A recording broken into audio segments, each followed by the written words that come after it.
The ocean in time. Prologue. Time was born when two stars kissed. He was so innocent then, and so was his world. Germanico was his inheritance, and so was the jewel of the ocean. The Grand Master would be pleased. A child of the king rarely accomplished building such a serene world. This world was perfect, time surmised. But with perfection came a price. A deadly price. A toxic price. And an enemy seeking to debauch it. The creature, the most depraved being in all the galaxies, neared her pregnant body. Soon the birthing process enveloped her, and she bellowed, "Stay away from me, darkness. Stay away from me." "I will, under one condition," he rasped menacingly. "Name your price, you beast."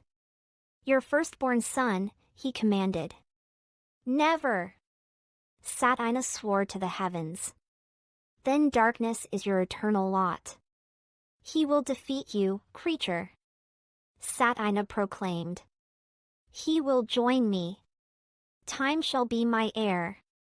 Together we shall rule the universes and create worlds so damning that hell itself will seem like paradise. Germanico is his world. He will stop at nothing to save it from your treacherous hands," Satina insisted. "Now you die, Satina." "I think not." Suddenly there was a bright beam of light. The light spiraled in formation. It drove its rays into the creature's eyes, blinding him.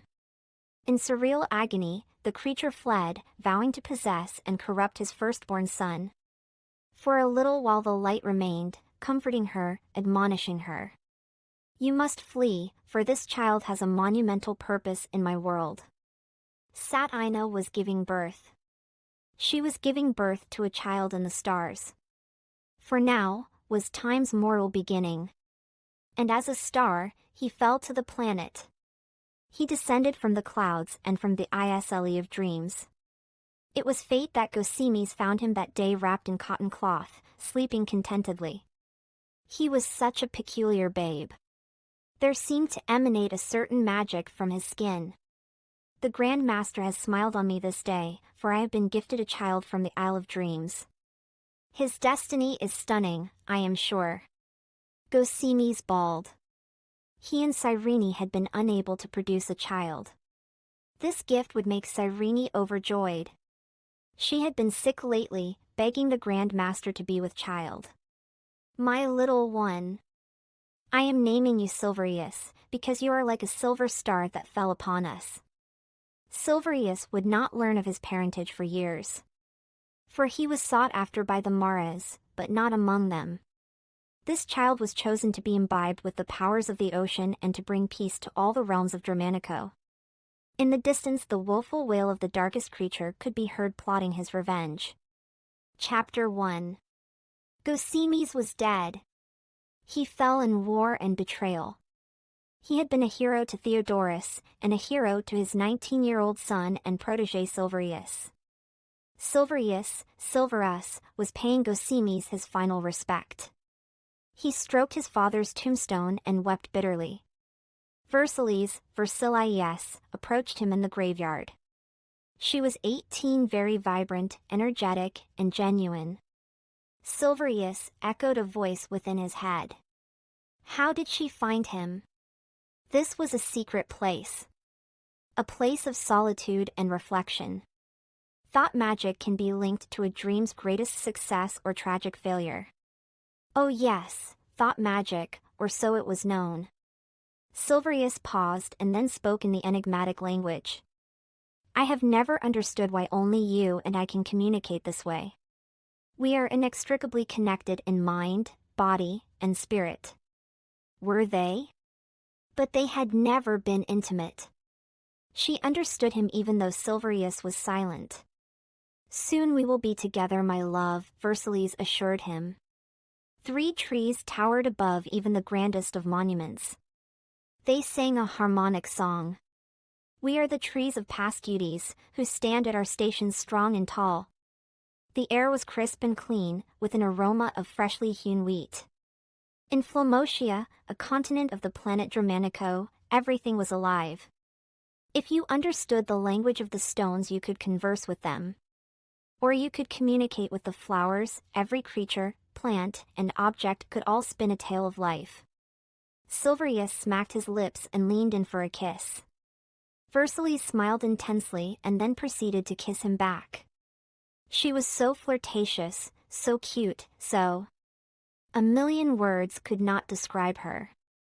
As they snogged gently under the morning zebrin sun, Silverious slid his hand down her waist and began to caress her gently. Each kiss was a tapestry, each touch was a new beginning, a genesis of overflowing sensation. Just then a mare entered the graveyard. Mares were creatures that infested numerous figures. Often, they were snake-like dragons, but they could possess a humanoid form. Their appearance was not common. The night mares inhabited many forms. This particular mare had the frame of a snake and the head of a wolf. It was ravenous and thirsty for mortal blood. Silverious, son of Versillies, I bid you accompany me to Xantran. The mare spoke in a raspy voice. This was bizarre, for Silverious wasn't one to associate with the Mares. How? How do you know me? Silverious asked curiously. We've known you since birth. And we've boded our time, for Silverious was indeed a famous mare. The nightmare assumed Silverious was aware. What was this hogswaddle? Silverious professed to be many things, but a mare he was not. The very thought was a travesty. I am not a mare. Silverious discoursed to the heavens. Xantran said you wouldn't accept it, but it is your identity. You cannot escape it. You cannot hide it. For you have inherited the magic of the nightmares. You are one of us. Never! Silverious spat in defiance. But there was the hint of a whisper in his soul. What was his full potential? He ignored it and put it out of his mind. Perhaps Xantran can open your eyes. The mare calmly insisted. Versillies, who had remained silent for the duration of the conversation, piped up. Silverious is not a mare. He is a good dream, who I. You women have no right to intervene. If I wasn't on orders from Xantran, I'd slay you, drink your blood, and inhale your essence. The mare croaked. You wolfish brute. What do you want from me? He wondered with nervous anticipation. For you to give in, and become the mare you were meant to be. Again, why was the nemesis insisting that he would ever consider linking his essence to them? Such an alliance was unfathomable. My Silverious is not evil. He will never join you. Versillies pontificated. We assumed that Silverious was not yet ready, so we did the next best thing. Smash! Silverious's heart ran into a catacomb of solid ice. What did you do? Inquired Silverious. We captured your family. Or should I be more specific? The family of Versillies. His family? It could not be. Silverious felt as though needles were pricking the skin on his neck. No. No, you wolf. Silverious responded in undeniable angst. Will you merge your consciousness with us? Will you take your rightful place as king? The mare rasped. What was this nonsense this foe was spewing? Silverious was not a king. King. I am not a king. I am a commoner, the son of a humble warrior and innkeeper. You are our king. Xantran will stop at nothing to see you ascend the throne. It was a preposterous statement, so he returned it with forceful dialogue. I refuse to be a king of the damned. He bellowed. You must embrace your destiny. Come what may. Xantran wants you to behold this vision. Do you think your magical giftings of an Omnilord are without purpose? Silverious shivered. He despised that this mare seemed to know things about him, secret things, things he had never disclosed to anyone. Silverious. Are you an Omnilord? You've never shared that with me. Versillies contended melancholy. This assertion grieved Silverious, but he knew she needed to hear it, even if she couldn't understand. I am. It is a dark ability, and I am ashamed that I possess it. Even among the Mares your power is rare. Come embrace your fate, unite with us, and let us consume your essence so that you may be monarch, our monarch. I have not changed my mind. Silverious was not enticed, power was not something he desired. Perhaps Xantren's vision will convince you. Suddenly Silverious found himself overwhelmed by a trance. The Mare utilized thought magic, but the vision was grainy with poor resolution. This Mare was not particularly talented, but Silverious fell into a trance nonetheless. His 7-year-old brother was playing in the gardens of an and Silverious felt a great deal of nostalgia for. His mother, Satina, was watching with deep concern. Lucia, his blonde frail sister, was swinging on the porch swing. She was 25 now, a woman. She was gorgeous to behold, but sickly and fragile. He examined their actions. He wondered why the Mare was showing him this. His question was answered almost immediately. He beheld a squadron of Mares. His stomach lurched. There had to be some way he could warn them. Hide, mother, he haplessly instructed. But it was to no avail. This was a vision, and Satina could neither see nor hear him. Al-Salzar, come in now. It's not safe out there. She yelled. Why, Mama? Asked the blue-haired little boy. The Mares will get you. She retorted in fear. I can take on 1,000 Mares. He swung a stick. I am afraid you have your father's stubbornness. Mother. Let him play in the gardens. He has enough love and courage. If love and courage were all it took, then your father would still be alive. He is alive on the Isle of Dreams. He has gone on to live with the Grand Master. The normally silent Lucia encouraged her mother, and her mother wept. The vision was becoming less blurry. The Mare was digesting her sorrow, for sorrow was a Mare's sustenance. The army of Mares slithered, flew, walked, and cantered ever closer to Theodorus Inn. Silverious feared a bloody fray. There had to be something he could do besides watch these events unfold. His mother sobbed quietly, then the tears rushed in, and like a crescendo of music, she was weeping, then bawling, then howling. As she did, the vision became brighter, with more depth and motion. The colors became vivid, without blur. The Mare was consuming her sorrow.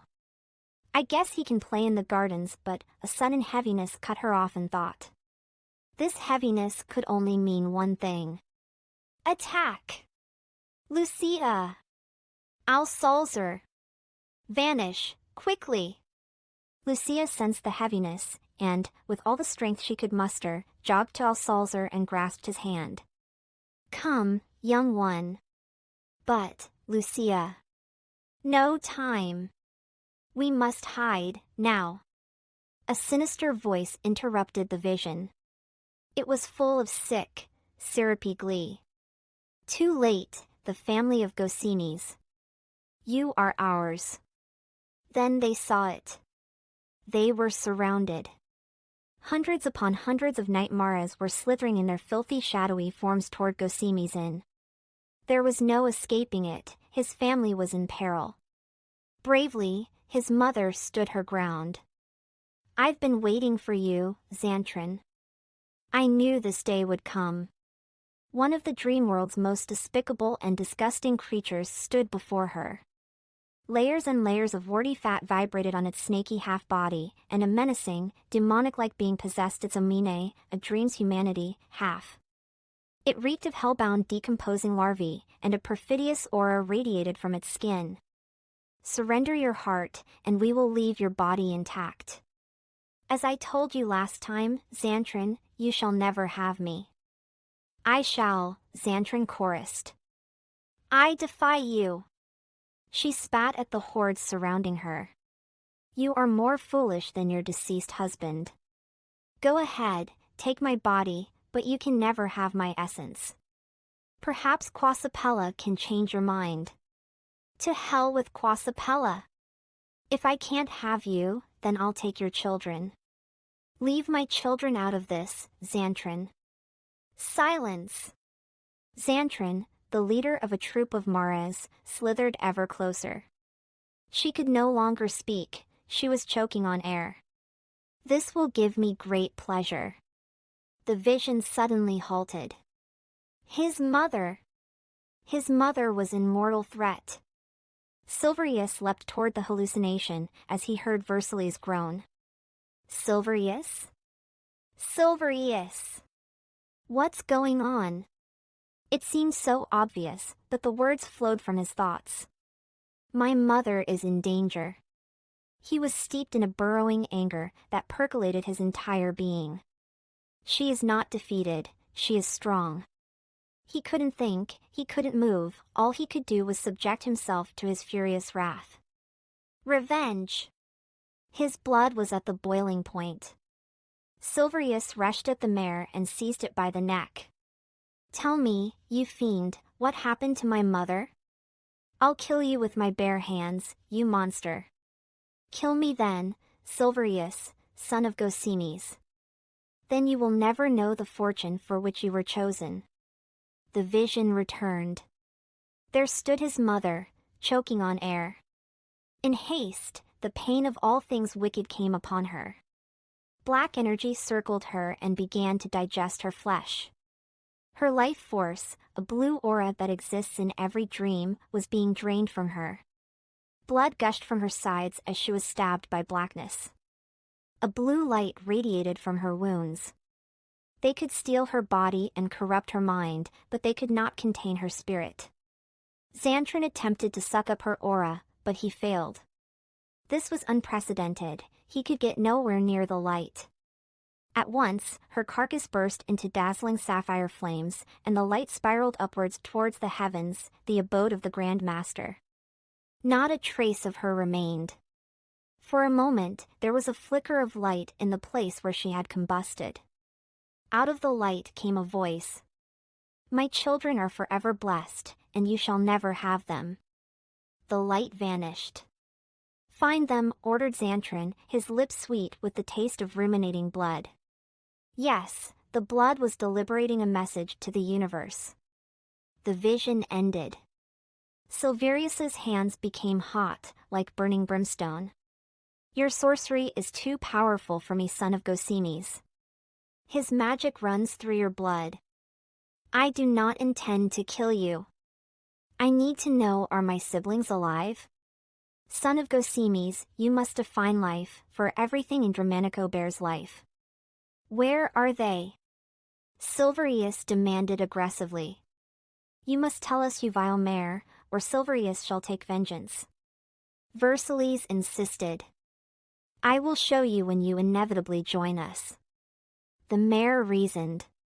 Son of Gosimes. Son of Gosimes, a ghostly voice permeated his senses. Versillies heard it too, and the both of them were sourly afraid. Who are you? Silverious queried in the language of thought. I am the entity of Xantran. I am coming for you. You are our king. I am no king. You murderer. You killed my mother. A means to an end. You are that end. You must embrace the darkness within you, Xantran divulged with menace. I am not a nightmare. I hate you, Xantran. Silverious protested. Your hate is your greatest weapon.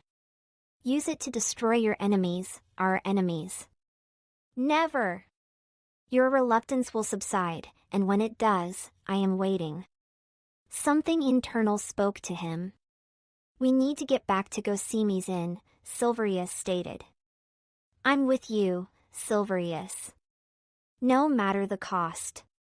And for that, he admired her all the more.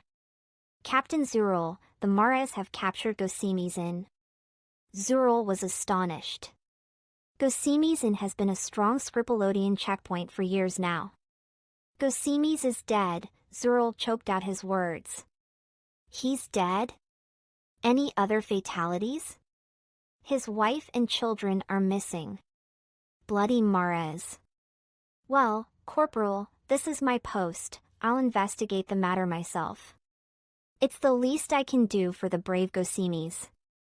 You are indeed the pride of Theodorus, Captain. Corporal, get your head out of your arse. Sir, as you command, sir. Silverious and Versillies approached the inn. On the exterior, everything looked almost normal.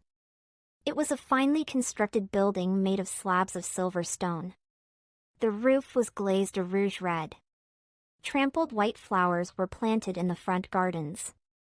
As they neared the inn, they noticed a man garbed in armor lost in what must have been antiquity. Who was that? And why did he appear like a firefly at a funeral? Sir, Silverious interrupted the soldier's musings. The startled soldier reacted. He instinctively reached for his sword. Was he a Scripolodian? As he continued pondering, Versillies answered him. I'd surmise he is a Scripolodian, Silverious. Who goes there? Cautiously, the soldier prepared for potential combat. I have the same query, responded Silverious. How dare you mock a Scripolodian to his face? You're very cocky, you little arse. He must be authentic Versillies. No Mare could even pronounce the word Scripolodian. Scripolodian. Silverious perceived the warrior was amicable, so he proceeded to introduce himself. I am Silverious, son of Gosimi's. And this is Versillies, daughter of Oyobi. Oyobi. Liar! The children of Gosimi's are dead. The Mares slaughtered them. This assertion stung Silverious to the core. I am no liar. I have reason to believe they are alive. I know it.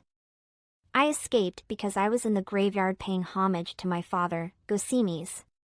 He fought for your army and the great Kokomal. Kokomal. The brave soldier was convinced. He lowered his blade. I knew them. Fine dreams they were. They were dreams of character and daring. My mother is gone. The soldier's calloused heart was saddened. Too soon, fair lady, for the sting of death has parted us forever. Tell us, soldier, do you have a name? Versillies queried. I'm sorry, I've been an arse. My name is Zural. Zural, I am the captain of the Theodorus contingent of Kokomal's great army. Why do you assert that my brother and sister are dead? Hopefully the soldier was just assuming they were dead. The evidence. The Mares rarely spare anyone. They are cold-blooded murderers. It is in their nature. Silverious began to seep tears silently. His siblings must be alive. He couldn't lose them too. They meant so much to him. They were his world. They were his companions, they were his best friends in this diabolical era. Versillies interrupted his sorrows with a practical question. Why did you come here alone? Thousands of Mares could have torn you to pieces, asked Versillies incredulously. Yes, and it's a good thing I did. Wait until the locals learn about the valiant death of their hero Gosimi's. Zural choked out in negative anticipation. Whatever the motive, the trio entered the inn to inspect it. They discovered it trashed and disassembled. The room went black. It faded into another vision, this time all three of them beheld it. Where are the children? Croaked Xantran. Xantran was more menacing than the rest. He was a master omnilord, a luster after mortal blood. I do not sense them, Xantran, one of his underlings replied. Find them, or I shall slit your throat and inhale your essence. Yes, my lord Xantran. The underling regretted having spoken up. Dozens of Mares began tearing the inn apart, overturning tables, chairs, bookshelves, and lampstands. Still, they did not find the children. Xantran was prepared to murder, and then, he heard distinct, heavy breathing. Beneath the floorboards. The Mares started dismantling the wooden flooring. Piece by piece, they demolished the floor until they found a secret tunnel underneath the ground. A petrified Lucia was huddled in the corner, holding dearly onto a frightened, blue-haired little boy. "Come to us, children," the Mares chanted. "Don't fear them, Alsalzer." Brave words from a little runt. Xantran screeched. "If you knew me, you'd cower in fear." "I resent that, runt. Pretty little thing that you are. This is your time, darkness, do as you must." "I cling to trust in the Grand Master," Lucia discoursed. "If it were up to me, I'd steal your life force and drink your blood, but Quasapella wants you whole," Xantran stated ominously. "What does Quasapella want with us, you bad mare?" Alsalzer chimed. Xantran slithered close to Alsalzer. "I could devour you right now."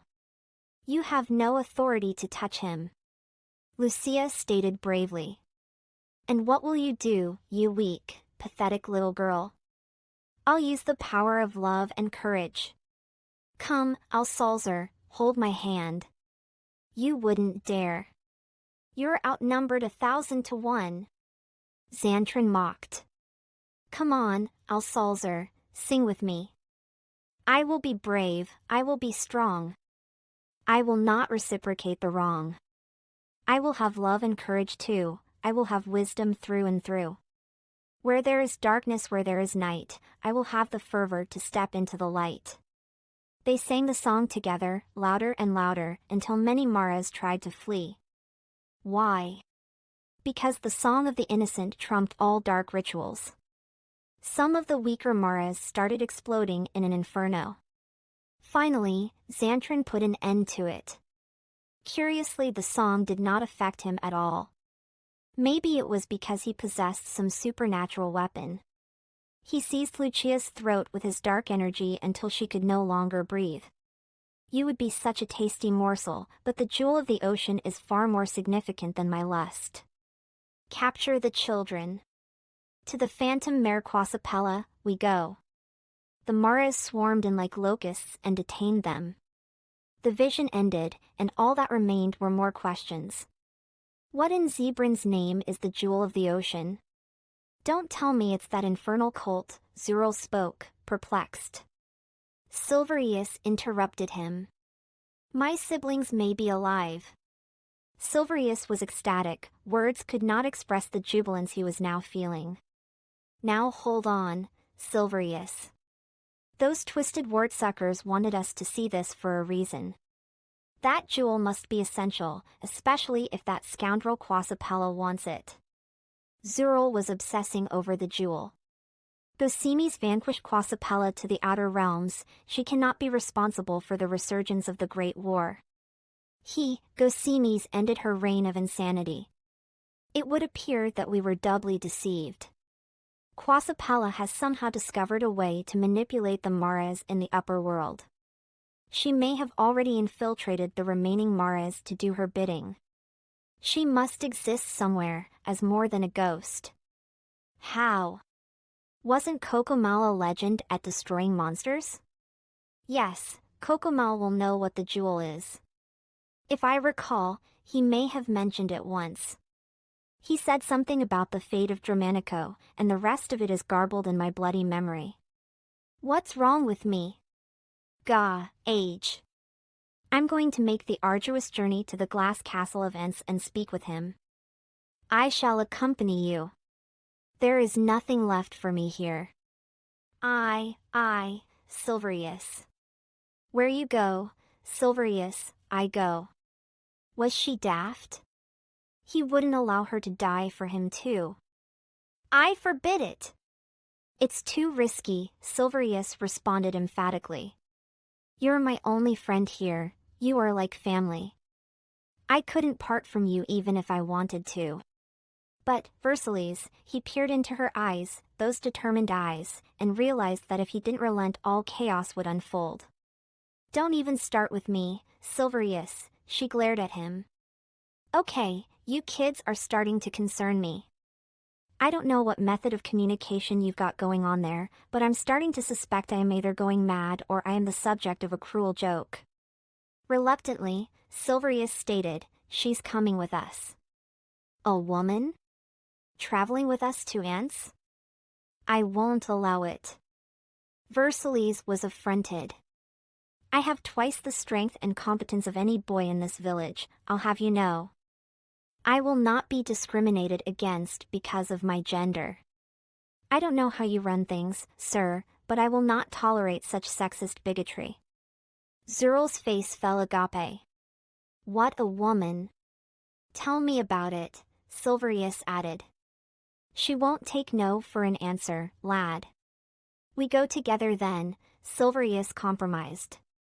They would travel together to the legendary city of Ents to find a mystical jewel. Chapter 2. Bullocks, I dropped my dagger on my toe. Silverious exclaimed. That's daggerous, Zural grinned. At least you didn't slice it right off. That would require some serious medito attention. Versillies playfully quipped. Stop being chatty baddies and pack. Come on Zural, you old fart, loosen up a little. Not every moment has to be about valor and bloodshed. Versillies wisely contemplated. Didn't I just make a dreadfully drab attempt at humor? Zural proclaimed defensively. Is that what that was? Snickered Versillies. My poor toe. Silverious had ignored every word of the conversation.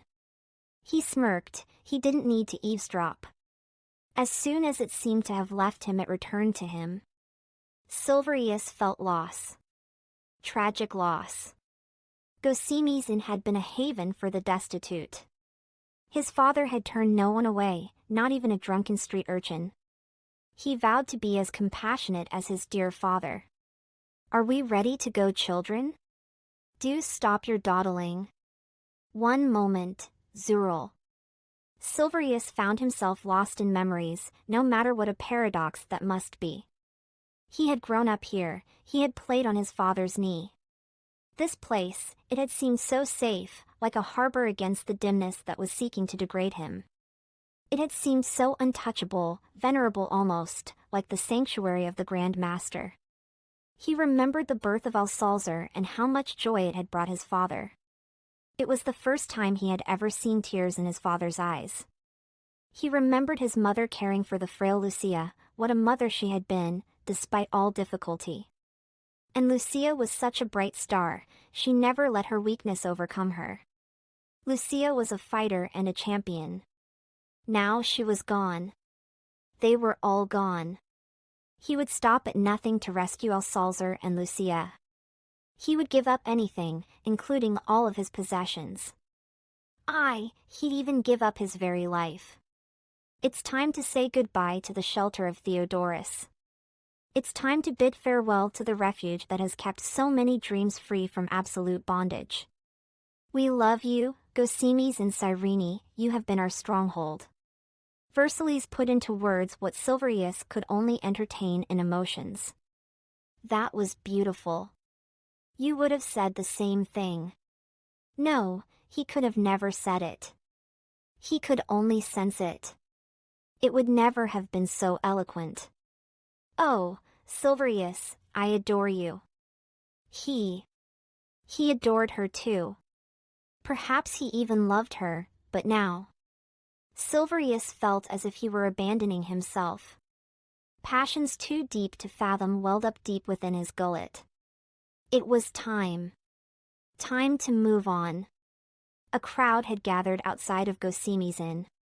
Many of them had witnessed the Mare attack and were surprised that no civilians were harmed. But they feared it only a ruse. A strategy to lull them into safety and then eliminate them one by one. A man shouted from among them. Silverious, son of Gossimizin, take your father's place and save us from these monsters. You kids are our one hope. Zural interjected. My regiment of Scrupulodian forces will protect this village. Right. Just like you protected Gosimes from the onslaught of the Mares? Another townsfolk sarcastically commented. We were unaware of the Mare attack until recently. Kokomal is growing senile, and your army is incompetent. An onlooker cried out. Say that to my face and I'll run you through. Zural angrily responded. Versillies touched Zural's breastplate. You cannot force them to understand. Let me speak to them. With honor. Zural grunted. People of Theodorus, my friends.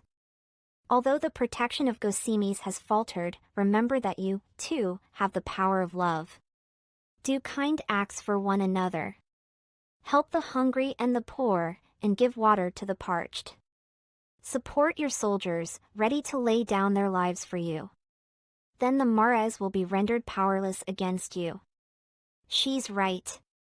And so wise and beautiful for her young age. A murmur danced through the crowd until everyone understood. Silverious, son of Gosimes, you must redeem us from our captors. For we know vehemently that magic blood runs through your veins. A lady with 2 children shouted. Believe me, I want nothing more than the head of Quasapella on a platter. That's what I intend to do. And he knew in his innards that he would accomplish it. The crowd applauded. Here, here, son of Gosimes. The cheering was deafening. Inspired, Silverious continued.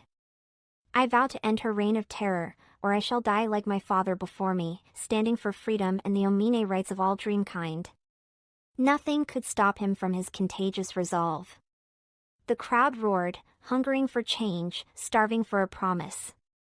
Silverious, you are just one dream, Versillies reminded him. One dream can change the world. The crowd erupted with approval. And in that moment Silverious knew he spoke true, for one dream at a time would abolish evil, and allow a mortal to live on the highest plane. I am with you, heart and soul. Zural grinned. He loved to see a crowd passionate for a cause. Seemingly out of nowhere, Almonia the Vamish appeared. She was an astounding winged animal. She was equine in stature, and as colorful as the rainbow. Her mane was invigorating. Her eyes were piercing, and she hovered about a foot above the ground. Zural stroked her elaborate coat. Now my darling, we are going on another adventure. This one might prove to be the journey of a lifetime. Versillies was dumbstruck. She's so pretty. May I pet her? She would love that, Versillies.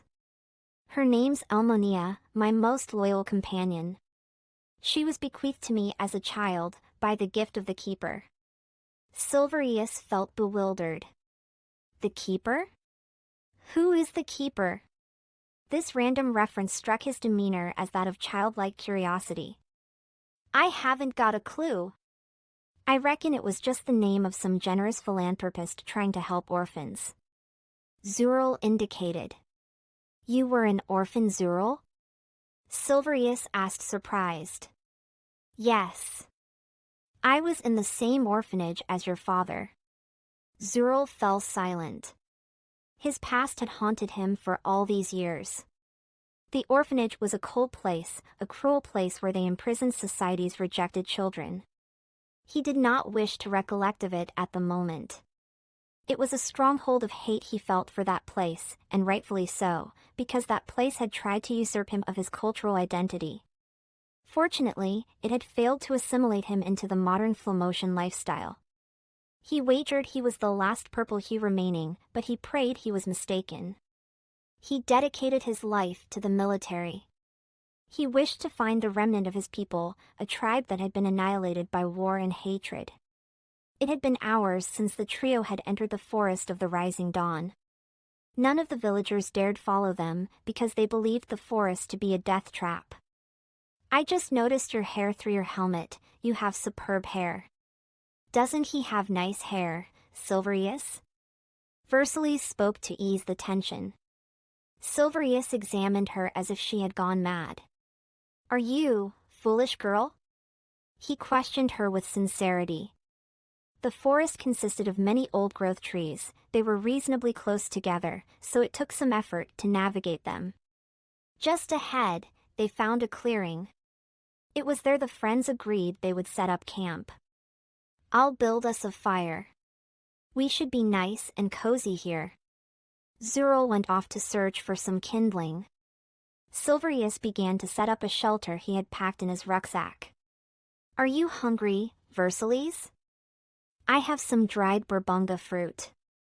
I'm ravenous, she exclaimed. He passed her some fruit leather. This is so good. I love burbunga fruit. She spoke, trying to chew simultaneously. I do too. The two shared an intimate moment, glaring into each other's eyes. Both of them wanted touch, bliss, and the fulfillment of their desires. Little did they know they were playing a deadly game. Silverious leaned in, slowly, methodically, gently, and he waited for her.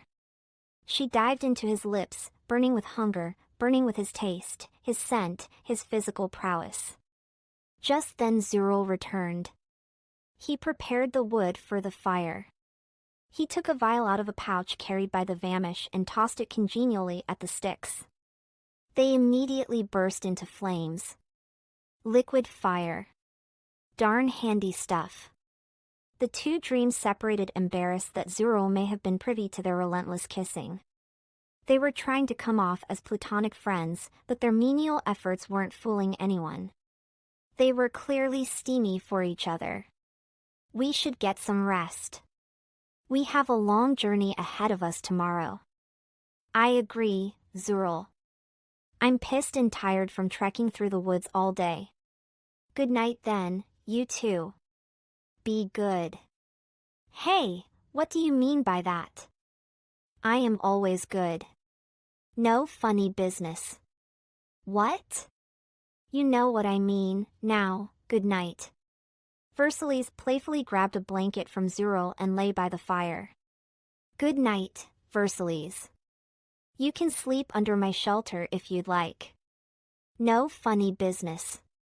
That Zural, he's just no fun, the two howled in hilarity. Shut up, you two.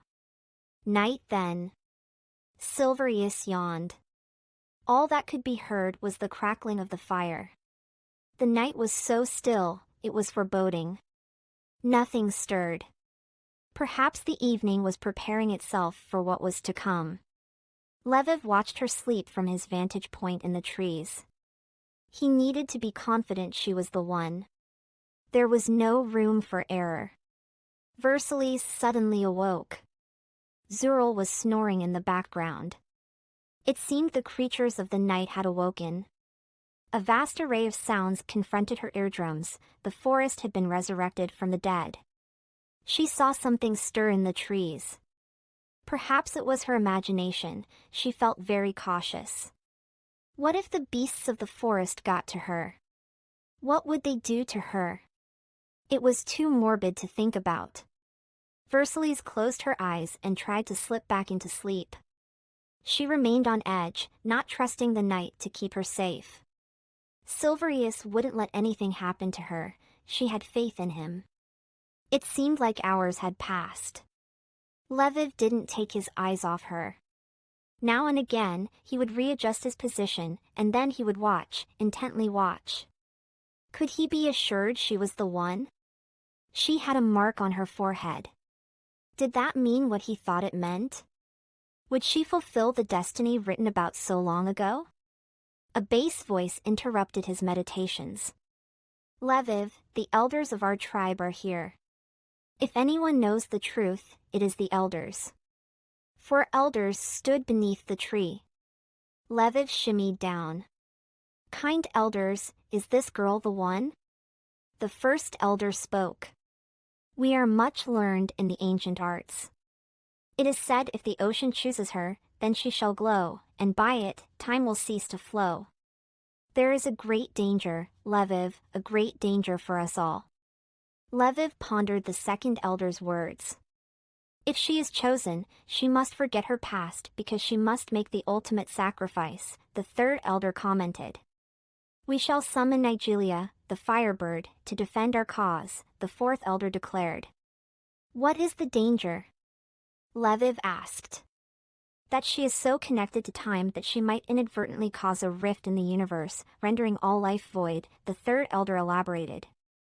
The Grand Master would never allow it. Lviv exclaimed. We mustn't take any foolish chances, said the second elder. It is time to summon Nigelia, the first elder commanded. The four elders made a circle and held hands. They began to chant some archaic language. En salam diners. Awaken for battle lest we fall. A shroud of fog concealed them, and out of the mist came a cry of a great, fiery-winged creature. Bloody crazy! Lviv was astonished. It was made of fire, and it had the wings of an eagle. Its body was a tornado of flames. Its eyes were situated in the center of the inferno. They were sad eyes, as if the burden of the entire world was on its conscience. Its talons were pure gold, which were hidden within its body as it soared. The earth beneath it was ablaze with its fire, yet it was a fire that did not destroy. The flames were compassionate, tender, and endearing. It spoke with a voice of many rushing waters, for it was a Fiend. The elders commanded the Fiend, go and restore the fallen dreams to their rightful place. The Fiend obeyed. It flew into the camp of Silverious and his companions. It circled Versillies. Zural snorted. His vamish flickered in and out with each breath. Silverious was oblivious to the world around him while Versillies slumbered contentedly. The Fiend extended its claws, swept down, and grabbed Versillies. She screamed so loudly it could curdle one's blood. Startled by the commotion, Silverious and Zural leaped to their feet. Zural instinctively reached for his sword. Silverious found a rock and prepared to hurl it. Put her down, insisted Zural, lunging at the Fiend. It skillfully dodged his attacks. I said put her down, you blasted creature. But it was to no avail. Zural sprang at the bird, it propelled rays of fire out of its sad eyes. Zural danced around, avoiding being roasted to charcoal. Silverious launched his rock at the Fiend but instead struck Zural on the head. Silverious, you idiot! I will not let it take her. I love her. Yes, he loved her. He could admit it now. No more flirting, no more games. He wanted her. He needed her. He would never let her go. This was his chance to prove it. Suddenly a man garbed in a blue cloak and a little green quintop rushed into the scene. The quintop was aged with a long white beard, his features were rugged and calloused. He was a dwarf in size, only 3 feet tall. No, Silverious. Not again. You do not know what you are doing. The consequences of love are dire. Stop him, talk, for the sake of the ocean, for the sake of sanity, for the sake of time, stop him. What is done cannot be undone. The mysterious cloaked man hollered out, but we're here, talk. We're here. We can change it. None of this has to happen. We are here to do our part, nothing more, talk observed. Do you truly love me? Silverious, son of Gosimes? She wondered bemused. With all my being. And so, it commenced. There was a stoppage of time. Versillies began to disintegrate. She was imploding into the dark nothingness. She was becoming what she was always intended to be. The jewel of the ocean. Her hominity, a dream's humanity, crept away into the past. She was now a new object, the crimson jewel. No! The cloaked man rushed at the Fiend, which now held, unbeknownst to the onlookers, a crimson jewel in its talons. Why won't the ocean help me? The cloaked man protested. Talk remained silent. Versillies! Versillies! Where is she? Cloaked man, where have you taken her? Silverious demanded. It was too much for him. He had just watched his love combust into nothingness, and it was surely this mysterious man's ill-doing. Silverious grabbed the cloaked man by the scruff of the neck. I command you to give me an explanation. He knew if he didn't contain himself, he could murder this man in a burst of rage. You are not king yet, Silverious, and where she has gone you cannot follow, the cloaked man replied, downcast. Zural thrust his sword into the cloaked man's midsection. The cloaked man clasped his stomach, and for a moment, he bled profusely. It is not my time to die, Grand Master. Please heal me. Swiftly the blood clotted, the bleeding stopped, and the wound miraculously healed. Much obliged, my dear Grand Master. The cloaked man bowed in reverence. Silverious was shell-shocked. The cloaked man should be dead. What sorcery was this? I didn't appreciate that, Zural. The cloaked man was irate. Who are you? How do you know our names? Echoed Zural and Silverious. You'll find I know many mysteries. I've been sent to you as a messenger and companion on your journey to the Glass Castle events. I am known by many as the Great Prophet. Zural fell into hysterics. Great Prophet? Are you the Great Prophet? You're small-statured to fulfill that stupid prophecy. Prophecy, Zural? Silverious questioned. More like a myth. It is said that there would arise a great prophet in the last days who would help restore Germanico to its former glory. What? Former glory? This was piquing Silverious's curiosity. It's all a bunch of hodgepodge. I'm surprised you've never heard the legend. There was a shuffling in the woods, a mild disturbance. I must be forthcoming, we are not alone, the great prophet commented nonchalantly. Zural raised his blade. Put it down, you rascal. The blade is useless against the dark powers of the lower world. What in the bloody hell are you raving on about?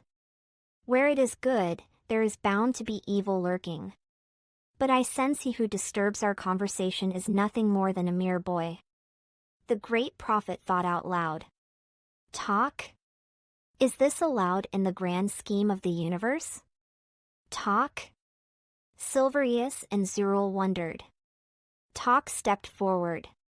He was a quintop, one of the most undervalued and misunderstood creatures in the dream world. A quintop? Zural gawked in hilarity. The great prophet smirked. Only the wisest and most powerful quintop in the known world. Talk didn't respond. Can you talk, you little bugger? Zural teased, with relish in his voice. You deserve what's coming to you. The great prophet grinned. With no further words, Zural found his joints tightening. He did several backflips and was pinned to the nearest tree. Bloody hell. Let me go. I believe you, he's a real powerhouse. Lviv, come forth, the great prophet ordered. Never. Lviv responded defiantly. Must you make things so difficult for me? Where did the fiery bird take her? Silverious inquired. It was a Fian. The great prophet informed him. Lviv, by the powers of the ocean I compel you to come forth. A wave of ocean air dashed out of the great prophet's hands and seized Lviv gently. I do not wish to kill you, boy, just tell me the truth, where is the jewel? I spit at your truth. Lviv spat. You rabble-rouser. All I want to know is, what has become of the jewel? The jewel belongs to us. It will restore the fallen dreams to our royal splendor. The jewel belongs to the Grand Master, and it will be returned to him. Release me! Lviv screamed. Go on your way, Lviv. A gust of wind caught Lviv and returned him to his hidden home in the forest. The jewel! He has it! Silverious was trying to piece this all together. Why would you let him go? He knows where it is. Silverious insisted with dark anger in his soul. Talk responded, the jewel, my friends, has a purpose, just like you, Silverious, as you will soon discover. His anger gave way to weeping. The great prophet attempted to comfort him. True love is never fully gone, only lost for a time until it is found once more, forever. I once knew a valiant dream just like you, Silverious. You may perhaps recognize him. Silverious could see the clouds in the clearing. To his astonishment, the clouds formed shapes, and they began to express what had been witnessed under the zebrin. Silverious perceived himself riding on a vamish. Once again, he was partaking in some kind of a vision. Yet this was more than a vision. He could smell the sweat and blood. He could taste the bitterness of gall. He could hear the drums of war, and he was there. He was marching against the Mares who had invaded Theodorus. Near him was the sizzling Zural, younger but twice as arrogant. Leading the regiment was a dream buried deep within his heart, Gosimes. The village of Theodorus was under great duress. Mares, with their foul stench, had infested nearly the entire town. People were living drones, being fed on by the night Mares, and many died in agony, poisoned sluggishly to death. Come, Zural, slowpoke. It's time to slaughter some Mares. Slow? I resent that remark. Almonia can fly. Prove it. Gosimes challenged. Come on, men. The two heroes charged into the Shire of Doom, bearing arms for freedom, and the great monarch Cogomel. The Mares resisted, reveling in darkness, but Gosimes brought a marvelous light, blinding his enemies. The Mares had no choice but to flee. Slashing their various bodies, Zural and Gosimes marched through Theodorus with ferocity. The blue pus of the Mares gushed into the soil as Gosimes ripped Mare after Mare to shreds. Zural wasn't far behind. The dark shadows that infested the land began to dissipate. Dreams began to remember who they were, and they joined the Scripolodian forces in the battle. Silverious took a stone and smashed a Mare in the cranium. Good one, came the voice of the great prophet. I can help. Unbelievable. This was more than just a vision, it was a reality. What did this mean? Of course, you've been here all along. If he was here, then couldn't history be altered? What was history anyway? Only that which had already been written. In his ponderings, the great prophet responded. History and destiny cannot be altered when history is in the making, so I suggest you fight. You could die, you know. Silverious dismounted his vamish with a new inclination. If he were truly here, then maybe this would work. Gosimes, can you hear me? There was a momentary pause. What is it that you want, soldier? We're in the middle of a fray, a spear just missed his breast. Keep quiet, soldier, unless you have something important to say. Zural sputtered, infuriated. Then he saw it. Straight ahead there was a giant cage guarded by dozens, no, hundreds of Mares. He couldn't ascertain what they were guarding, but he heard her screams. A woman! Thought Silverious.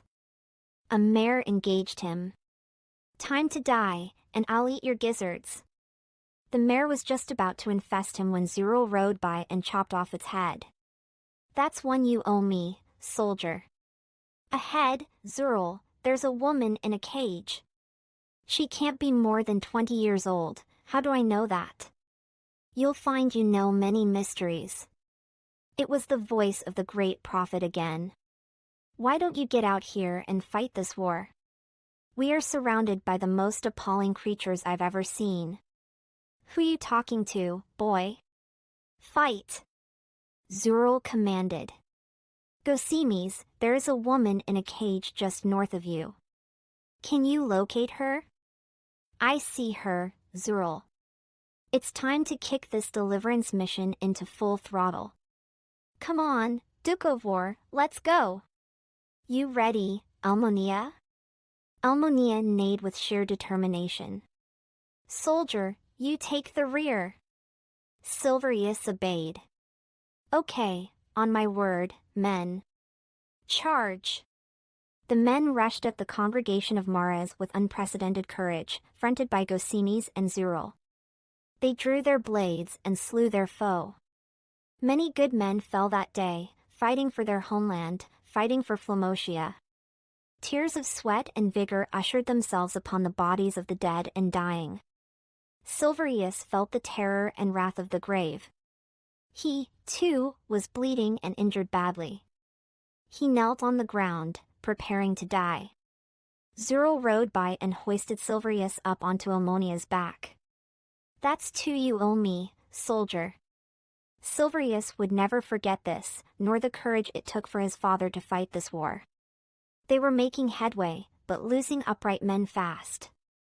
Zural and Gosimes marched in to face one of the deadliest foes, Xantran. Hiss! I order you all to retreat. This fresh meat is mine. There was a whooping of laughter and a mocking celebration amongst the Mares, for no one could defeat Xantran.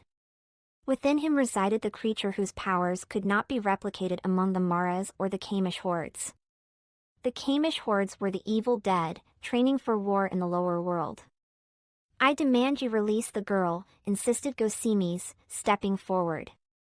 No, father. Thought Silverious. Who said that? Asked Xantran, suddenly becoming leery. Said what, master? Chanted the Mares. It must have been the wind. Prepare for a scene of carnage. Gosimes drew a double-edged scythe. Impossible. Xantran croaked. We must flee. No, Xantran, you must die. Unaware of its significance, Gosimes hurled the scythe at Xantran's jugular vein. The creature protruded from out of Xantran's disgusting body and caught the scythe, and there it remained within him, seeping into his blue puss. The army fled, and so did Xantran. The creature was the ultimate nemesis. There was no greater evil in all the lands. But no one knew its dreadful existence was the antithesis of all things sacred. For now, the creature chose to stay concealed in its host's body. There was a raucous celebration. Theodorus had been unfettered. Gosimes withdrew his sword and busted the cage open. A beautiful woman, no more than 20, fainted into Zural's arms. It was all over now. Gosimes and Zural carried her to safety as the town rejoiced. They didn't stop rejoicing for 3 days. Silverious felt like he was ascending into the heavens. He awoke to the murmurings of talk, the great prophet, and Zural. Where did you go, Silverious? Barked Zural, slightly agitated. How long have I been out? He wondered sheepishly. An hour or 2, Zural responded. I didn't get a chance to tell him how much I love him. It was a burning crucible in his spirit. He knows, the great prophet responded. He knows? He knows? Is that all you can say to me? This whole mess was entirely your fault. I should have died. But you didn't. I was very close. You're alive, alive. Bask in that, bask in the glory. You helped rescue Theodorus, one of the greatest feats the Scrupulodian Empire ever accomplished. Where is Versillies? The great prophet touched Silverious's chest. The woman you seek lives within the jewel, she lives within her father's loins. What in the blazes is that supposed to mean? Zural stammered, half intoxicated.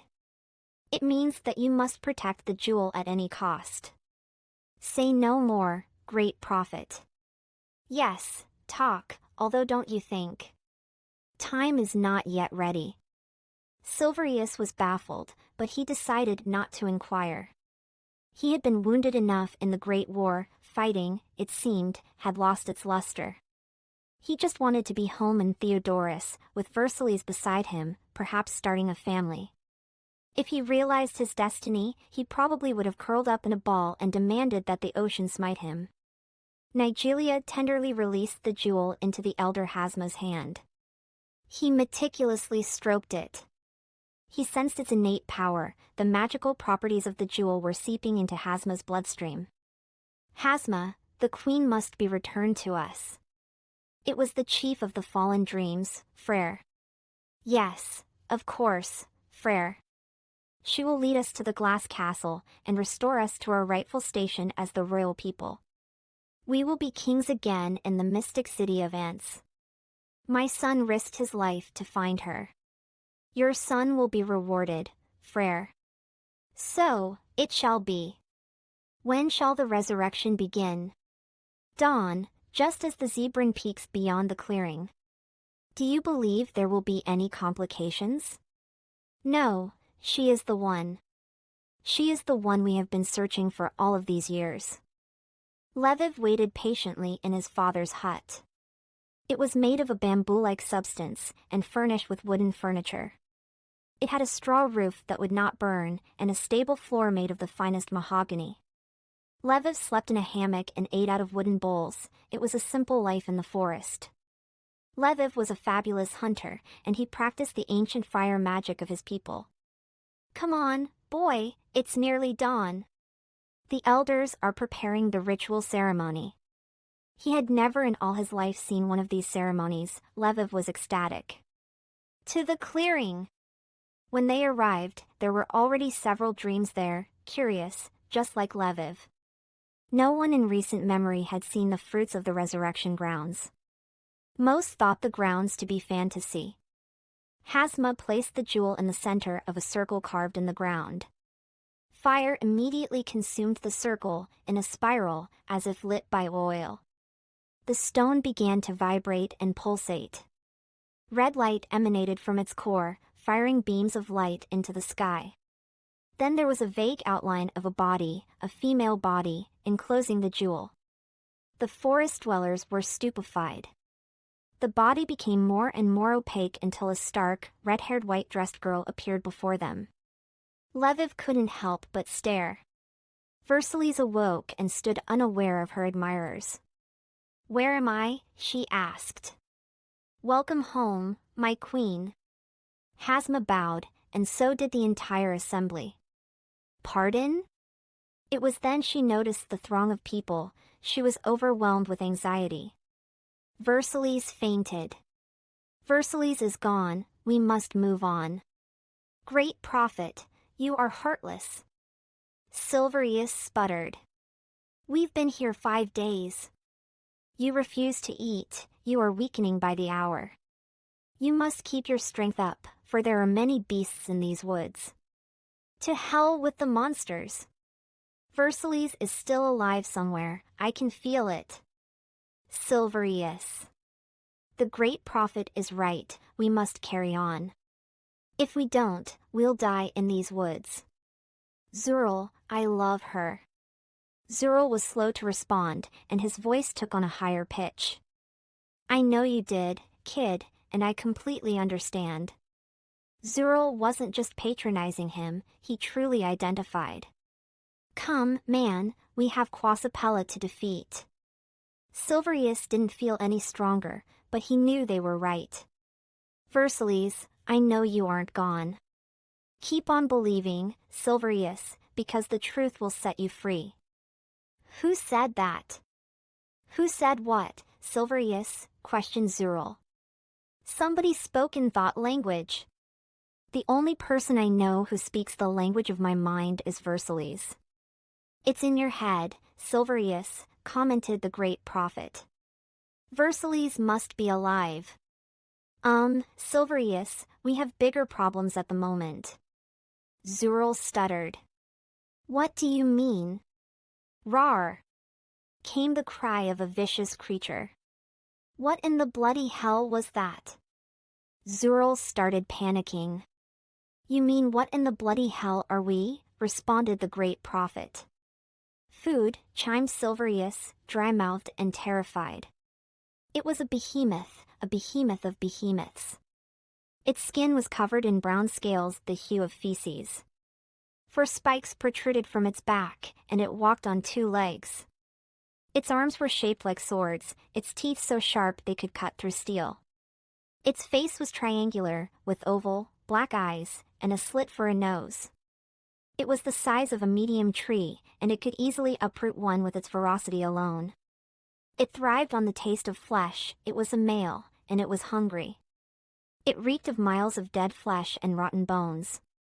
Its claws tore up rocks and soil as it moved, vegetation had to be extremely resilient to survive. The creature was quick when it needed to be, and full of unparalleled strength. It shredded its victims to pieces, bones and all. It was a tyrodaust. Zural extracted his blade. Good luck with that, Zural. What we need right now are the powers of the ocean. Now is not a time for mythology, great prophet. Zural yelled, dodging the tyrodaust skillfully. I see you lack faith, the great prophet responded. Would you two shut up? This thing is lethal, and it's trying to kill us. The kid does have a point, Zural stammered. Yes, that he does. The great prophet circled the tyrodaust faster than sound. Tapping into the eternal magic of the ocean, the great prophet became an unbeatable force. Circling and circling, moving and moving, it was apparent that everybody who watched him was steadily growing dizzier, including the tyrodaust. How are you doing that? Zural stood mesmerized. Talk, help me out here. The little green quintop smiled and bounced like a ball back and forth, confusing the monster to no end. The great prophet jumped on the tyrodaust's back and held on for all he was worth. Extreme heat flowed forth from the great prophet's body, causing the tyrodaust to buckle in agony. Do you surrender? Never, the beast replied. It rocked and wailed, attempting to cast the great prophet from its back. The great prophet held on, causing it more and more pain. The thing can speak, marveled Zural. Yes, Zural, and I'd get out of the way if I were you. The tyrodaust staggered, back and forth, until it collapsed face-first to the ground. I surrender. Chapter 3. We should have no more problems in these woods. Tyrodausts are extraordinarily loyal creatures, we spared its life, so it is forever indebted to us. Silverious still wasn't over the shock. It had a name, Great Prophet. What was it again? Furtana. It was the leader of its clan. Tyrodausts are extremely civilized, for an uncivilized creature. If that makes any sense, the great prophet explained. Elmonia! Come on, girl, the fighting is over. She usually stands up to anything, but lately, she's been preoccupied. The world of the Vamishes has an intricate connection to our own. Something menacing is afoot. Say no more, great prophet, Talk commanded. Why can't he speak his mind, Talk? Because one must not know too much of his destiny. You can say that again, the great prophet replied. Why not? You could never face the future if you knew it at present, Talk responded. Silverious was becoming irate. You speak in language far beyond normalcy. You have unexplainable powers, and you refuse to answer any of my questions. Silverious. What? What do you want, you inexplicable voice? Silverious. He just fantasized that the voice would be vanquished. Touch Elmonia's mane, and you will discover who you are. Who I am. I am nothing without Versillies. Who am I, you disembodied voice? Is it you, my love? No, Silverious. Touch the mane. What would happen? Have some faith, Silverious. Obediently he decided to stroke Elmonia's mane. She was such a beautiful Vamish, just like Versillies had observed. Silverious lost himself in thought about Versillies until he found himself caught up in a whirlwind. It was shooting him upwards. It felt like being caught up in a strong current. Was this death? Gently he landed upon a cloud in this enigmatic place of light. He was standing on the zebrin. Impossible, he thought. Almonia came forth. She was no longer a being but a ray of light, a rainbow. She began to sing a melancholy melody. It was the most beautiful song Silverious had ever heard. Up above, a man, or what appeared to be a man, was standing on a platform of color. Yes, color. The dream was aged, but still very handsome. He approached Silverious. Silverious buckled in fear. The man took his hands and kissed them. Silverious, my boy, you've finally arrived after all these years. Who are you? Silverious stuttered fearfully. Theodore. That is. Where am I? Am I dead? No, Silverious. You are in the realm of the vanishes. A bright place, really, too bright for my old eyes. Come. Silverious innately trusted this old man, so he followed him. He found himself on a rocky knoll overlooking the ocean. Upon that knoll was a homey cottage. It was charming and soothing to the soul. Beautiful, isn't it? It was you! Silverious exclaimed. This old man spoke the language of thought. Talk, bring our guests some water. Talk came out the door with some water. Silverious was dumbfounded. Certainly, master. Silverious soon discovered that he was quite thirsty. He had never tasted finer water in his entire life. It was cold and frosty, and there was something divine about it. It seemed to empower him. That water, lad, came straight from the ocean. Magnificent stuff. It most certainly is, Theodore. For the first time in a while Silverious was experiencing utter joy. Come, let me show you your new home. Pardon? His new what? You need a place to stay after you travel the realms. Silverious was gobsmacked. I'm still not getting you. Come, there is much to see. Silverious followed Theodore into his cottage. The house was vibrant and colorful, full of curious knickknacks, paintings, and maps, myriads of maps. These maps are the most detailed in the known world. They are your guide of the realms and the dimensions. Silverious was confused. Why do I need to know all of this? Why? Because you are my successor, of course, the Keeper of Fantasies. The Keeper of what? Silverious asked, astounded. Of fantasies. Not yet though, dear boy. First you are the Keeper of Time. That is your new name, Time. Of course, you are still Silverious, and I reckon you always will be. Don't forget that in your travels. I am so bewildered. Of course, you are, dear boy. That's why I shall always be with you. Well, at least when you need me. Where are you going? To the Isle of Dreams. The Isle of Dreams? Yes, a world so fantastical you have to die to get there first. It is the realm of the Grand Master. If you look close enough you can see the isle in the distance. But you'll have plenty of time for that. Ha! Time. Yes, well, I shall return you to Germanico for now. One more thing, trust the great prophet. Trust the great prophet?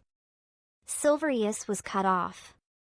There he was again, standing near Almonia, and Talk had the strangest grin on his face.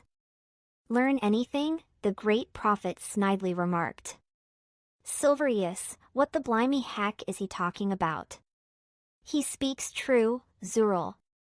I ought to cut out your tongue, great prophet. Don't, Zural. He can be trusted. He didn't comprehend why, but he decided to trust this Theodore. What? He's a liar, Zural stated emphatically. He has many traits, but lying is not one of them. Perhaps, Zural, we are not ready for the truth, Silverious contemplated wisely. Follow me, Zural. I'll get us out of this forest alive, the great prophet professed. I reserve judgment. I'll follow you for now. Zural, the great prophet and talk saved us from the Tyrodoust. If they wanted us dead, they could have easily deserted us. Zural wasn't convinced, but he decided not to stress it. In that moment, Silverious thought of Versillies. She barraged his thoughts like a catapult against his weakened fortress. She was his queen, and nothing could alter that. For theirs was a bond that contradicted destiny, that contradicted time. She existed in this foreign land.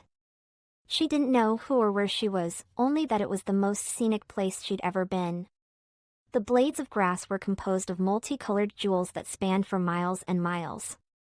Yet they were soft, like a teardrop upon the skin, and refreshing to the touch. Flowers budded everywhere, their aroma filled the air with nectar-sweet incense. In the distance she noticed 4 girls, weeping, and every time they wept, a new jewel was formed. Beyond them was the void, emptiness that could swallow the soul. One of the girls noticed her, and for a brief moment, ceased her weeping. She approached Versillies. Welcome, Versillies, to the realm of a magi. It is here that imagination becomes reality. Versillies? Is that my name? The girl smiled. Yes, and I am Sindrin, flower girl. Why do you weep? Versillies gently whispered. We weep for our lost sister, who took on flesh in the lands of Flomotia. We mourn for the Vamishes, who have been captured by a sinister evil. But most of all we weep for the crimson jewel, that it shall not fall into the creature's hands. You must return to the forest of the rising dawn, for there you will be safe. The sleeper opened her eyes. She was in a strange wooden hut, wearing animal skins, tied to a sofa. It was a cozy little home, but she had no recollection of this place, it was extraneous to her. You're awake, my queen. Lviv was elated. Silverious, my love, why am I constrained? For your safety, my queen. And I am not the one known as Silverious. If you are not my darling Silverious, then who are you? I am a friend. Why do you keep calling me queen? That's who you are. You were born of royal blood. You, what's your name? Versillies responded, doubting that she was a queen. He was young, maybe 24, but handsome. His curly, blonde locks intrigued her, his strong arms and delightful face made her feel comfortable around him. He wore goatskin apparel, but his knees were bare and hairy. He was a good man, she deduced, and as he spoke, certain feelings stirred inside of her. His voice was creamy and elegant, his eyes were green just like hers, and he exuded kindness. I am Lviv. Then he left the hut. Versillies fell asleep. She dreamed of being held in Lviv's strong arms and kissing his neck. He loved her there, he wanted her, and they were together. In that place, they were one. But her heart cried out to her. You love already. Why are you so quick to deny your heartmate? How could you forget your darling Silverious so soon? You are connected to him. Don't you dare break it. Who was Silverious? Who was she? Versillies wondered. It was as if she had forgotten everything. Nobody could fault her for falling for Lviv. Lviv would return often to the hut, bringing her food and wine, but never conversation. Versillies attempted to engage him, but he simply bowed formally and left the room. She was going to shatter his facade, she was going to break into his innermost being, but she didn't have the faintest clue how. Then one day it came to her. He was bringing her the usual lavish rations when she decided to pose a question. She seized his garb. How is it that I became a queen? You mean you've never heard the legend of Oyobi and the Keeper of Fantasies? No. Do tell. Well, it all began on one bitter, winter night. Theodore was cold and lonely, as usual. Talk said little to lighten his disposition. Quasipella was gaining influence among the Mares, and in the outer realms, she would have to be detained. That's why he was here in this ice-cold blizzard. Quasipella was planning an attack upon Sandoweep. It was his duty as keeper to thwart her plans and kill her, but that was easier thought than done. Theodore was young. He had never aged, and he bore little resemblance to his future self. He was also strong and able-bodied, slightly arrogant, but capable. Quasipella was nothing more than a nuisance, or so he assumed. What led him to Oyobi's door that night other than pure desperation, the Grand Master only knows. He knocked thrice, and a dashing, purple-haired girl answered the door. He knew her age instantaneously. She was 18, and a slave girl. Theodore was dumbfounded that his senses were slightly off. Why didn't he know her master? Normally he knew everything about a dream as soon as he met them, but that night he was distracted. "Dear sir, you appear to be frostbitten. May I get you some warm mead?" "Thank you, child. Do come in. My mistress is away." She hurried off to the kitchen to fetch the mead. "Talk, who is this girl? I cannot sense her spirit. I cannot tell you, if the ocean isn't revealing it to you. Why in the bloody blazes not? Here you are, sir. A nice, warm drink ought to do you good." "I am grateful, child." The girl giggled. "What's funny?" Theodore wondered. "How you keep calling me a child when you and I must be the same age. It only appears that way.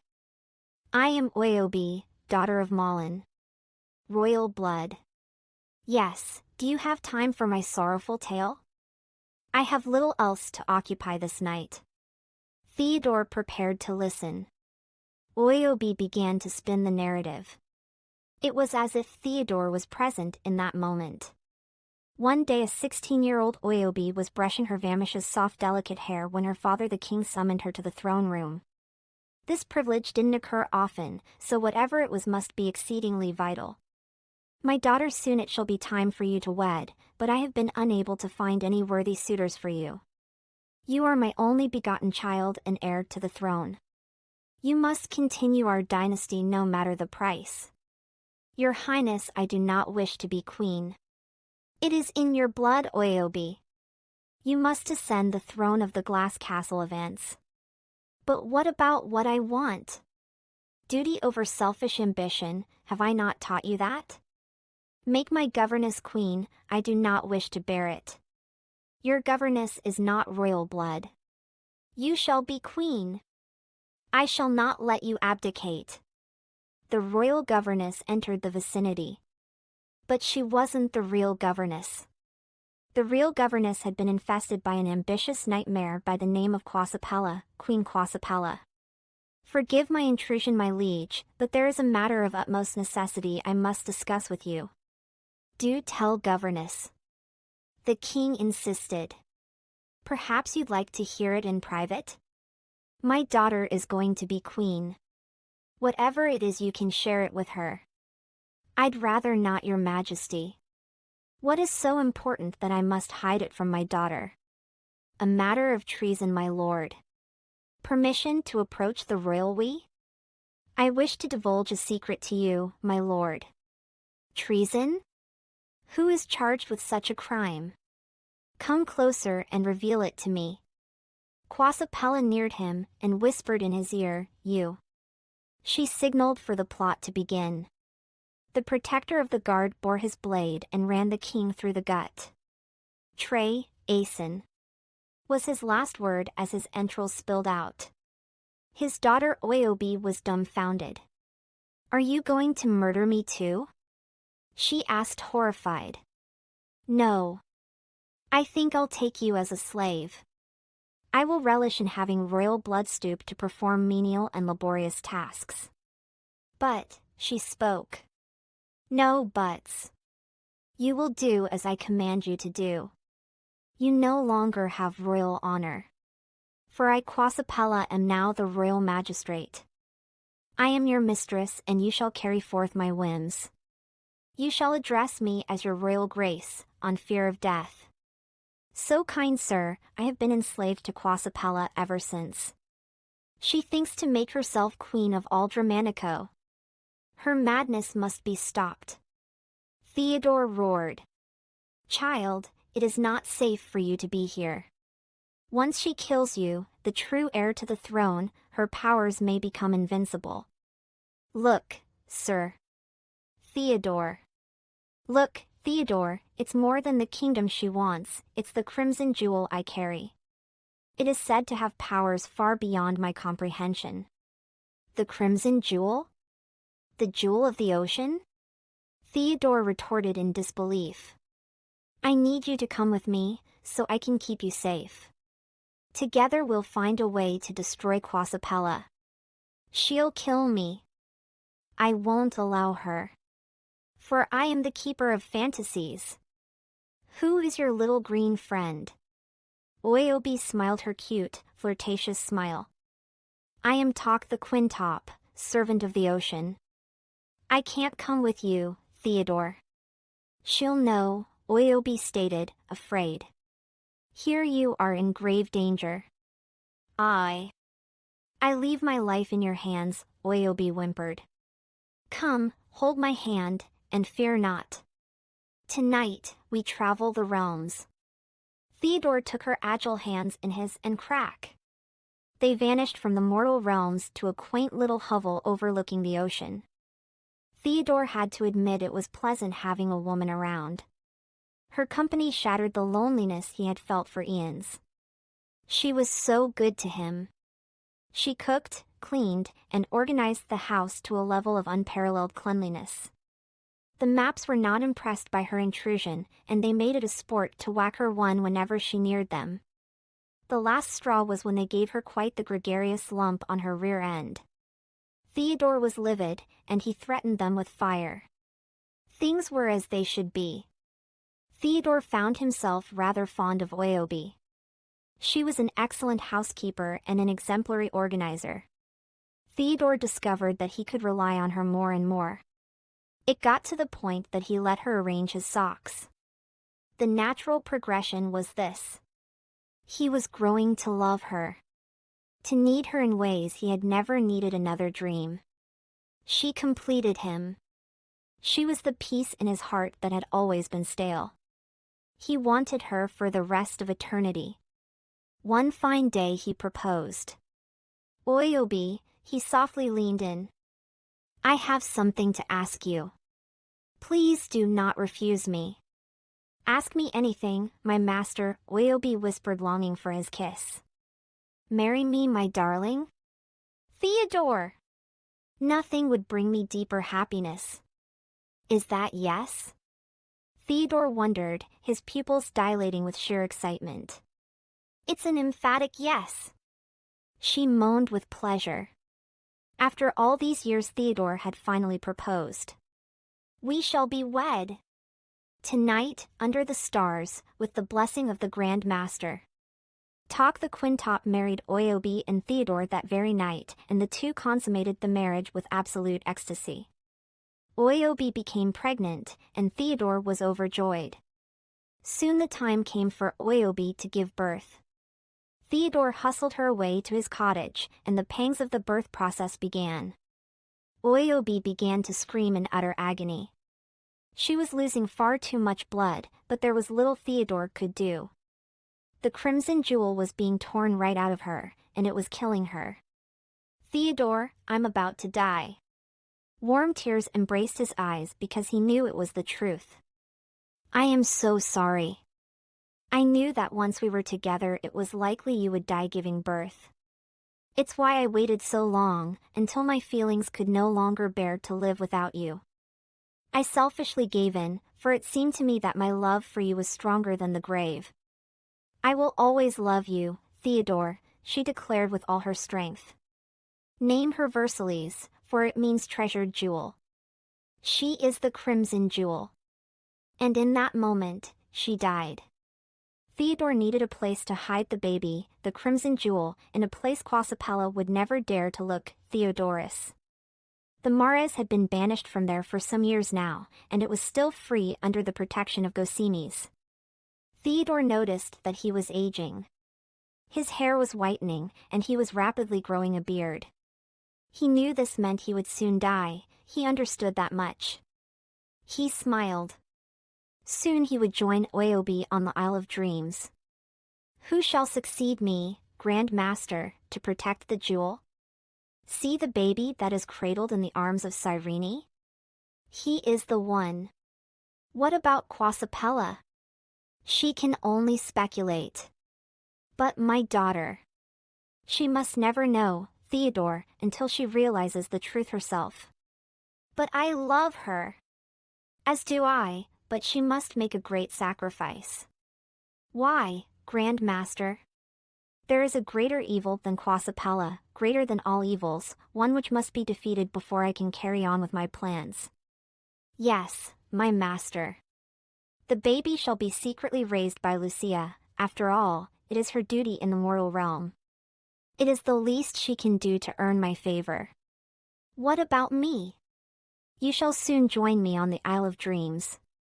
Return to your hovel by the sea to prepare the Keeper of Time for his duties. Yes, my master. Theodore returned to his kingdom by the sea, and spent years preparing to instruct his unnamed successor in the arts of being the Keeper of Fantasies. Many nights he wept over the fate of his daughter, and wished that he could see her once more before he passed on. I'm that daughter? Versillies asked in awe. Yes, you are, Lviv responded. I am a queen. It was again growing dark in the forest of the rising dawn. Silverious and his companions had been traveling for days, led by the skillful great prophet. Surprisingly, he surely did know his way through the woods. He helped them avoid pitfalls and bogs. Elmonia neighed with approval. Despite the great prophet's leadership skills, there were still obstacles to overcome, such as the growing need for food and water. This is the last of the Burbunga fruit leather, and my canteen is nearly empty, Silverious choked out, dry-mouthed. After a few hours, he fell to the ground. Great prophet, I don't think I'm going to make it. Silverious felt as if he were burning with thirst and hunger. It was burrowing a tunnel in his stomach. The great prophet looked to the sky, and in a split second, Silverious was on a grassy knoll overlooking the sea. How he arrived there he didn't compute, but he knew Theodore would have mercy for his plight. Theodore! Don't let me die. Come here, boy. Talk, get time some water, quickly, and some macrodast meat. Supply him with enough for all of his fellow travelers, for a good 7 days.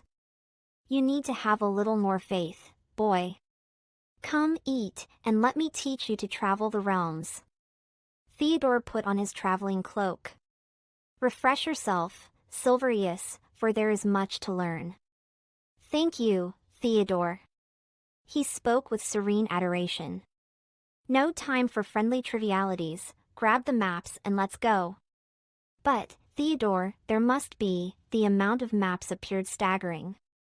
Hundreds of them? You're wrong, in fact, there are thousands.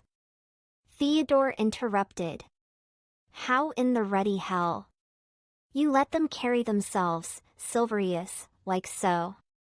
Suddenly the various maps danced around the room. They had come alive. They seemed to be almost sentient.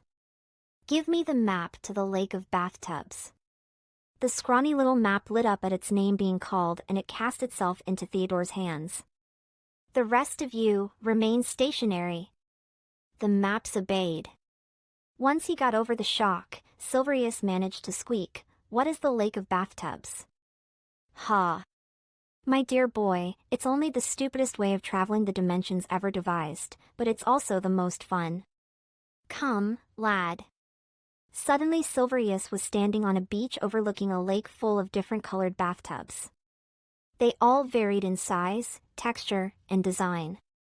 Some sparkled in the light, others were dull. Some floated gracefully in the waters, others sank. It was the queerest sight he'd ever seen in all of his years. Well, what are you waiting for? Plunge in. If you get into trouble, the map will help you out of it, it's that simple.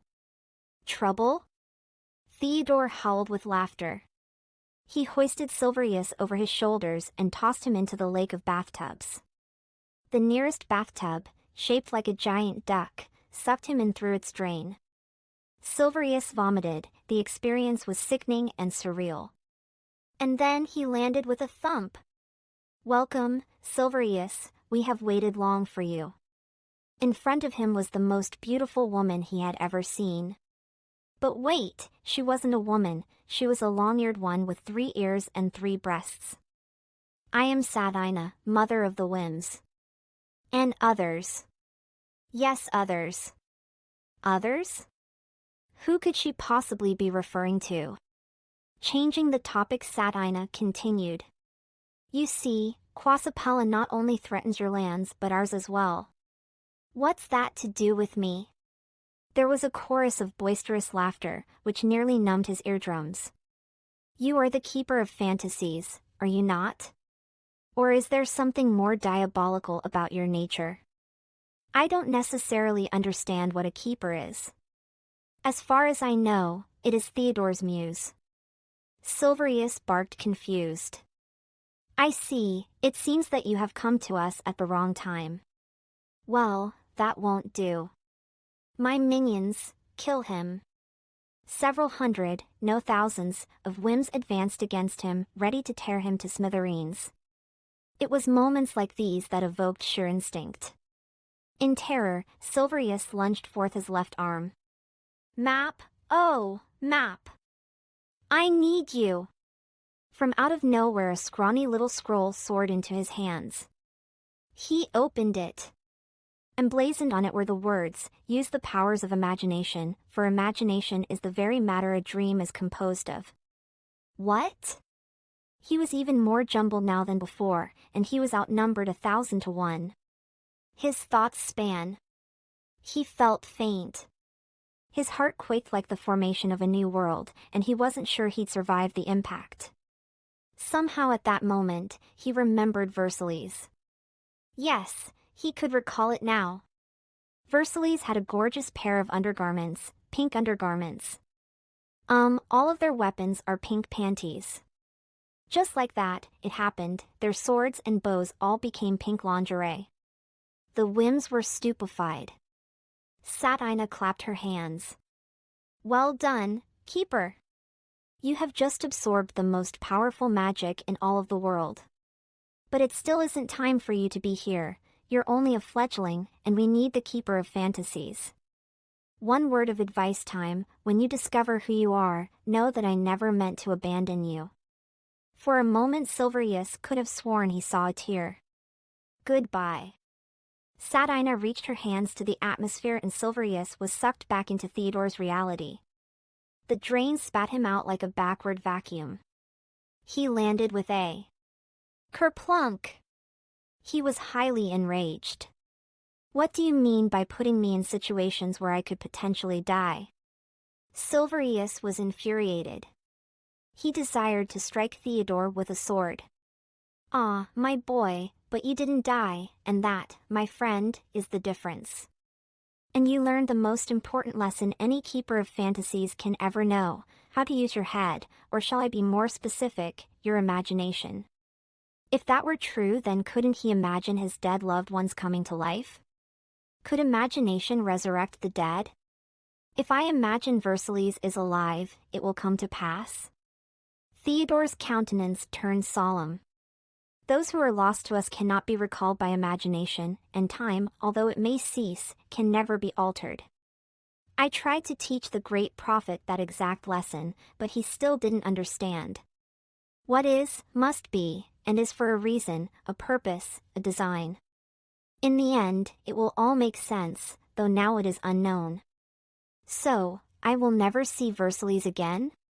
Silverious asked teary-eyed. It was almost inconceivable, the very thought. Another lesson, never assume. There are creatures in this world, as you well know, that can show you the grandest of hallucinations. Are they real? Perhaps they are real, Silverious, because they are real to you. How can you know what is real to someone unless you live in their head? Silverious wisely stated. He wondered what drove a dream. Was each dream unique in the sound of their thoughts? Did other people have different voices in their heads? Why, it must be so. Be quick to forgive, my son, and slow to judge, because you'll never know the dream standing before you until you've seen its soul. Theodore preached. Is seeing a soul even possible? Silverious queried. What did a soul even resemble? Was it a ghost-like specter that one's essence was composed of? Was it eternal? Could a soul even exist without a body? So many questions poured through Silverious's core. Only when you look beyond the normal paradigm. Theodore's broad and blasé response was irritating at best. Silverious desired truth. Who in all of Dramanico could fathom the answer to this cryptic statement? I want to show you a better way of dimension traveling, one that isn't random and garbled. It's called dimension by faith. You simply believe it and you are there, although it's very important you know which realm you are going to. You could accidentally topple a universe or two. But of course, if that is fate, then it cannot be altered, Silverious interrupted spitefully. Silverious was still miffed at Theodore's propensity to lie, or at least tell half-truths. The thought occurred to him. He possessed the gifting of an Omnilord, perhaps he could capture Theodore's mind. Don't even think it, my brilliant pupil. Silverious was perplexed. Think of what? This old man was getting on his last nerve. The old man was a coot. Perhaps he could. Suddenly his thoughts shifted and he remembered his friends. I'd like to return to my friends. I had hoped, well, my boy, don't forget your food and drink. Remember, I am just a dimension hop away, and the ocean is always with you. Why did he detect sarcasm dripped in buttery encouragement? Did Theodore have other motives? Theodore seemed odd to him. He must have secrets. He must have burdens. Take me to my friends. It was an order. He was there, and it was as if he had never departed. I have food, Zural, and drink, great prophet. It's plenty enough for 7 days. Silverious exclaimed with exuberance. Whoever Theodore was could await the dawning of another day. For now, at least physically they would not starve or die of dehydration. Good, because we are going to need it, the great prophet interjected. Talk just grinned, while Zural took his share with fervor. This stuff is extremely good. Zural punctuated, talking with his mouth full. How fantastic it was to be among friends and brothers. It was on that night that the great prophet vowed he would do anything for his one and only brother. Chapter 4. It took 7 days to meander through the dense woods, 7 days of non-stop nitpicking between Zural and the great prophet. If you're so bloody great, then how come you got us into this mess? Zural fumed. I told you, Zural, it is the will of the ocean, the great prophet patiently responded. I don't believe that airy-fairy lie for a moment. Maybe if you had a little faith, you wouldn't bicker so much. If you had half a brain, you'd know the myths about the ocean are illogical and unpractical, Zural responded with resolve. Don't you believe in any of the wonders you've seen? The great prophet asked incredulously. Parlor tricks, all parlor tricks. Even Elmonio was getting annoyed. Silverious was about to chew somebody's head off, so he spoke in a raspy, menacing voice. Would you two shut up? You sound like a couple of old gossiping hags barking at each other. That's it, I refuse to talk to him, said Zural, slightly affronted. Fine by me. He's got nothing to say worth listening to anyhow. You two are children. Just be quiet and get us through these awful woods. For a while that's just what they did. Hutaka village is a mile ahead. I say we ditch this loser the moment we make the village. Zural, without him, we'd still be lost in the woods. Silverious wondered how one man could be so prejudiced. Without him, I wouldn't have this incurable headache. He's more annoying than claws on a chalkboard, Zural complained. Silverious disregarded that statement. He simply wasn't listening anymore. Hutaka village was one step closer to Ants, where he could put an end to Quasapella once and for all. A thought occurred to him, why couldn't he just teleport to Ants, just like he could faith leap dimensions? He decided to try it. To his dismay it didn't work, even after several tries. I guess I'll just have to put up with these morons. More like baboons.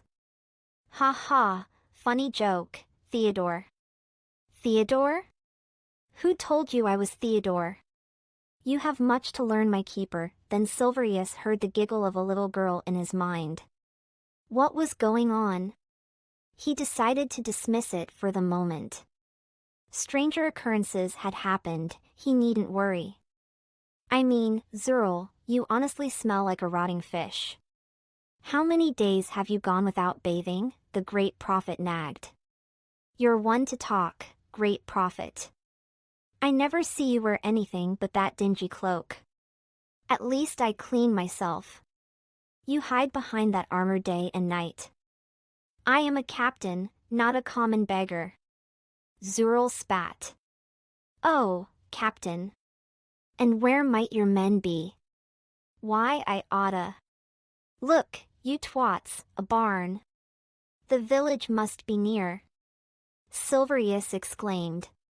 So it is, the great prophet responded excitedly. Why is the barn covered in glimmer? Silverious wondered. Elmonia pierced out what sounded like a gong in duress. For a moment all was silent, and then there was a response, a shriek of swords coming from inside the barn. Rapidly the three dreams cantered to investigate. Was it a Vamish in pain?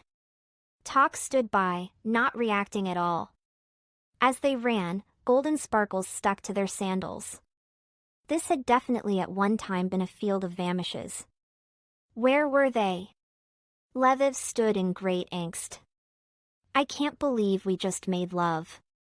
Grandmaster, forgive me, I've just deflowered the queen.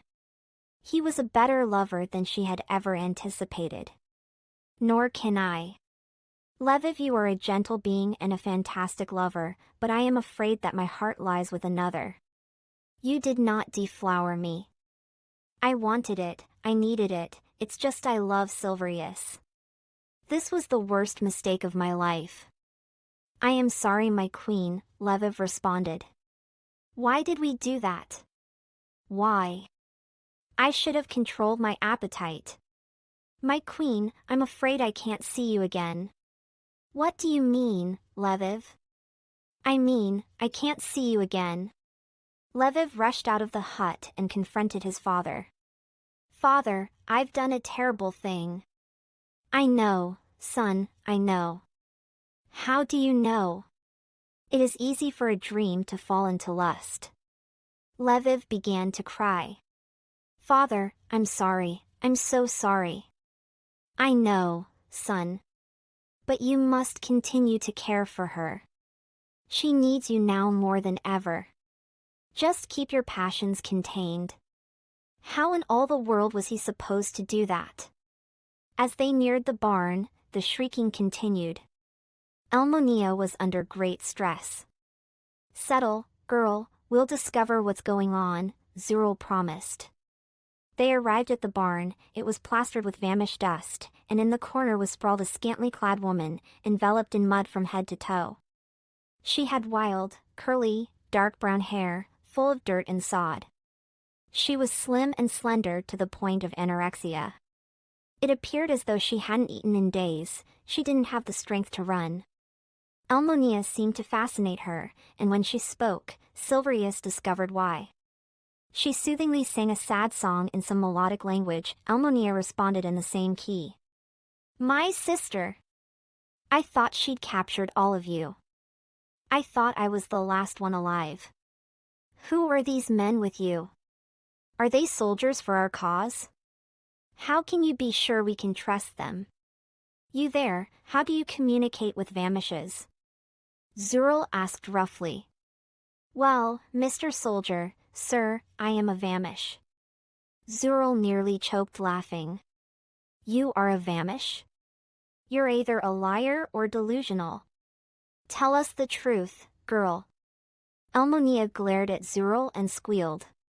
She says that you've never been one for faith. She also says she agrees with the great prophet, you need a bath badly. You should talk.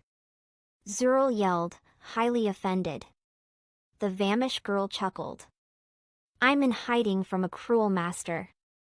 Her dirty face suddenly grew very serious.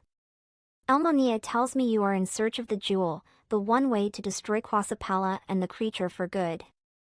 The great prophet interrupted, now is not the time to shed light on that reality. The Vamish girl shot him a dazed glance, which quickly turned to anger. You mean to tell me that he doesn't know? The Keeper of Fantasies is in the dark about the one determining factor in our world that stands in the balance between good and evil? Talk had finally graced them with his presence. He is not yet ready. So you've lied to him? The great prophet's face fell downcast. No, we just haven't told him the truth. Silverious was awed at this whole conversation. What truth, great prophet? We know what the jewel is, and why we must find it before Quasapella. The Vamish girl interposed, you're darn right it is. The immature jewel was sent to this world to live near the heart of a queen. It was a terror of the Grand Master himself after he saw the evil in the realms. He made a promise that if his jewel matured, paradise would be ushered in and all evil destroyed. The great prophet continued, however, if the jewel does not mature, it could be manipulated to free the Kamish hordes, the demented dead, from their prison in the lower world. This would usher in an unprecedented evil that would eventually tumble the universes. All that we know and hold dear would be wiped out, and our world would implode on itself. What kind of monster would want such a thing? Silverious pondered out loud. Quasapella, and she has come close, dangerously close, to attaining it, the great prophet continued. The Vamish girl interjected, wait, there is more. There is one who left the dominions of the flower girls and took on flesh to protect the jewel. She is the sister we cry day and night for she understands the ancient lore Quasapella seeks for her own. Nobody knows where she is kept, Silverious, but it is imperative that we find the protector, and that we find her soon, the great prophet emphasized. Train! Trine, where are you? Quickly, Train buried herself in the mud until not a trace of her remained. It was rather remarkable, in a matter of seconds, she had disappeared from view. Run, she screamed. Listen to her, Silverious, Pervious is a cruel servant of the creature. What, Theodore? Just run. Silverious obeyed. He latched his arms around Zural. Come on, Zural, we are up against forces we don't understand. What do you mean? Suddenly a black arrow composed of the darkest night rocketed past them. It struck the inside of the barn, and this dark matter began to consume the wood. The wood began to froth. On second thought, running doesn't seem like a bad idea. Zural and Silverious charged out of the barn like two cats released from a leash. The great prophet and Talk stood their ground. This was their fight, they had known it from the beginning. Pervious entered the barn. He was a plump fellow, with enormous muscles. He was extremely intimidating. His poisonous eyes dashed from the cloaked man, the great prophet, to Talk the Quintop. His neon hair and beard were unkempt. Who are you? He staggered as if drunk. Your worst nightmare, stated the great prophet. Pervious began to howl hysterically. What are you here for, you, cantankerous bloke? To kill you, the great prophet responded. And for what, may I ask, Do I deserve such an honor? Where are the Vamishes? Pervious turned silent, and then his voice grew dark. That's none of your blimey business now, is it? Don't push me. I've been through this twice, the great prophet promised, agitated. You're a blimey nutter, that's what you are. Release the Vamishes. Pervious smiled, showing his missing teeth. Already sold them, you quacker, and for a good bargain I might add. 'Cept for one, darn near got away from me. But that's none of your business, unless you have gold, that is. You sold yourself to something much darker than gold, Pervious. My powers are not your concern, great prophet, or should I say, dead prophet. This time your wiles will not prevail. I've read the books, I know your tricks. I know your secrets. What happens will not be altered, Talk added. It's not you I want, it's the bloody Keeper of Fantasies. Only because your master fears him most. Give me the Keeper, and I will spare the girl's life. I will spare all your lives. Never, the great prophet spurted. You dare mock the master of Hutaka to his face? Oh, I dare. So be it. Pervious raised his hands to the ceiling and a dark matter known as savia formed around his wrists. Savia crawled all over his body, it appeared to infest him. Camish hordes, I call upon the valor of the night. Darkness enveloped him and he began to morph into this sickening creature. It tore itself right out of his belly. Pervious yelped in agony, but he could not quell the turning of events. It was as if he was giving birth to a monster. It was warped and bloody, it was the child of the creature. Destruction and hatred had reared it, and it was now time to fight. Pervious was dead. The savia engulfed him and fed his remnants to the child of the creature. Pervious, you fool! Look what you've done, screamed the great prophet. It was too late now, the deed had been sealed. Remember your training, great prophet. Talk bellowed. It is exactly what I feared. It's changing. Into a woman, I might add. Alive. Finally, I'm alive, shrieked the daughter of the creature. She was growing more female by the second. It can't be, the great prophet uttered, startled. It is, answered Talk. Call me Quasapella, Queen Quasapella. She's been reborn in this realm. That's right, great prophet, and I will delight in watching you die. Quasapella shot darts of energy out of her hands, the great prophet and Talk avoided her assault. Talk grabbed light and tossed it like a spear directly at her head. It missed entirely. You misjudge my powers, you dirty little quintop. Quasapella seized darkness, and the day and the night collided. Light and darkness were literally at war, pressing together like two tectonic plates, soon one must explode. Your beauty is a ploy, insisted the great prophet. Your powers are only temporary.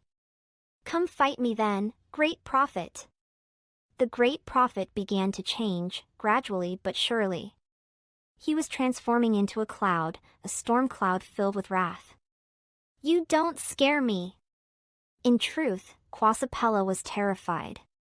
The cloud was the shape of a man, and in his hand, he carried lightning and thunder, and all the powers of rain.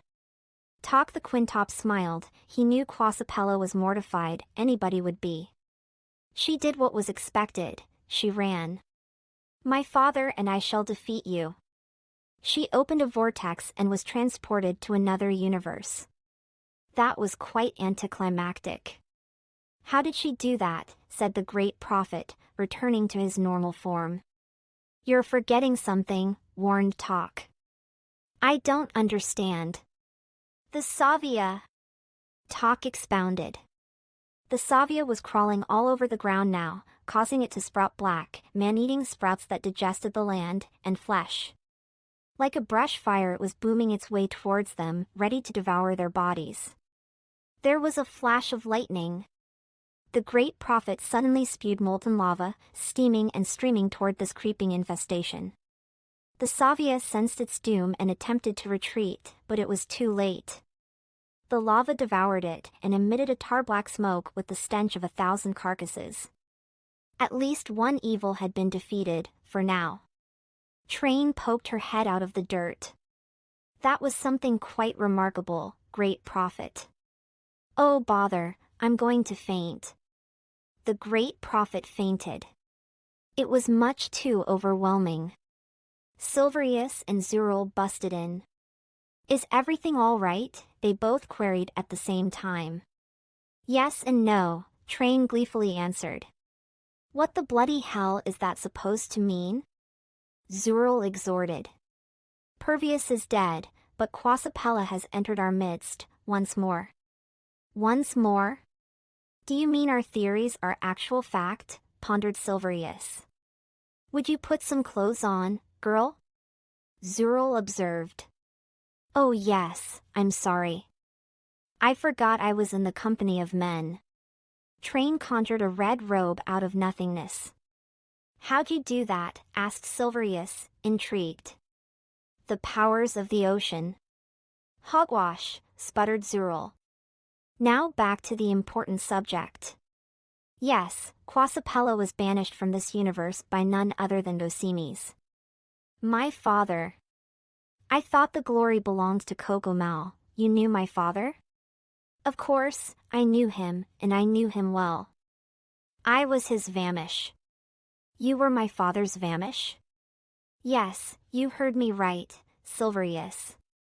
He was a nobleman, Gosimes. He always saw the good in people, and he fought for justice. Theodore may be calling you. Take my hand. He took her hand, and swiftly he felt himself being sucked into another world. Theodore stood before him on a hill overlooking the sea. My boy, it seems you've learned a thing or two since our last meeting. And, Train, you've been emancipated from Pervious, how amazingly thrilling. Go for a swim in the ocean, young one, and you will be clean. Yes, my dear keeper. Train took a running jump and plunged herself into the sea. She swam gracefully and delightfully, like a dancer. Theodore, it seems Flamotia is growing more and more bizarre. Silverious insisted. Everything is interconnected, my boy, remember that. What does that mean? Theodore always spoke in riddles. You'll discover it. But first, come with me. But, he reacted cautiously. Theodore's ways were synonymous with near-death adventures. Theodore took his hand and Silverious found himself in Theodorus, yet it seemed different. Mare's didn't overrun it, there was brightness there, a brand of energy that transcended imagination. Welcome, dear boy, to the past. Don't be rash, boy, or the whole universe could spontaneously combust. But I thought time travel was impossible. Was it? Or was this brand of the supernatural a loophole that could return his loved ones to him? Not when you are time, my son. Pardon? Theodore made little sense. Can't you feel it in your chest?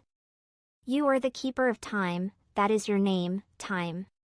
One day, Time, you'll be the keeper of fantasies. But your being here has already been predestined, so don't worry about messing up the balance of our universe too much. What do you bloody well mean I am time? Am I the concept of time? The personification of time, or the embodiment of time? Theodore chuckled, all of the above, my son. You have all the characteristics of an animate person, including all of the powers of the inanimate force of time. To Silverious such a statement was preposterous. Why have you brought me here? He demanded in a spurt of anxiety. To meet the protector, of course. The one the flower girls weep day and night for. Come, lad, see for yourself. An infant was crying under a papyrus tree. Gosimes happened to be walking by on his daily rounds. Theodorus was scenic this time of year, the zebra was in full bloom, like a beautiful blossom. My dear child. Someone must have abandoned you. I'll search through the village, Gossemies whispered softly. Excuse me, Silverious, I have an appointment with fate. Theodore graced Gossemies with his presence. Gossemies, what have you found there? Someone abandoned a child, and I am seeking them out. She is no ordinary child, Gossemies. She is the protector of a queen. Silverious stood perplexed. He dared not move. He stood as stiff as a statue. May I inquire as to who you are? I am Theodore. The Keeper of Fantasies? Yes. I am just a humble innkeeper. Care for the child as if she were your own. You shall name her Lucia. She shall protect the jewel near the heart of a queen. Theodore's eyes were turning red. Versillies could never ascertain that he was her father, and he loved her beyond comprehension. Theodore returned to Silverious, teary-eyed, yet full of love. My boy, now you know more of the truth. Your sister, she's a flower girl, the protector of my daughter, Versillies. Versillies is dead. Not yet, my boy. But she shall soon make the ultimate sacrifice. She's your daughter? How in all of Dramanico, thoughts seared his chest. So, Theodore was Versillies' father? This was betrayal. Faith, my dear boy. Faith can move mountains. Come, let us return to my country. I want to see her. Silverious was enraged. Small puffs of smoke evaporated from his ear canal. Theodore clasped his arms around Silverious. You cannot. Soon she will join me on the Isle of Dreams. If you truly love her, then you will understand the sacrifice she must make. What sacrifice? You'll understand in time. I love her. He truly did. More than he had ever loved any dream before. You do not understand love, boy. I'd die for her. He was honest. Honest and vigorous. Don't say it. I'd give my life for her. Silverious was irate, yet full of cascading tears. Oh, Silverious, I care for you like a son, but be careful what you say. I'd give my all for her. Oh, Silverious, one day you shall. It was as if he had made a pact on that day, a pact of bloody sacrifice. Come now, Silverious, return home with me. I'm afraid I have caused you much sorrow. They returned to the cottage near the sea. Train stood before them, a pretty girl, all cleaned up. That was just what I needed, Theodore. Yes indeed, Train. The ocean makes one pure. It is, after all, composed of the greatest matter in all of the universes, love. You must return to your world, Silverious, and Train. It is a place of dire need, caught in the middle of a multi-dimensional war between the forces of good and evil. Versillies was afraid. She was pregnant, and she knew it. Yet this pregnancy was different from what she had expected. She noticed a few changes about herself. Her white skin seemed to be tanning rather easily in comparison to the past. Her eyes seemed to be changing gradually from green to hazel, and suddenly she was feeling more rambunctious than she'd ever felt in her life. It was time to tell Lviv. A servant girl entered the vicinity. She was blonde and frail, but she had a grace about her that would charm any gentleman. Come, Versillies, I must take you away. Away? Versillies responded, startled. Yes, to the peak of Citadad Mountain, where you will rest in a flower bed until you give birth. Don't worry, for you it will not be painful. You will be taken to the Isle of Dreams, where the great heroes of the past live, and you will dwell amongst the Escians. You must make the ultimate sacrifice for your daughter. Who are you? I am your protector. The protector of the jewel. What about Lviv? He will soon join you, but there isn't time. Come, child, take my hand. Don't be afraid, for you have known me all of your life." Versillies took her hand, and in that moment, the two ascended into the air. They landed atop a rustic mountain. The aroma of flowers filled the wind, and Versillies' eyelids grew heavy. "Sleep, my child, and dream of wonderful happenings, my queen." With those words, Versillies fell into a deep slumber. It was an enchanting place. She was soon reliving her childhood. "I love you, Mama Lucia." "Where is Papa?" "He's on a long journey, but he's always watching you." "Who's that lonely boy who always plays in the woods?" "That, my dear one, is Silverious." Versillies felt sorry for him. She felt a genuine hurt inside. "Why does nobody play with him?" "They are afraid of him, Versillies, for he is extremely gifted." Versillies approached Silverious. "Hello, there. What do you want?" Silverious asked spitefully. "I want to be your friend." "Yeah, right. I do, no lie. You can speak mind language? Is that what it's called?" "Hi, I'm Silverious, son of Gosimes." "I'm Versillies. We should be best friends." "Yes, Silverious. Best friends forever." "For longer, if it's possible," Versillies smiled. 2 years later there was a Mare attack on Theodorus. "Hide!" Gosimes yelled to his family.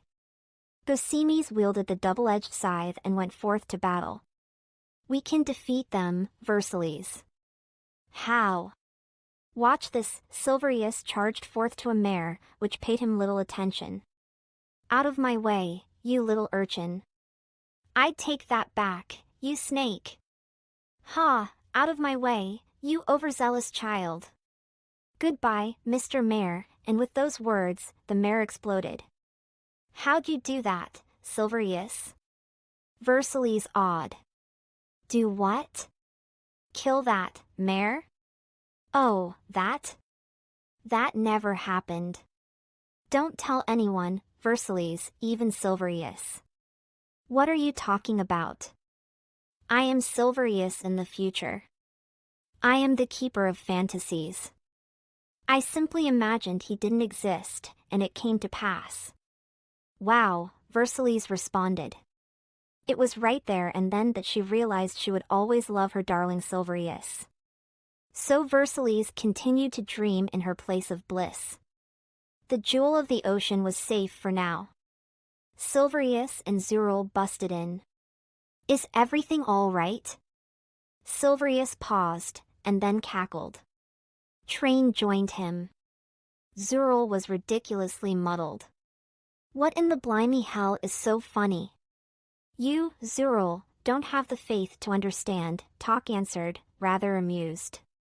"Look, you little green toad, I want to know why I'm the only one not sensing the hilarity in this situation. For all I know, the great prophet is dead, and regardless of how much I dislike the man, he still deserves some respect." The great prophet came to. "I love you too, Zural. You're a real pain in the arse, do you know that?" "Great prophet. More like great fish food. I ought to strap you by the ears to the tail of a catalyst." "It's a pleasure knowing you, Zural," the great prophet joked. "Would you two stop your bickering? Quasapella is loose in our realm and she is seeking the jewel that can potentially destroy us all and usher in an unprecedented era of darkness unknown to the upper world." Silverious said in one breath. The troop silenced. "We must continue our journey to the ancient city of Ents," Zural stated. "It is necessary that we do," the great prophet responded. "After all, history cannot be altered." Silverious didn't like the tone of the great prophet's voice. He spoke to him privately when he found the chance. "What do you mean by saying history cannot be altered?" "That is something Theodore or Talk would say when there is great danger looming." "There is indeed a great danger. Greater than you can now imagine. But I cannot elucidate, for I only remember things partially, and they only come to me at the right time. Relax, Silverious, get some rest tonight as we restock. Worry about nothing until it comes. Okay? What you're asking is impossible, but for your sake, my dear friend, I will try. The great prophet grew teary-eyed. When can I tell him, talk? The great prophet whispered. Worry not. The time will come, and when it does, he will begin to understand that everything in all of the worlds is completely interconnected. Indeed, it was. Chapter 5. She is rather cute, don't you think? The great prophet pondered as he cooked some eggs over the fire. Hutaka village was behind them, and now they trod upon the lands of Hod. The lands of Hod were aptly named. Hod was a Flamotian euphemism for wild or wilderness. Who, great prophet? The Vamish girl? Silverious responded. He was the only other one awake. She has a name, a gorgeous name. You know, I am positive I love her. Love? How can you speak of love when you've barely even met her? I know her better than one could imagine. Great prophet, all this talk of love is foolishness. In the end, your heart is squeezed dry and shattered all over the nearest wall.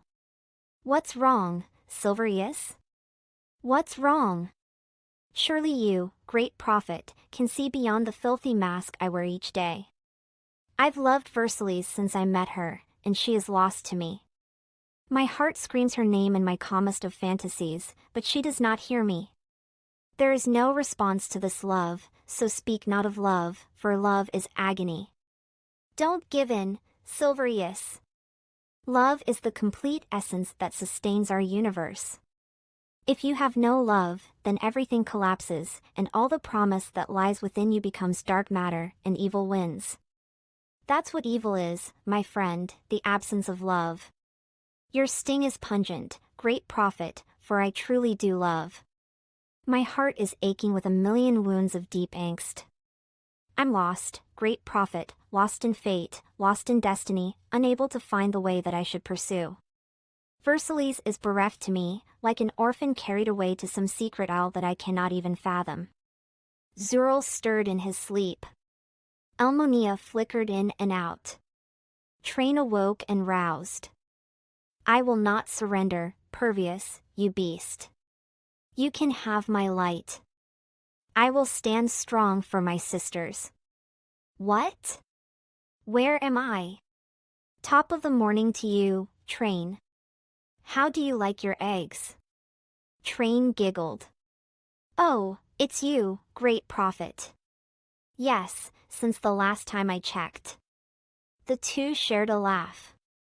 Zural sputtered, let me sleep just a little longer.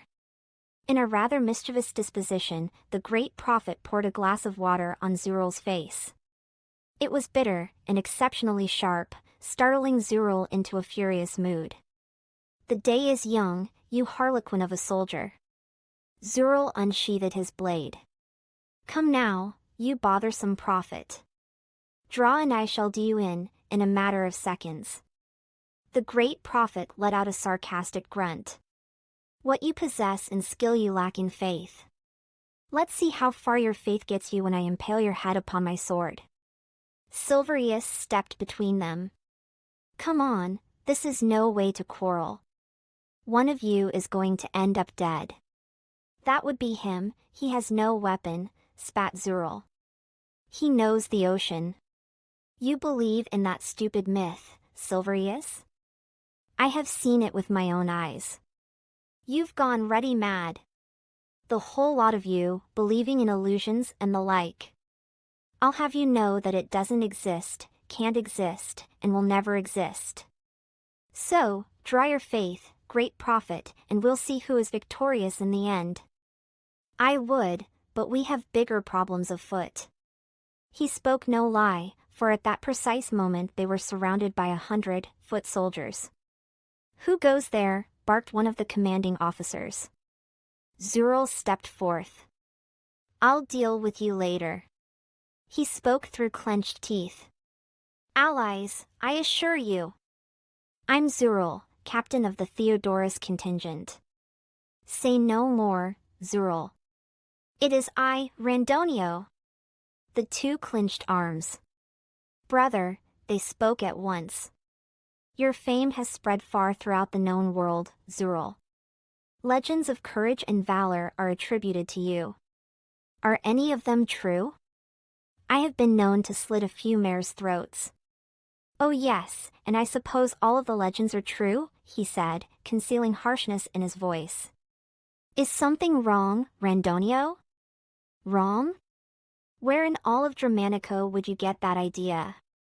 Randonio hissed sharply. I don't understand. You're a wanted man, Zural. In these parts you've got a price on your head. What in the muddy heck are you talking about? I'm sure you're aware Gosimes is dead. Yes, of course, he's been dead for months. There is overwhelming evidence to suggest that you killed him. Why in the ruddy hell would I do that? Passion. He didn't kill my father. Silverious shouted in fury. No, Silverious, I did not kill your father. You were jealous, Zural, jealous that he was always greater than you. He was a better dream, a stronger warrior, and a better lover. I loved Gosimes. Yes, but you loved Cyrene more. You wanted her at any cost. No. What has possessed you, Randonio? Envy? Power? We were like brothers, the three of us. How could you believe such a heinous charge? It was not I who accused you, but the great Cocomal himself. Everything went silent. Cocomal had charged Zural with murder? If Cocomal had any evidence, then it must be true. Zural, is it true? Did you slay my father? Silverious lunged at Zural, but was restrained by the great prophet. I didn't kill your father. It's a lie. Take him to the barracks and prepare to execute him. Silverious and Zural caught glances. You've got to trust me. Silverious glared at Zural. I don't know if I can. Several soldiers chained Zural and took him away, captive. I wish you safe passage through our land, Randonio expressed politely. Silverious was infuriated. I can't believe Cocomal accused him. If he did kill my father, I want him to suffer. I can assure you, he will wallow in great agony. Silverious awoke with chills. He was shaking all over, and he couldn't contain himself. Had Zural betrayed him? If he had, it was in the worst way anybody could. If he had, Zural was a brute. Inside he was tempestuous. Hot anger was fuming within. A dark ability was surfacing, and revenge stoked his flame. Silverious was struggling to maintain his temper. It wasn't fair. Everybody he loved and trusted had betrayed him, abandoned him, and shoved the greatest good down his gullet. He was starting to wonder if revenge and malice would defeat his enemies. What if he embraced the Omnilord he had hated so much in the beginning? Could that magic have saved the girl he loved? Would Gosimes still be alive? These questions were starting to sizzle his mind. Silverious. Who speaks? Silverious, why are you troubled? Cocomal knows best. Why do you put your faith in a dream? Cocomal saved our nation. You think so? The ways things appear aren't always true. Right, and why should I believe you? Time sees all. What's that supposed to mean, you ambiguous voice? Silverious bellowed. Look deep within yourself and you will find the answer. I'm tired of this obscure tripe. I want some clarity. I want some facts. Theodore stood before him on the grassy mountain overlooking the sea. You allowed your friend to be tossed into the hands of the adversary on false accusations. You cannot believe every lie they tell you, even if they tell it with the scent of perfume. Zural didn't kill my father? Precisely. Zural was more devoted to your father than any man I have ever known. Who killed Gosimes? Not Zural. You have done him wrong, boy. But there is still time to make things right. Tell me. You know. Who killed my father? I shall not. The universes must be realigned before destiny is altered to the point that it cannot be rectified. Theodore, you speak of time and destiny as if they were relative, as if the smallest iota of change in its course could dismantle the universes. It is exceedingly possible. And has before. There was a universe before this one, in fact, that is where you go when you dream. It's segregated because of free will, and I'm telling you, Dramanico is on a collision course unless you rescue Zural. Okay. Silverious reflected, overwhelmed that he had perhaps been the traitor, not Zural. Take only the great prophet with you. The barracks prison is 5 miles from where you stand. Look at what they are doing to him. In his mind's eye, Silverious perceived Zural being whipped with spikes by Randonio, and Randonio was cackling with glee. Thought you'd always be Coconel's favorite, did you? Thought all your acts of heroism would be honored forever? Wait until Zior, gets a hold of you. Then you'll be nothing but a squalid memory. I've done him wrong. I deserve to die. Stop pining, boy, and awaken the great prophet. Together you can penetrate Randonio's forces. Silverious obeyed. The great prophet was already awake when Silverious returned to the lands of Hod. Yes, I know, we're on a mission. Talk, please protect Train. Let her sleep until we return. She is a fine girl who deserves pleasant thoughts. You are an enigma to me, great prophet. I am an enigma to myself, my dear friend. Come, great prophet, I have a wrong to right. I should have never doubted him. 5 miles in the dark was grueling, but soon the two dreams spotted a walled fortress. There were guards on every side, waiting to pummel intruders with their flaming arrows. Archers of great renown possessed this Scripolodian checkpoint. They were skilled and prepared to kill on command. How do we get in? We walk, the great prophet answered, as if he were oblivious to the danger. Walk? Are you insane? Why do you lack faith, boy? Faith is one thing, walking unarmed into a stronghold of 1,000 soldiers intending to free a suspected criminal is another. You sure do know how to talk, Silverious. Just follow me. The two friends approached a daunting drawbridge. How do we get through? Asked Silverious, nearly wetting himself in fear. The great prophet extended his arms in front of him and the drawbridge exploded. It shattered into pieces too small to be perceived by the naked eye. Holy tornado! Good idea. The great prophet rapidly spun his arms in a spiral and a tornado was born. What's going on down there? Screamed an archer. It's a tornado, amplified another archer. It took out our drawbridge. Let's get down there. Come, Silverious, quickly. The tornado will only distract them for so long. The great prophet took Silverious's hand and the two leaped into the opening. They had infiltrated the stronghold. Silverious was amazed. The more faith you have, the more things are possible. But we don't have time for chatter. Come, Silverious. The barracks was a series of rooms filled with an arsenal of weaponry, tables and chairs, and bedrooms. The walls were solid stone. There was a pathway to the dungeon. Quickly, we have no time to analyze. They'll be on to us soon. They snuck into the dungeons. He's behind one of these barred doors. Which one? There must be 20 of them. Zural. The great prophet placed his hand over Silverious's mouth. Are you daft, man? Silverious? Great prophet? Is that you? He's in there, Silverious half whispered. Oh, thank Zebring you found me, I was dead for sure. Now, how the ruddy lower world are you going to get me out?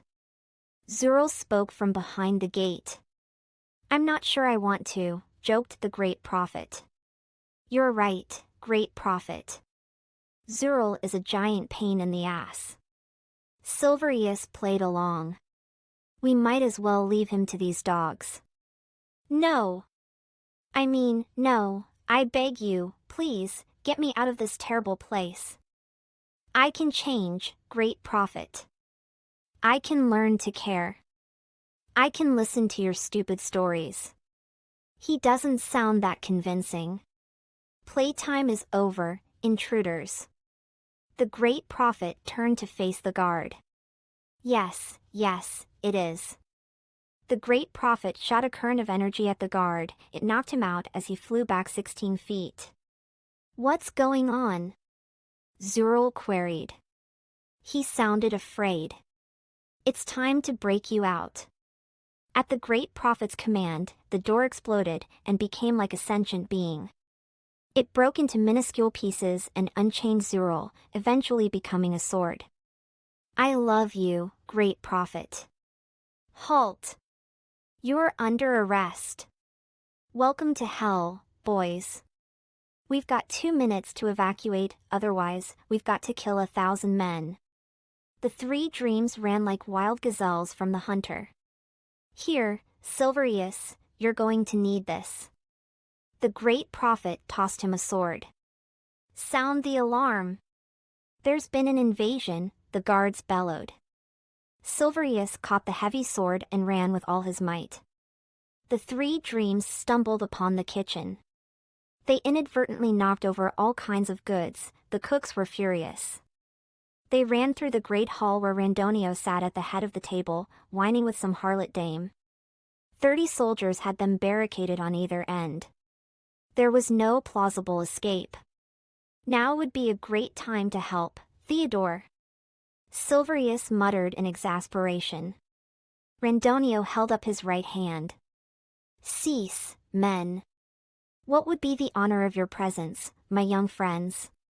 You are a liar and an envious twat, the great prophet declared. Hefty charges from one I hold nothing against. Leave now and I will spare your lives, for I am merciful and forgiving of the ignorant. Release Zural. Silverious proclaimed. That, I am afraid, I cannot do. For you see, he has wronged me. He has wronged Cocomel.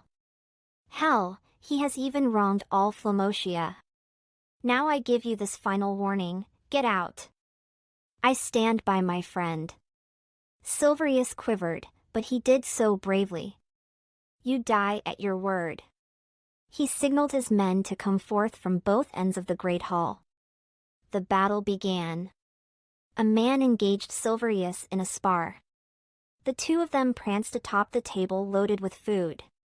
Silverious grabbed a gold plate and smashed it against the soldier's face. The soldier was knocked unconscious. 5 more men encircled him, ready to do him in with their skilled sword craft, but Silverious spun in an oval, like a dancer, and chopped off all of their heads. Zural was facing adversaries of his own. Randonio had a pet Tyrodoust trained to spill blood, and he decided to release it. Shred Zural to pieces. My pleasure, master, it reassured him. The great prophet latched himself to its underbelly and used his fist as a screw to tear out its living guts. The Tyrodoust quickly fell, dead in its gore. That's 50 you owe me. I love you, great prophet. Now you're getting exceedingly creepy. Silverious was still struggling against the archers. He had found a shield and was repelling their piercing effects. Theodore, I need you. There was no response. Randonio seized Silverious by the neck. Your jig is up. Drop your weapons, cease your fire or the boy dies. Use the power of the ocean, great prophet. The great prophet was solemn, but he understood what must be said. Destiny cannot be altered. The great prophet allowed for himself and a bewildered Zural to be taken captive. Destiny can be altered, great prophet? You have the power to annihilate this foe. I've seen it, Silverious insisted. This is the ocean's will. What, that we die? We've come this far to die? Silverious persisted. Chain them head to toe. Tomorrow, we march for Zaire, ordered Randonio. Zural was petrified now, more petrified than he had ever been in all the days of his life.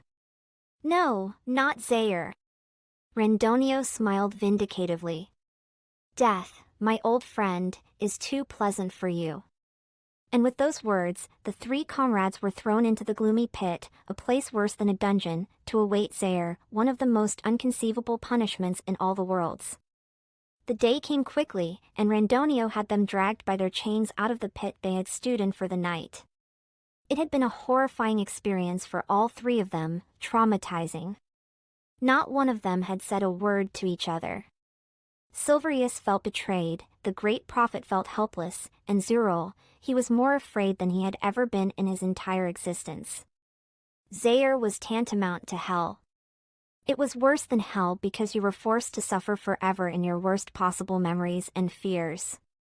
Zural had seen a lot of bloodlust, and he had many regrets. For him, being sentenced to Zaire was like dying forever, feeling the pain, but never the relief. It was early morning. A regiment of 30 dreams dragged them over rocky terrain. They were defenseless and frigid. Randonio commanded the brigade as they neared Zaire. Tears came to Zural's eyes as he spotted the creatures well. He wished he could just die. He knew such a wish was fantasy now. Silverious, do me in. It was too late. Dunk his head into the well so he can behold a little of his fate. Randonio screeched with evil elation. The soldier responsible for Zural obeyed. He pulled Zural's face out and he was whiter than an apparition. Plunge his body in, and let him rot for all eternity. Randonio, came a female voice from beyond the morning mist. Yes? Behind you. He turned around to face the most voluptuous woman he had ever seen, but wait, she wasn't a woman. She had 3 ears and 3 breasts. Satina. Silverious thought to himself. I suggest you release the Keeper of Time and his friends. Why, my lady? They are terrorists. I am prepared to fight you. I'm prepared to let you try. Men at arms. Satina peered at the men. A fire fell from heaven and devoured them all. Randonio glared at her, impressed. Let Time and his friends go. Never! Randonio rushed to Zural, picked him up, and tossed him into Zaire. Return to your master. A gust of wind strong enough to carry a man emerged, and Randonio was caught up in it. You shall pay, woman. Kokomal will see to it that I am avenged. His voice tapered off into the wilderness as he was carried away. Why is it that you saved my life? He asked bluntly. I am afraid that you, as pathetic as you are this world's only hope. Silverious stood silent, with a glassy look in his eye. Satina, Zural's dead. No, he isn't. He can still be rescued, but only by you. By me? You are the Keeper of Time. Go plunge into Zaire and rescue your friend. I shall return to my people. Wait. Satina, why are you helping me? Silverious chirped. You must discover that for yourself. With those words, Satina vanished. Do as she says, proclaimed the great prophet. Silverious took a running leap, and suddenly he found himself immersed in red goop. Zaire was forcing him downward into Zural's darkest memories. A lovely woman was holding a baby in her arms in the stillness of the night. How she loved that child, but his life was in danger. The woman wrapped the baby in silk and began to cry. I hope you understand, one day, why I must leave you. I was taken advantage of, and your father wants to kill you. Oh, my little Zural, be strong and prosper. I pray that the priest will take good care of you. How mommy loves her little Zural. She left him at the priest's doorstep with a note. The note read, "This is my baby, Zural. I love him so much, but his father is trying to kill him. He must never know his father, for his father is a barbaric brute who molested me. Teach him to be a gentleman, and give him the best education you possibly can. I write this on tear-stained paper. Goodbye, Zural. Mama, please do not leave me again. Not in this orphanage. Not with these bloody racist green skins. I won't conform. I am a purple skin through and through. Don't let them destroy our tribe. We are a people, Mama, a people," begged Zural, being slurped deeper into Zaire. Silverious dove, trying to reach Zural's hand, so close. Two boys about the age of 7 were scuffling with sticks. Another boy watched them with extreme adoration. "Gosimes, you are no match for my prowess." "I see. Priest has taught you well." The two fenced almost effortlessly with their staffs. Zural charged at Gosimes and tackled him into the mud. It was mucky, like a small bog, but that didn't faze Gosimes. Gosimes pulled a reverse and had Zural pinned down into the mud. "You are too cocky. That is when you lose. I see priest has been teaching you well too, my friend." "I've just been paying attention." A strange man entered the vicinity, his blonde hair sparkled in the light of the zebrin. He was a handsome fellow, and very mysterious. "You boys fight as well as any men I've ever seen. If you're interested, I'll take you on as my apprentices." "Who are you?" asked Zural. "I am Kokomal, monarch of the Scrupulodian Empire." "Kokomal," the three boys chirped at once. "You mean, the great Kokomal? The legendary hero?" Kokomal smiled, one and the same. Randonio piped up, "We would love to be your apprentices." Zural reached out for Silverious's hand, but it was in vain. The memories were worsening. Gosimes and Zural were 20 now, fine soldiers for the cause of the Scrupulodian Empire. Kokomal had given them orders to utterly destroy Strobanka. When they reached the city, Gosimes had compassion on it. "Zural, this is a city of women and children, I see no Mares. It seems they are content to live the metropolitan life. Let's plead their case to Kokomal. He ordered us to spare no one. Come on, men. I can't follow you in good conscience into this one." "Fine, disobey direct orders. If you weren't like a brother to me, I'd have your neck strung. War has hardened you, Zural." Zural entered the city of Strobanka and shed much blood. He slaughtered women, children, and infants. None were left standing in this massacre. The blood began to choke Zural as he descended further into Zaire. "I'm sorry, I was just following orders." Shadows of the slain circled him, calling out against him. "We are Strobanka. We had hope and a future. Now you shall drown in our blood. Bloodlust, bloodthirsty, blood-crazy were you. Not hearing our cries for mercy. What if it were you? Bloodhound, blood goggles, watch the Nile change from water to the innocent blood you spilt." Gosimes sat outside the city, quietly weeping. He knew Zural would one day have to pay for this murderous deed. Zural sank even more. Silverious attempted to follow. "Why don't you get your arse out here and fight this war? We are surrounded by the most appalling creatures I've ever seen." "Who you talking to, boy? Fight!" Zural commanded. "Gosimes, there is a woman in a cage just north of you. Can you locate her?" Silverious remembered this memory, he had been there. He watched it all unfold again. "What is your name, girl?" asked Gosimes. "I'm Cyrene." "Well, Cyrene, you are awfully brave to put up a front against those Mares. Who may I ask are you, my rescuer? Zural barged into the conversation.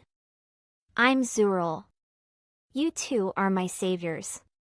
Please tell me your name? Gosines. It's a pleasure to make your acquaintance, Zural and Gosines. No, not again, cursed Zural.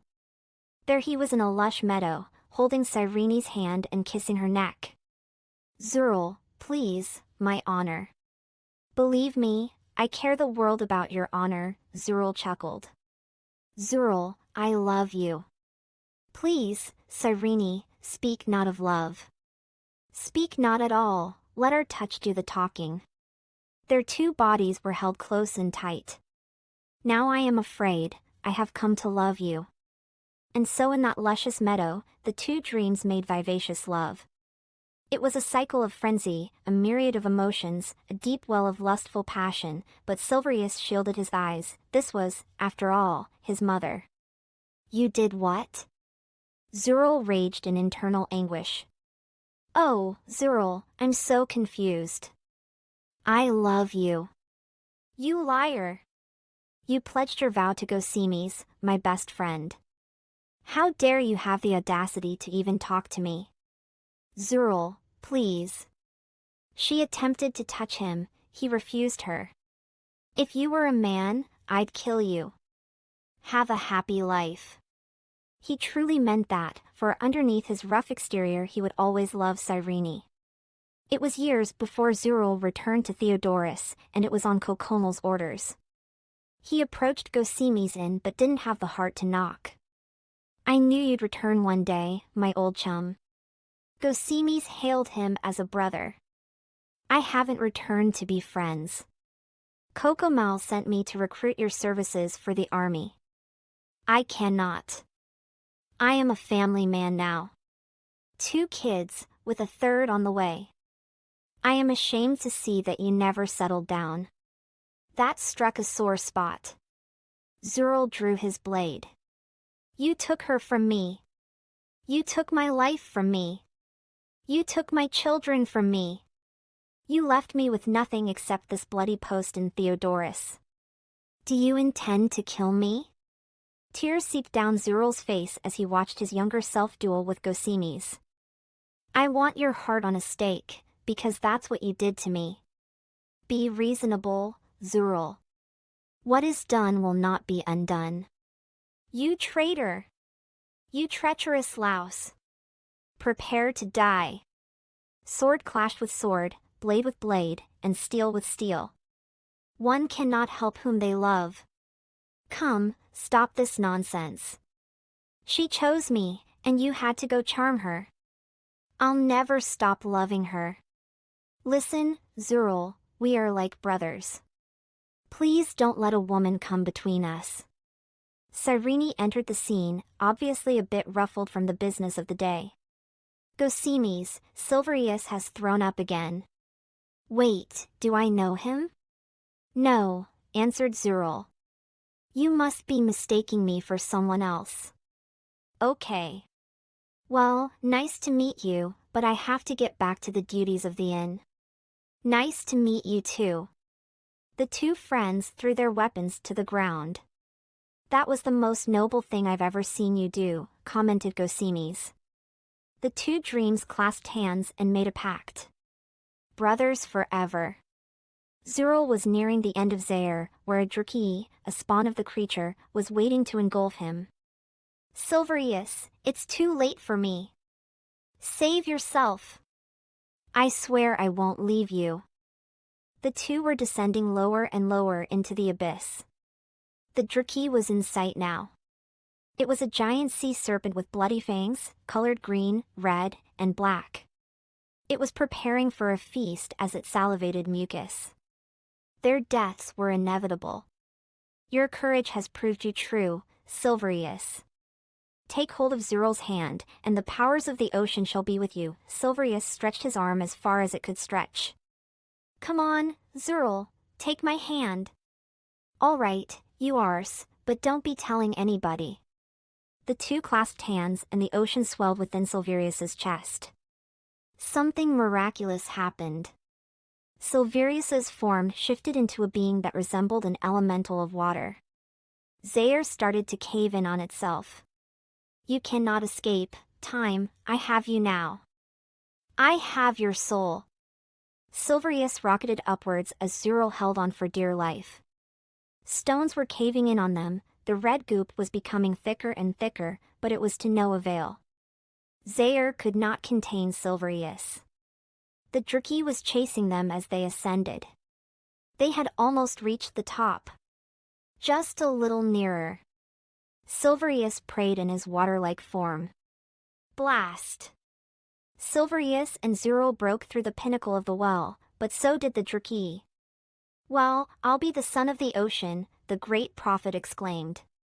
Silverious the water elemental spiraled like a whirlwind, and from his heart emerged a waterfall, cascading out of his inner being. The Draki evaded his attack and instead focused its malice on Zural. Silverious, that bloody bug is after me. Don't worry. Silverious exuded more water, it was like a show of fireworks. Watercolor plastered the air and then dissipated, it was beyond remarkable. The water smashed against the Draki so hard it was knocked unconscious. From out of the waters a rainbow emerged. Cut off its head! Silverious instructed Zural. Zural replied, I have no weapon. Do you believe in the dominion of the ocean? How can I not? I've seen it with my own eyes. It has spared my life. That is your blade, its name is Faith. To the left of Zural there was a stunning blade, with a bronze hilt and polished steel. Now it will only serve you if you believe. I believe! Zural took possession of the sword, it glimmered in the mid-morning light. With everything he had in him, he sliced the Draki's head to hell where it belonged. The great prophet clapped with a thundering applause. Welcome, Zural, to a whole new entity of possibilities. Keep the sword close to you, for you're going to need it. Silverious returned to his natural state, in complete reverence for the ocean that lived within him. For once in a long time, besides the dangers and pain that lay ahead, all was well. Chapter 6. It was not news to the upper world that Cocomal, Flamocia's valiant defender, had gone senile. He had taken living as an emperor as a sport, and he demanded silly things from his court. He insisted that the cook do backflips while serving the food. If the cook refused, it cost him his life. He married every woman he laid eyes on, and then disposed of them into his royal harem. He commanded all of his subjects to wash their hands 3 times on Tuesdays, and then spin around 7 times chanting Cocomal is the greatest. But his largest obsession, beyond anything else, was becoming young again. Cocomal was an aged coot, but he could grow violent. His temper was extreme, and he easily lost it. Especially if someone implied that he was old. Silverious, wake up. Wake up, my young friend. Theodore poked him with a staff. Silverious rolled over in a state of stupor. Later, mother. Silverious, there is no time for games. Quasapella is on the prowl. She's adamant about finding the jewel, and she's closer to solving its conundrum now than ever before. What? Silverious reacted, waking in a start. Come with me. They were in a cottage overlooking the sea. There has been a new development. Quasapella has infiltrated the lower world, and she is about to kill the unborn child. The unborn child? The incarnate jewel. If the child is killed, then Quasapella wins the jewel, and Dramanico becomes a pit of hell. What can I do about it?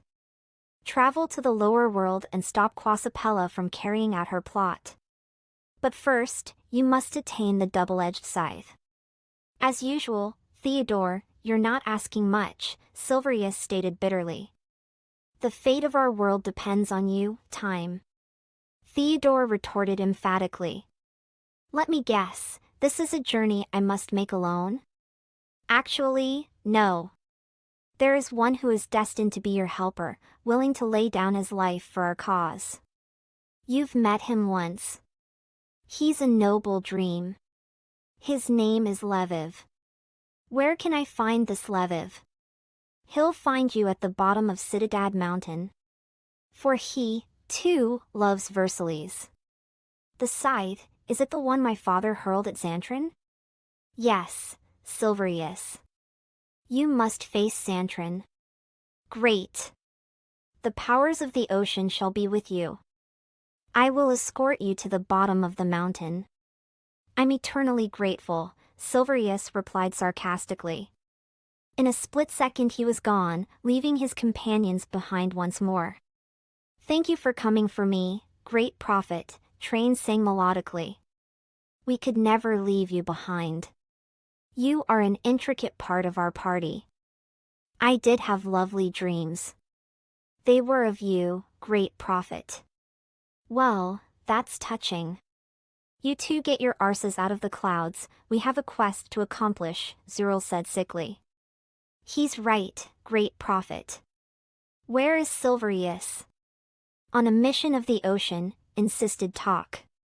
Onward we go. Zural pointed the sword of faith forward. And on they went. At the bottom of Citadad Mountain there waited a tortured Lviv. He had slept with the queen and now he wanted her again, to be his forever. He knew that was impossible. The elders had brought him here to meet with fate, they said he was going to converse with time himself. He was tired, anxious, and extremely skeptical. Perhaps they had personified time? Silverious and Theodore arrived at the base of the mountain. Before them stood a man clad in animal skins, appearing as if he'd lost his greatest friend. Theodore? Is that you? Stammered Lviv. Yes, Lviv. I've failed you. I've failed the ocean. I've failed the Grand Master. Lviv, even I have failed the Grand Master. Without his grace there would be no Dramanico. Forget your sins. There is somebody I would like you to meet. This is Silverious, Keeper of Time. It is a pleasure to meet you, Time. I believe we've met before, Lviv laughed. The mountain stands before you. I warn you of lying beasts, of macrodors, of imps, and most of all, Xantran. Xantran is the master of this mountain, except for its peak. You must defeat him to attain the double-edged scythe, the blade of the Keeper. I'll have my vengeance. Silverious wanted retribution at any cost, for it was Xantran who had killed his mother. The duo reluctantly began to ascend the rocky mountain. The first half-hour was uneventful. The two dreams were lost in their own contemplation. Finally, Lviv cut the silence. I've read a lot about you, Time, about your capabilities to control the known worlds. Look, Levi. Lviv. Look, Lviv, I don't know what you've been reading, but I'm just a simple dream caught up in a very complicated situation. Theodore calls me Time. I have no idea what that is all about, and frankly, it's rather bothersome. I just want to rescue my brother and sister, and stop Quasapella from destroying Dramanico and ushering in the hordes of hell. Do you understand? You are not aware of your abilities? I am aware. Silverious snapped. But want them I do not. But the Grand Master gifted you with them for a purpose. Loads of help that is, Lviv. More ambiguous garbage for me to gurgle. You are bitter, Time. You would be bitter too if every moment of every day you face death and regret. I wasn't there when my family needed me the most, when Versillies needed me, and I pay for that constantly. Maybe that's why Theodore sent us on this voyage together. Let's get on with it then. A screech interrupted their conversation. You cannot pass this ground unless you pay a toll. The voice seemed to be disembodied. I'll pass this ground if I want, and no apparition is going to tell me otherwise. You are brash, boy. This is Xantran's mountain, and what Xantran says, goes. So I suggest you pay up. Reveal yourself, ordered Silverious. Wait. Is it you? After all of our waiting, have you finally come to save us? There stood a little fire imp with a devilish tail, horns, and a concave face. He did not look at all intimidating, not even evil. A better word for his condition would be misunderstood. What do you mean, imp? Lviv wondered. One cannot refuse the Keeper of Fantasies, especially now that he's finally arrived. Where is your master? Asked Silverious. You are my master. If you are searching for Xantran, he is awaiting your presence atop Mount Citadad. I am not your master. Quell your tongue or I shall do you in. Silverious was serious. He was weary of part-truths and lies. You must confront two macrodors who safeguard the path to the wayward mountains. They value only courage and skill, so if you wish to confront Xantran, you must prove yourself worthy.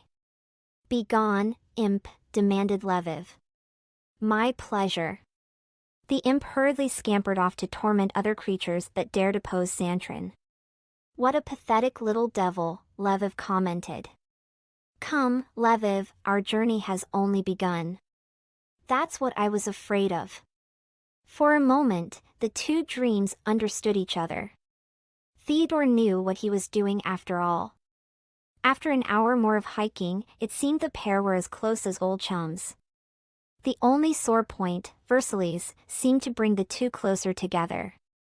I've never met a woman like her, Lviv. I know you agree. You know what, Lviv? I forgive you. Any dream could not stop a tidal wave when it comes against him, and Versillies, why, she was a tsunami. You are most gracious, time. Please call me Silverious. The legends about you are true. You have a pure heart and an inquisitive mind. Come, Lviv, we have two macrodors to outwit. I see something due north. That would be them, Silverious. Even from a distance, the macrodors appeared enormous. They were winged creatures, with slits for eyes, and a smooth complexion. They seemed to be giant women. Their bodies were curvy and attractive. They circled a stone that must have been the entrance to the wayward mountains. These creatures are gorgeous. Silverious shook his head. No wonder these creatures were so dangerous. What is your business on this mountain? The two macrodors asked simultaneously. I have come to seek the Keeper's blade. Time retorted bravely. What makes you think you are worthy of such a prize? I am not worthy, but the ocean has brought me here, along with my new friend, Lviv. The ocean? You insult our intelligence. Freeze the currents of time, then they will have to believe you. Yes, Theodore, but how do I go about doing that? Faith, hope, and love. I have faith in the Grand Master, hope that I'll see my siblings again, and I'm beginning to understand that. Love is more than an emotion. It is more than a state of being, it is the ocean, the very force that binds our universes together. And time ceased to flow.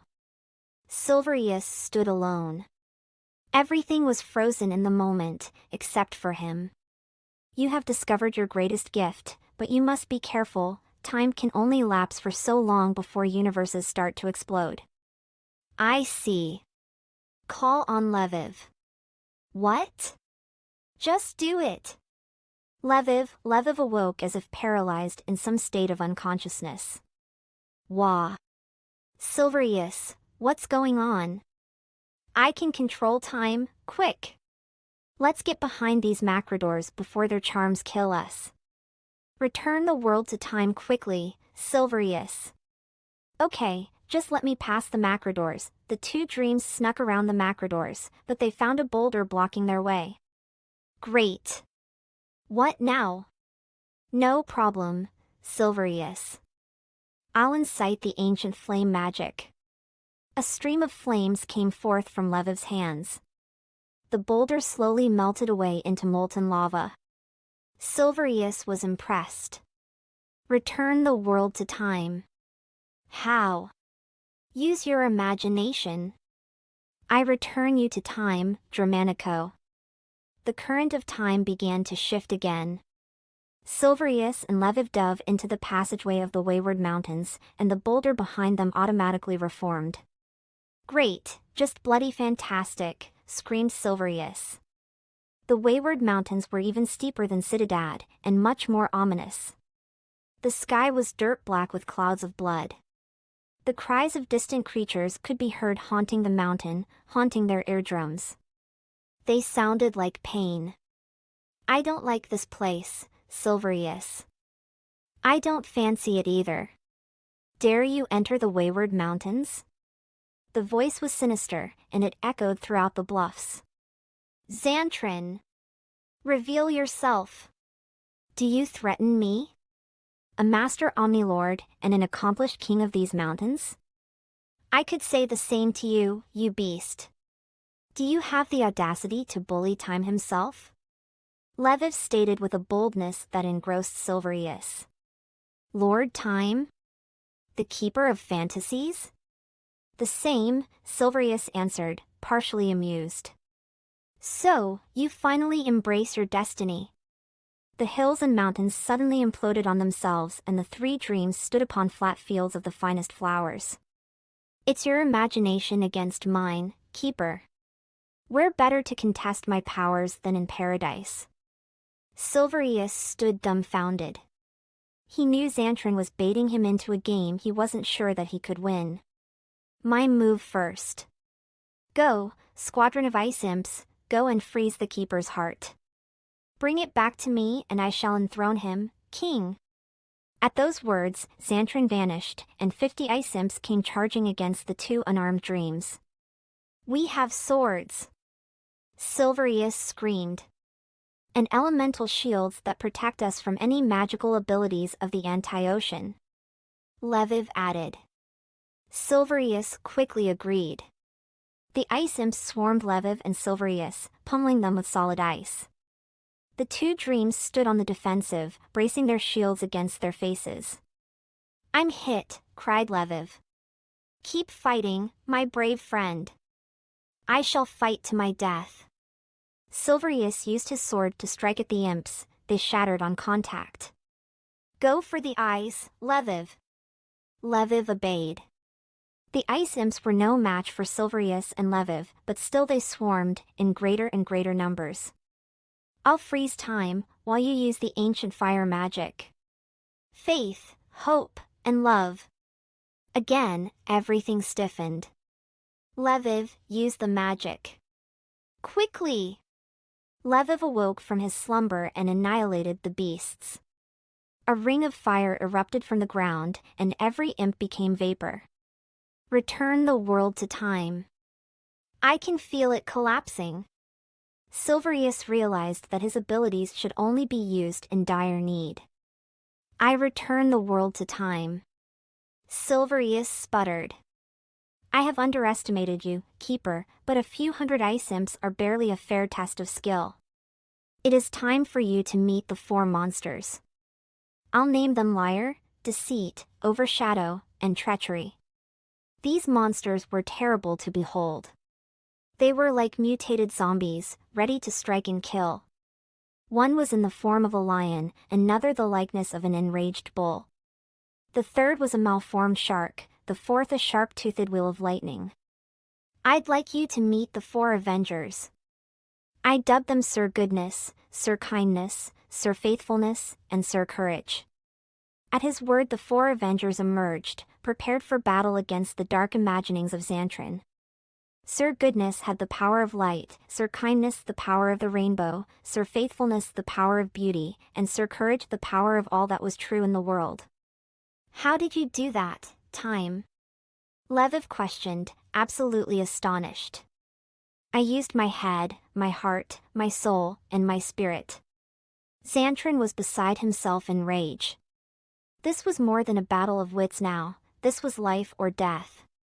Go, Liar, and feast on Sir Goodness. The two warriors grappled with each other for a bit until Xantrin ordered all of his forces to attack Sir Goodness.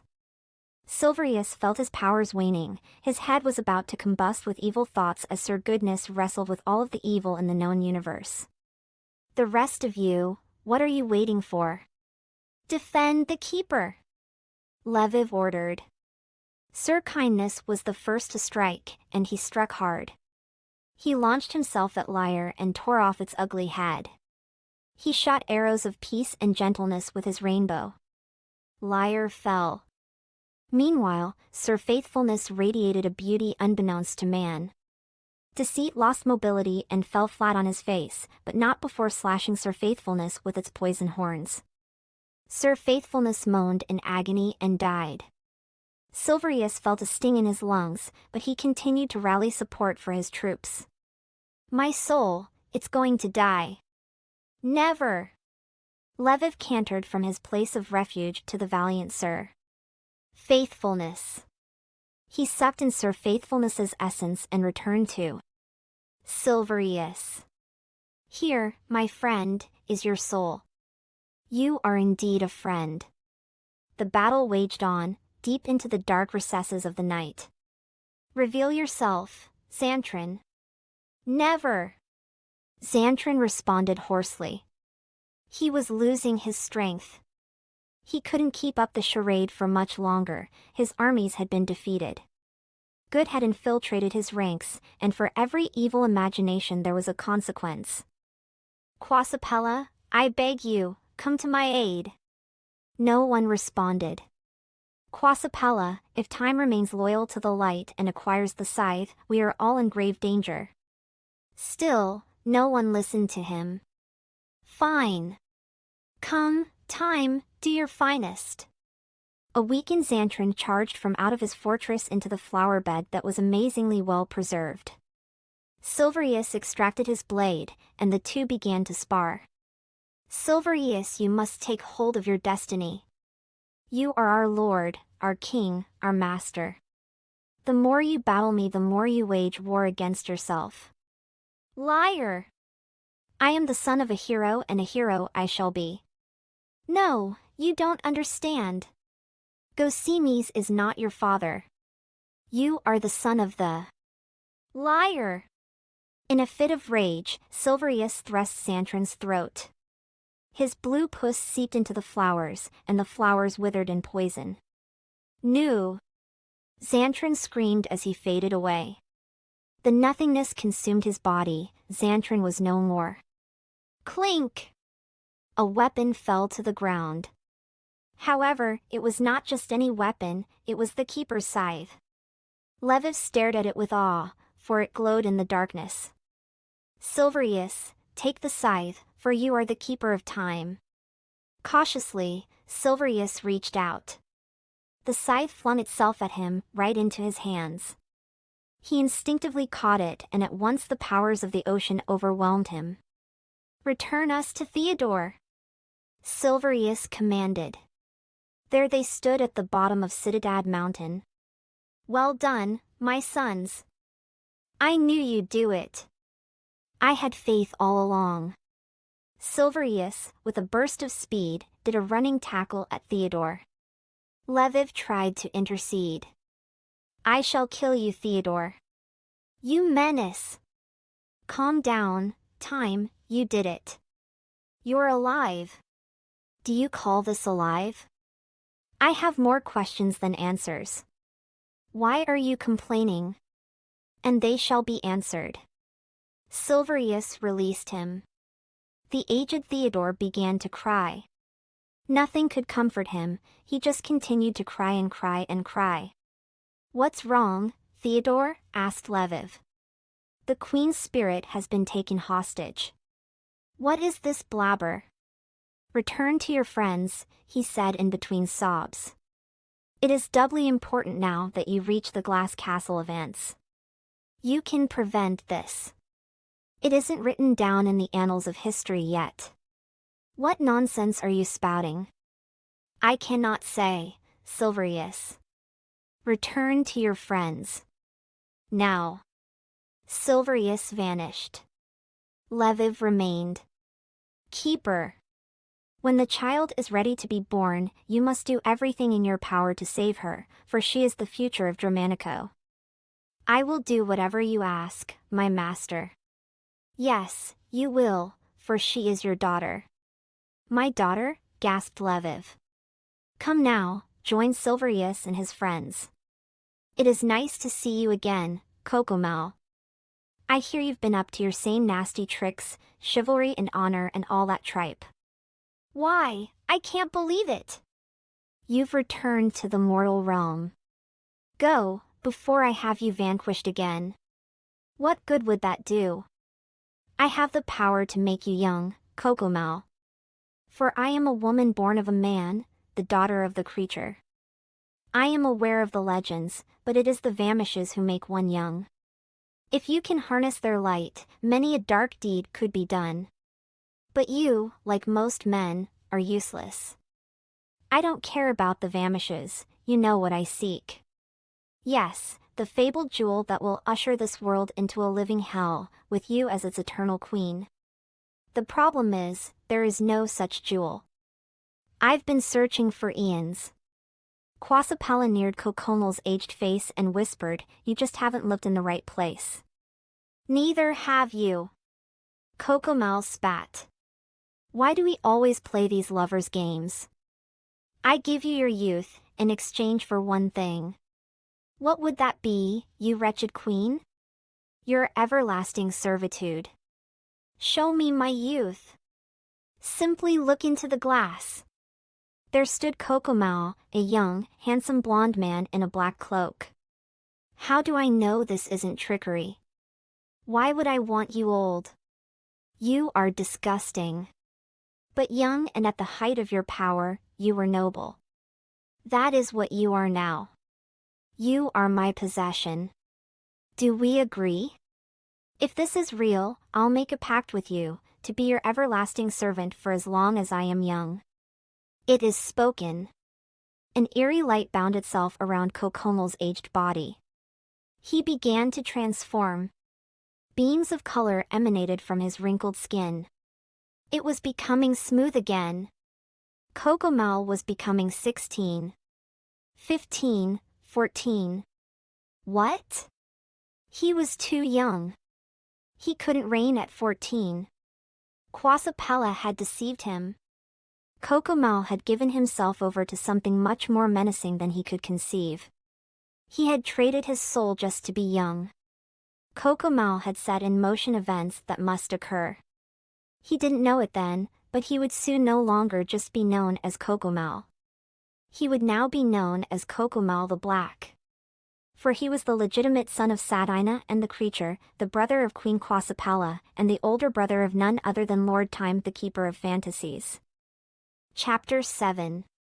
Silverious, my brother, you have returned. The great prophet hugged him like he'd never hugged anyone before. Great prophet, Zural, talk, train, I'd like you to meet Lviv. Pleased to meet you again, Lviv. Again? Everyone was confused. I'm alive, Silverious. Let me show you how. The world began to disintegrate, and Silverious found himself in an army of Mares, led by none other than Xantran. Then he saw his siblings.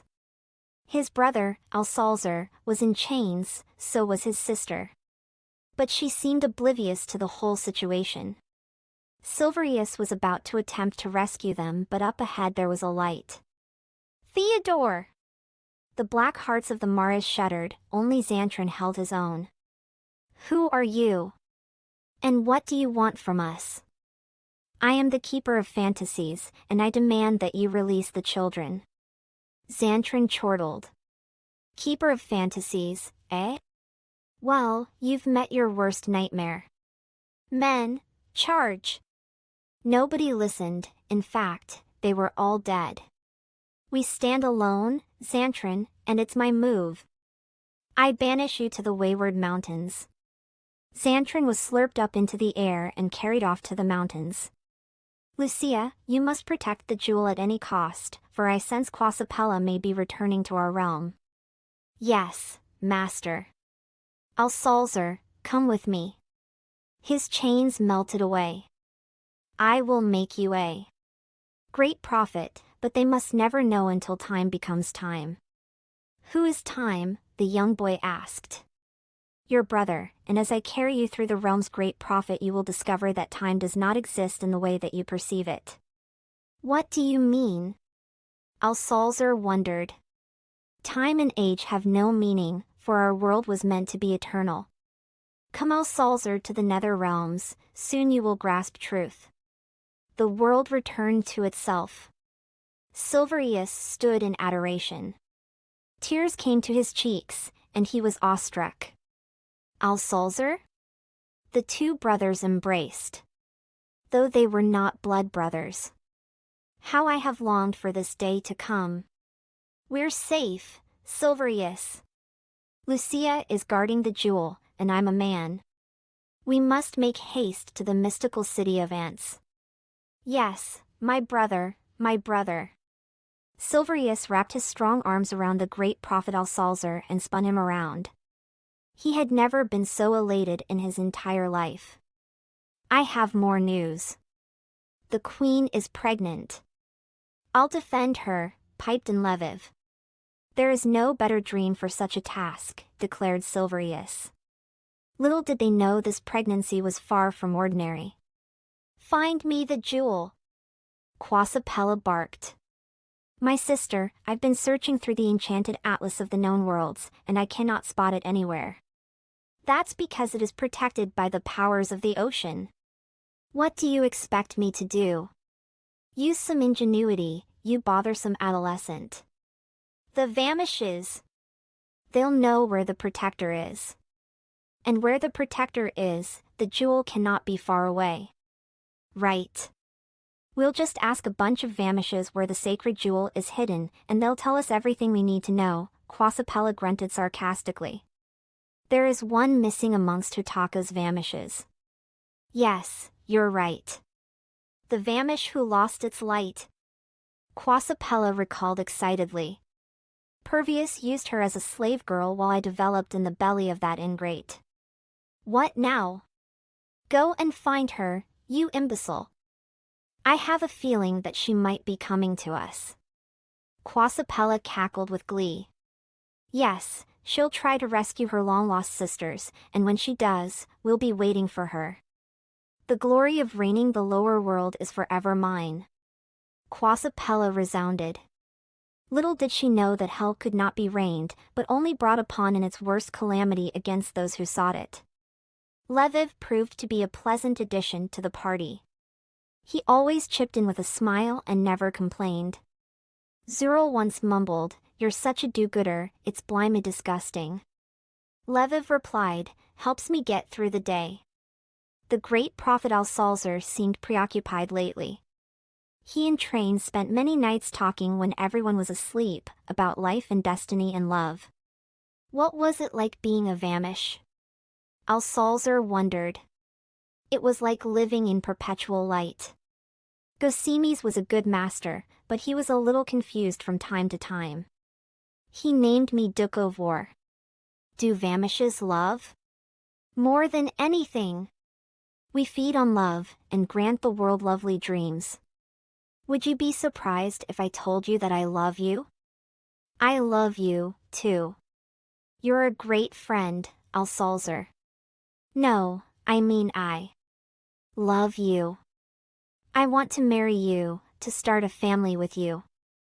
I want to settle down, for I've had many adventures. Being with you would be the grandest of them all. Great prophet. How do you love me? My love is a candle, seeking to become a flame. Tears came to Traina's eyes, for she had secretly loved him, too. After this quest, we can be together. Silverious needs us. Flamotia needs us, and Dramanico needs us. Train jumped into Alsalzer's arms. Great prophet, will you protect me? The two stared into each other's gaze. Theodore smiled as a young boy with blue hair accompanied him. You see, Alsalzer, now you are a boy, then you will be a man. And Theodore was pleased that there was just a little more love in the world. The next morning was rather chilly. Silverious awoke early and started a fire. Lviv was the next to arise. According to my map, we are in the Valley of Oracles. Nothing is as it seems in this place. My father said many a fine dream has been trapped here forever, caught in their temptations.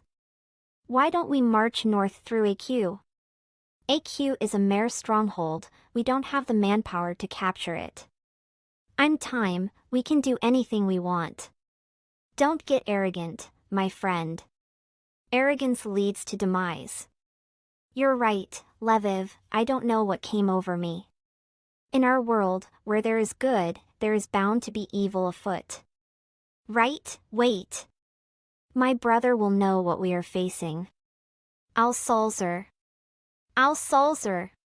Wake up, the hour draws late. Watchawant, he groaned in a slur. We have entered the Valley of Oracles and we wonder what we're up against. Mainly illusions, but we'll be fine if we stay together. What kind of illusions? Visions of grandeur that promise a dream the world, and then he loses his sanity completely. How do we fight them? With your heart. You simply believe that they are liars and they'll have no effect on you. Great. Mares or illusions, your pick, Lviv. Either way we die, or forfeit our sanity. I say we take on the illusions. At least we'll have a fighting chance. Illusions it is, then. Onward! Silverious's piercing yell woke up the entire camp. Zural was not pleased. Would you shut your mouth, you ass? It was too late for that. After they had struck down camp, the dreams ventured forth into the luscious topography of the Valley of Oracles. It was a pleasant place, with streams and waterfalls cascading before them. The waters would eventually reach the ocean and join the Grand Master's love. Everything is interconnected, Silverious thought. He was starting to understand what Theodore meant. We are interconnected, responded a female voice. Something bizarre was going on. Was it the enticing ecology of the valley? Or was it more? Who are you? You'll know me soon enough. For now, I am a child conceived by Versillies and Lviv. Show yourself. His friends looked at him oddly. Silverious, there is nothing there. You're just in my mind then? It's how all dreams begin. In the mind. It gives a dream the chance to choose between good and evil, wickedness or salvation. What? You should know these things, time. Torture me no more. Before the creation of the world I was destined to be with you.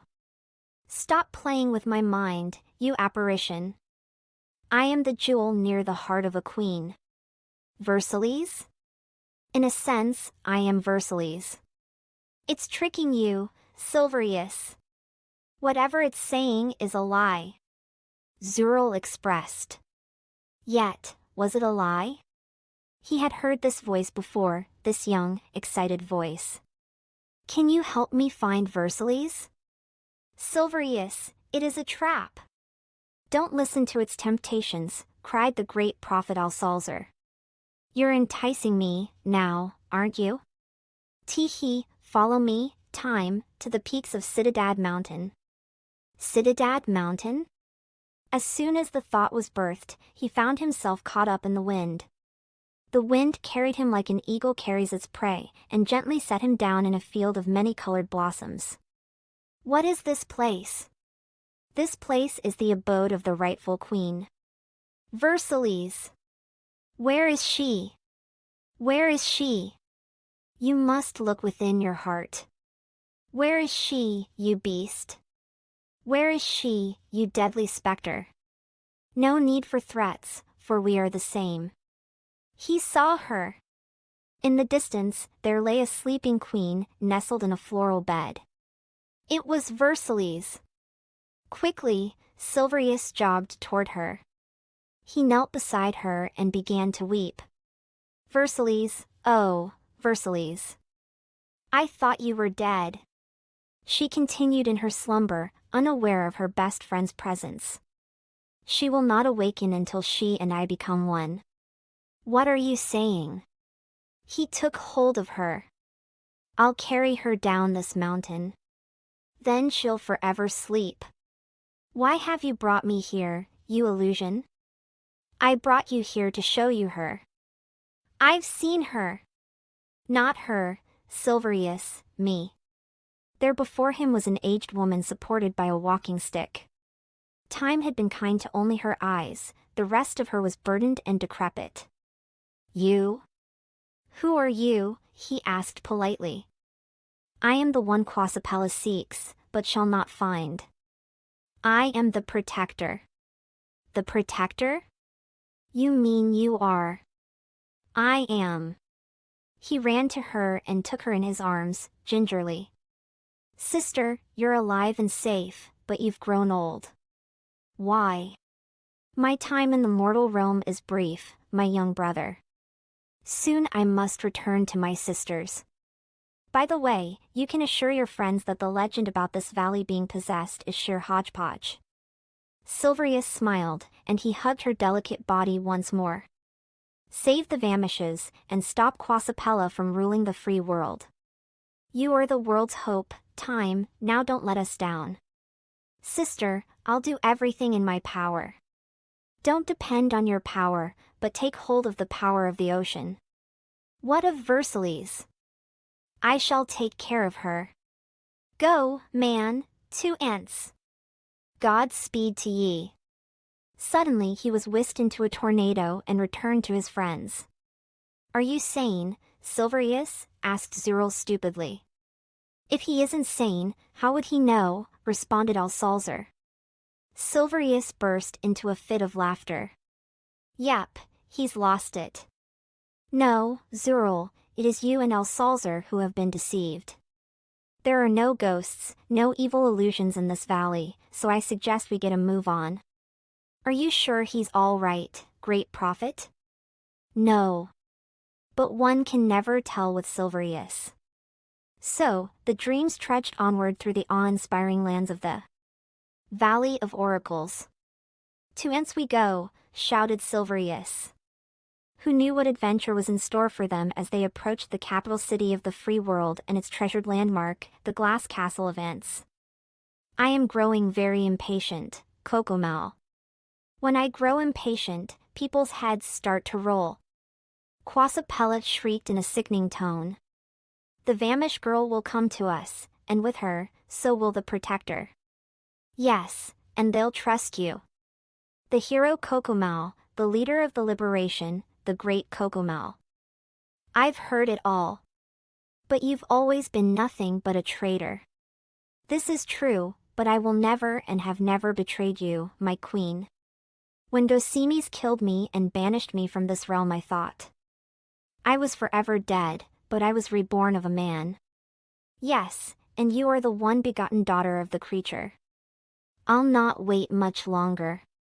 Sir, gallant Cocomal, sorry to interrupt, sir, but Randonio has stormed the castle in a fury. He has information for you. Quasipella vanished. Bring him in. This had better be good. Randonio entered the throne room of the glass castle with extreme ferocity. A server bowed to him, he whacked him in the face. Randonio was enraged. Noble Cocomal, forgive my intrusion, why, you're young again. Well, please pardon me. My entire battalion was taken out by a brat named Silverious and the great prophet. They, as well as the fugitive Zural, are on their way to see you. I suggest you impale their heads upon a stake. Every one of your 2,000-man unit died, because of whom? Silverious, son of Dosimes, called on some female, irresistible, really, and fire fell from the sky when she spoke. Satina? The first Keeper of Fantasies? She's alive? Yes, and Silverious summoned her somehow. Silverious? Who is this Silverious? Why does Satina have interest in him? It's probably inconsequential. He is a blip, an annoying fly attracted to honey. He will be struck down with relative ease. I think you're underestimating. I will not chase pawns when I can win the queen. Randonio clenched his fists in rage. Promise me, Cocomau, that when you're through with them I can have the pawn. Silverious is yours. Randonio forced a smile, thinking of 1,000 ways to do away with that dirty scoundrel. The dreams had come to a giant moat. How do we cross? Asked Lviv. Talk the Quintop responded, we await the catalyst, and it will determine if we are worthy. What if we aren't worthy? Train whispered into the great prophet's ear. Then we'll die, answered Zural. In the distance beyond the foliage, there was a gigantic wall surrounding the city. I don't want to die, insisted Train. We won't. If the catalyst doesn't deem us worthy, then we have to fight it. Great, Silverious thought aloud. Losing your courage, lad? Zural teased. No, Zural, I'm just tired of fighting giant monsters who can potentially tear my skull to bits. Cheer up, old chap. Here she comes. The catalyst was a spectacle to behold. Its crown was pink and elegant, its body was in the shape of a horse crossed with a sea serpent. It had diamond eyes and massive wings. The catalyst was primarily blue, with a pink underside, ideal for flight and diving. Most of all, the catalyst resonated a sense of splendor, it was hard not to be awestruck. It spoke with a female voice. I know who you are. The city of Ants is in grave danger. You must protect it, Keeper. You have proven yourself worthy by your deeds to enter the city, but I cannot allow you to continue until you bring to us the rightful queen. How do I know that I can trust you? She sleeps in a bed of flowers atop Citadad Mountain. Bring her to me. No, I shall not betray the girl I love. Dare you disobey me? The soft voice turned as hard as granite. The catalyst lunged at him with its sharp fangs, that is, until Silverious wielded the double-edged scythe. Keeper! I had no idea you owned such a blade. I yield to you on fear of death. You may pass safely through the moat. The catalyst dove into the water and it parted like the Red Sea for Israel. Dry land awaited them, so they ventured forth to the high, fortified wall. How do we get past this? Zural asked, stumped. Faith can move mountains, or in this case, a wall, Tok responded. How? Silverious wondered. Touch your blade to the ground and by the powers of the ocean, believe. All of you believe. Silverious obeyed. The entire party believed with all their concentration and might, and the wall began to slowly break apart. Every one of them was stupefied, especially Zural, who had never quite rationalized the irrational. They entered through a pathway in the wall. When they had done so, the gap in the wall closed up, as if nothing supernatural had ever happened. Brick by brick it reformed itself. Before them radiated the golden city of Ants. It was built with gold and all kinds of precious gems. Ants was spectacular to behold, but overlooking it all was the 1,000-foot escarpment bearing the legendary glass castle of Ants. There remained the home of the noble Cocomau, said to have been built by the Grand Master himself, thousands of eons before. It's more splendid than I ever could have imagined. Train stuttered. Welcome, my friends, to the capital of the free world, Zural declared. There was a young dream clad in the finest of silver, hovering over the solid gold ground. He approached them with interest and politely bowed before them. Silverious didn't know what to make of him. Yes? Lviv spoke. The young man answered in a heavy accent, welcome to heaven on earth. No foreigners have ever breached this part of Ants. It was prophesied that one day the Keeper of Fantasies would restore the Queen's rightful kingdom. Are you the Keeper of Fantasies? I am the Keeper of Time. Then you are the Keeper? Excellent! I shall help you infiltrate the glass castle. What? We're just here to see Cocomau, Zural informed him. Kokomal is as senile as an old dog.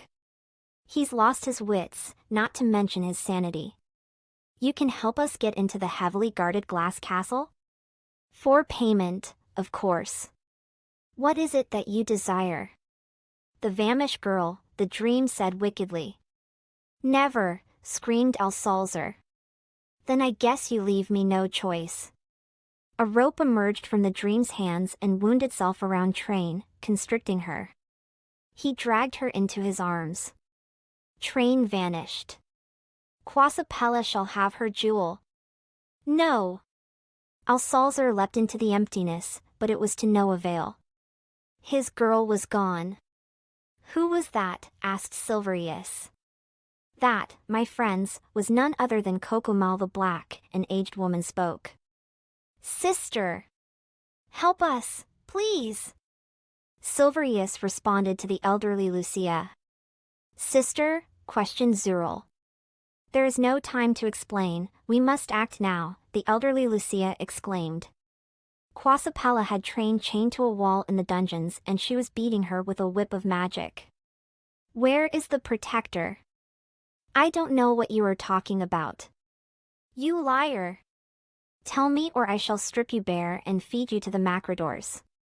Kokomal was rather amused but said nothing. Kokomal, you're nothing but a prat. Get over here and assist in her torture. I'd rather not indulge myself in such pleasures. I've grown out of it. You're nothing at all. Leave my presence, you scoundrel. It would be my honor, my queen. Out with you, fool. Train started to bleed. Her heart was racing 100 miles a second. The pain was excruciating. If only the great prophet could save her. In fact, she knew he would. I will never betray my sisters, you evil creature. You'll suffer for it. Nobody's coming for you. You are going to die and rot in this castle. The castle gleamed in the light of the zebrin, you could see the reflection of the torture. Blood stained the castle grounds, for they, too, were comprised of glass. Nothing escaped its eyes. Stop this madness. Stop this madness now. Who are you? I'm the protector. Really? Quasapella squealed in delight. Yes, the old woman responded. Give me the jewel. I'm afraid the jewel is something you can never have. What? Quasapella howled with disgust. You are not the rightful queen and you never will be. Now get out of this castle. What are you going to do, you limited old woman? This. A burst of energy erupted from her breasts. This energy was the aura that existed in every living dream. Lucia's aura was purple. The aged Lucia split apart into 1,000,000 particles. But the purple aura hovered over Quasapella's head. It was so beautiful, simple, and unique, and full of purity that Quasapella had to run. She opened up a vortex and dove into it. You haven't seen the last of me, she bellowed. Kokomal the Black applauded, he was finally rid of that witch. It seems that you are left in my hands. What is it that I should do? Should I take you as my own? You would make a lovely bride, one who would bear me many sons. You are a traitor. I could never marry a traitor. Train shrieked. It depends on how you look at it, Kokomal snickered. I would never betray my true people. Kokomal began to transfigure into a snake-like shape. Train stood aghast. Their Kokomal was in the form that had deceived so many people. He was never a hero, he was just a good liar. You're a mare? Always have been, princess. And there's something I want from you, your essence. Never. I will never give you anything, anything at all. You beast. You carnivorous beast. I feast on Vamish meat. It keeps me healthy. He had her cornered. He shoved her up against the glass wall, sinking his teeth into her throat. Gradually, he was sucking up her life force, when out of nowhere there was a big bang. You should not have done that, Kokomau. Who are you? I'm your greatest adversary. I have waited years to destroy you. I am the great prophet Al-Salzer. How in the bloody hell did you get in here? The power of true love and the power of the ocean. You love this girl? All the more reason for her to die. I'm not alone. Silverious, the Keeper of Time, is with me, so I suggest you unhand the girl and surrender because there's no way I'm letting you live. Threats, threats, idle threats. Who are you to challenge the Emperor? Silverious interceded. I thought you represented all that was good in the world. I thought you stood for truth and justice. You were my hero. Now I see that you're nothing but a liar and a deceiver, and if you don't leave this castle right now I'm going to run you through. Amazing performance, Silverious, but you see, it isn't that simple. I have a nation to govern. And I will not let some kid and some cloaked idiot jeopardize everything I've toiled for all these years. Silverious wielded the double-edged scythe and Kokomau, being the real coward that he was, released train and ran like a ninny. Silverious was about to pursue him, but the great prophet Al-Salzer dissuaded him. All of the servants in the castle began to applaud as Kokomau ran by, for he had been a brutal dictator. Not to mention a Mare. The glass castle was theirs, soon the rightful heir to the throne would be established. Then Flamotia would once again be ruled in justice and mercy. You have done well in capturing the castle of glass. However, Kokomau, Quasapella, and Randonio are still out there. Silverious was standing on a grassy knoll overlooking the sea. Theodore had once more brought him to this mysterious dimension. You know, this place is definitely starting to grow on me, Theodore. It is a secret place, bountiful and lovely. The zebra always shines here, there is no night, no darkness. You must carry the rightful queen to the glass castle. She sleeps upon the top of Mount Citadad, she will not awaken until the transformation has occurred. Transformation? She must morph into the jewel, that is all I can tell you for now. Morph into the jewel? Silverious was stumped. What could that possibly mean? You must protect her, Time, for she was given to you for a reason. Theodore started to tear up. It was a great shame that I could not even be there for my own daughter. Theodore. Remember, everything is interconnected. Theodore sobbed. Silverious held his mentor tightly in his arms. I will not forget her.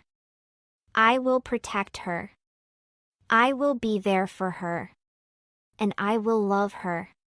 You are a great dream, Silverious. You are greater than many may know.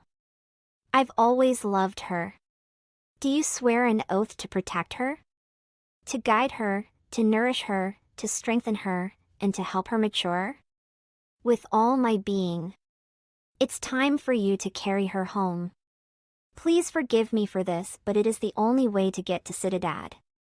Theodore clasped onto Silverious, grabbed him by the midsection, and cast him into the sea. Ah! Silverious bellowed. Smash! He hit the water with extreme force. Perplexed, he found himself atop Mount Citadad in a bed of the most beautiful flowers he had ever seen. In the distance there was a sleeping woman. Versillies? It couldn't be. Her skin was dark and exquisite. Her hair seemed to be changing color, it wasn't radiant red anymore, it was a cross between red and black. What's happening to you, Versillies? Versillies! She won't respond, Silverious.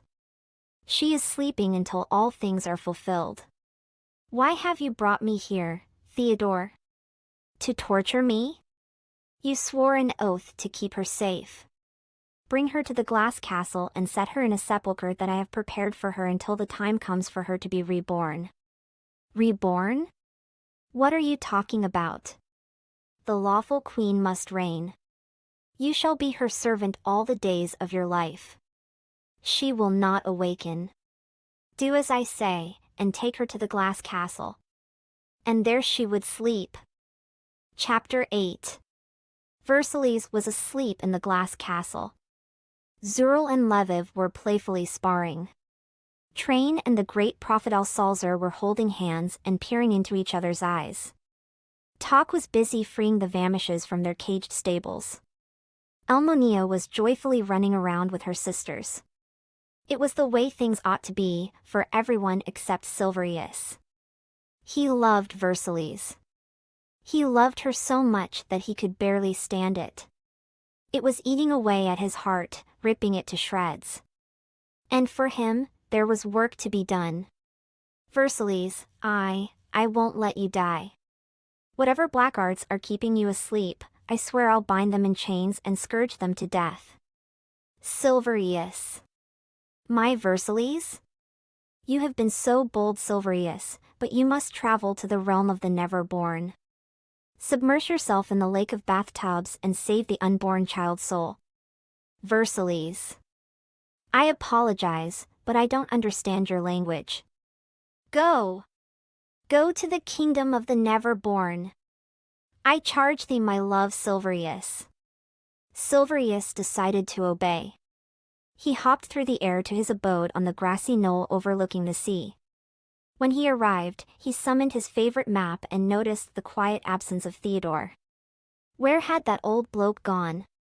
It was sure serene without him. Silverious selected an outfit from his closet, a green toga robe with a gold sash. He needed to dress lightly and prepare to be soaked because such was the nature of the lake of bathtubs. The map informed him that the only way to enter the realms of the never-born was through a diamond-plated bathtub, somewhere in the center of the lake. Thankfully, the map had specific instructions, and it would guide him the entire way to his destination. The map was sentient. It arbitrarily decided to take Silverious on a detour. Where are you taking me, map? Asked Silverious with curiosity. Writing appeared etched on the front. To the dominion of the flower girls. Okay, map. Take me there. I trust you have your reasons. If the map could smile, that's what it would be doing. Blue letters suddenly engraved the map. Your faith is growing, Silverious. Follow my directions, and learn of this world and yourself. The flower girls were no longer mourning, they were playing around in the jeweled grass, dancing, prancing, and just being girls. Lucia smiled. She approached Silverious and gave him the longest and tightest hug he had ever experienced. Welcome, brother. Your courage has brought tranquility and happiness to our world, and your love for Versillies has inspired us all. I see the crimson jewel has led you here through your map. Lucia. I am overjoyed to see you again. So young and robust, beautiful and not frail. Yes, my brother. This is my true home. This is where the Grand Master has placed me, as leader of the flower girls. Sindrin giggled. Is that a boy, Lucia? He's rather cute. Girls. Let's be chaste in our hearts. Lucia squealed as Sindrin seized an unexpected Silverious and planted on him a ginormous kiss. Come back when you're ready for more. Nervously, Silverious examined the map. The bathtub entitled Neverborn was circled. Awkwardly, he bid farewell to a howling Lucia, and leapt out of the lands of the flower girls. Once again, he found himself dwarfed by a lake of multicolored, multi-sided bathtubs. He dove in. The magic of the map directed him instantaneously to the diamond-plated bathtub that would slurp, suck, and squeeze him into oblivion. He was ready as he had ever been. After the initial shock of being plunged into another universe, Silverious came to and examined his surroundings. This was one of the most awe-inspiring places he'd ever witnessed. There were regal mansions, new aromas of honey perfume, and breathtaking sights. In the distance, the mountains towered to the very heavens, and the ocean ebbed in and out of the golden sand. There was a small child building an epic sand castle at the beach. At first, Silverious went unnoticed, until she glared in his direction. She bolted out of her glorious castle and leapt into his burly arms. Lord Time? Is that you? Is that really you? I have been waiting in this limbo for my father to show up. My darling. I am no father. But you are. You are Father Time. This was the first instance anybody had ever called him that. I am your child. But I was never born. She lamented. How? Versillies didn't choose you. She chose Lviv. The little girl began to mature into an adolescent. You are not my father. You're my lover. Where my mother forgot you, I never will. For I too am a Mare Father Time, but the thing about me is I embrace it. You are one of us Time. You are the supreme chancellor of the Mares, and I am your queen. Kiss me now. I am not blimey evil. He refused her. Evil is your birthright, spoke the rapidly maturing female. I am no mare. Father, you are. Its magic is in your blood. You are destined to lead the Kamish hordes, and you are destined to reign the nightmares and enslave humanity. Let me out. I refuse to be evil. Things grew even weirder. A voice echoed from the very dirt of the earth. You are my son. My son. I am Silverious, son of Gosimes.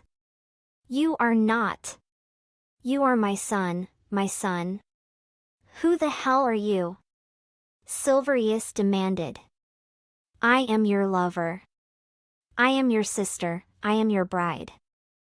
Who am I? My son. The disembodied voice boomed. I am Silverious, son of Gosimes. You are Lord Time, son of Morthador. Who is? Silverious was interrupted. You shall do my bidding in the upper world.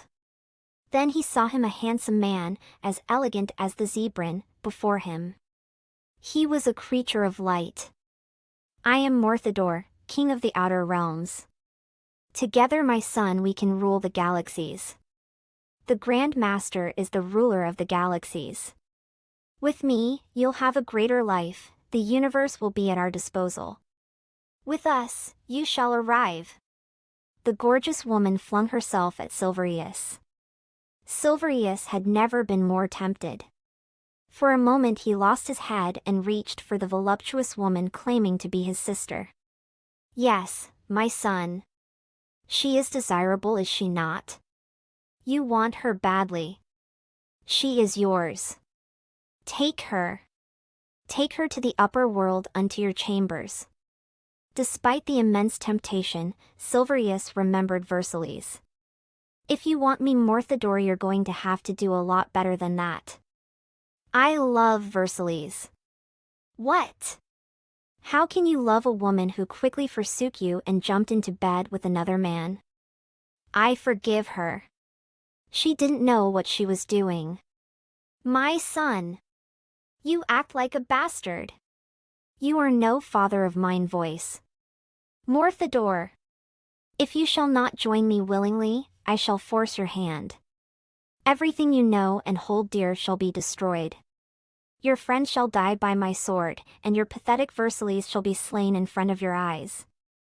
I will never join you, creature.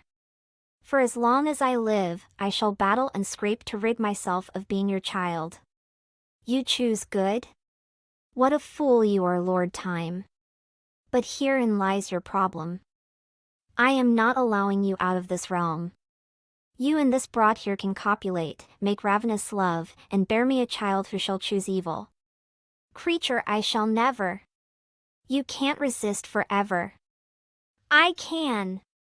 Suddenly an aged hand reached from out of nowhere and pulled Silverious out of the lake of bathtubs. For a moment Silverious was mesmerized because that hand belonged to none other than Theodore. My child. You showed me true loyalty down there in that dungeon. But we need to save my granddaughter Clemesius's soul. That was your granddaughter? How? I'll explain things later. For now, we must enter the lower world. Are you dull, man? Nobody returns from the abyss. Only you, for you're the son of the creature. Silverious was shocked. So it's true? I was conceived by the greatest evil?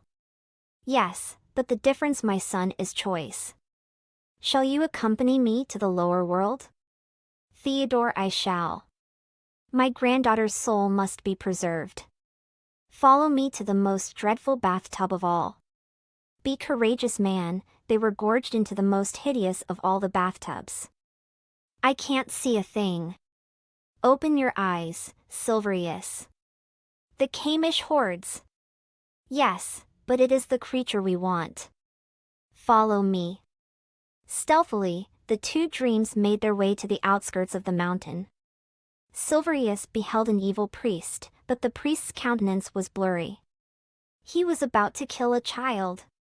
With no regard for his own life, Silverious rushed to the crest of the hill. What he saw both shocked and appalled him. Brother! Great prophet, what are you doing? Destroying the blackest soul to never live. Alsalzer drove his dagger downwards. That's my granddaughter. Hence the reason you are blind, Theodore. This woman must die, before she utterly consumes Versillies and returns Morthador to our realm. Brother! Listen to me. If this soul lives, the entire world is in detriment. Silverious seized his hand quickly and dislocated it. Alsalzer buckled in pain and surprise. You'll never take her.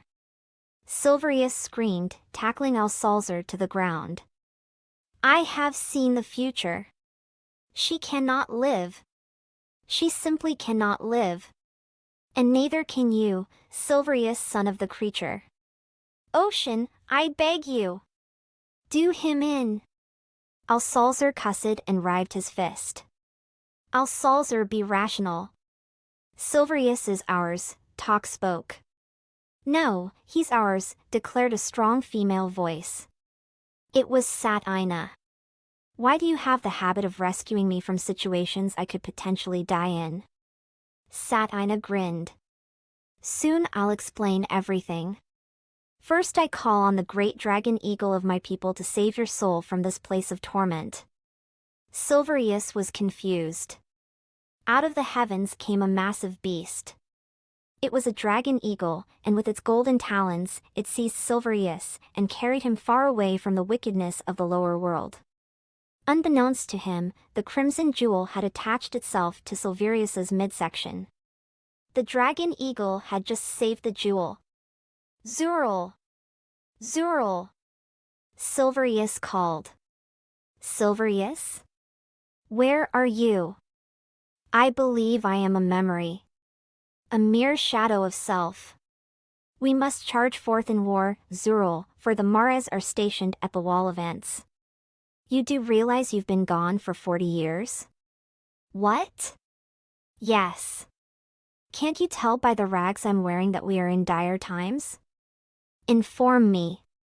Kokomau and his great army captured every parcel of land in the known world.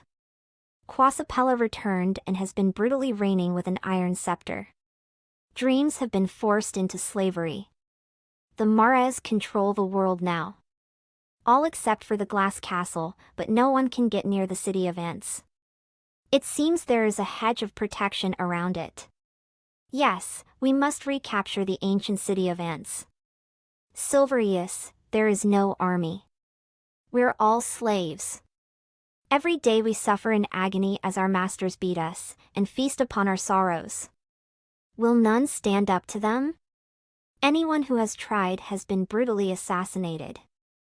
Dreams are starving to death. Children and women are kept in cages, while the men are whipped and scourged to provide sustenance to the Mares. Some bread, sir, can you spare some bread? This is all I have, boy. Run, before the Mares get you. Thank you, kind sir. The lad ran along. Our world is in shambles. Everyone has given up hope. We're forgetting something. We're forgetting the tribe of the fallen dreams. The who? Leviv spoke to me of his tribe that lives in the forest of the rising dawn. They are the last of the purple-shaded folk. Did you say purple-shaded? Yes, Zural. They were driven out of Ents due to green skin supremacy.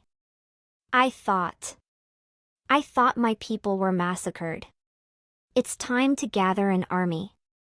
Silverious charged. I shall reunite with the tribe that I believed was extinguished. For the end of the Mares, and the end of Quasapella. For the end of Kokomal the Black.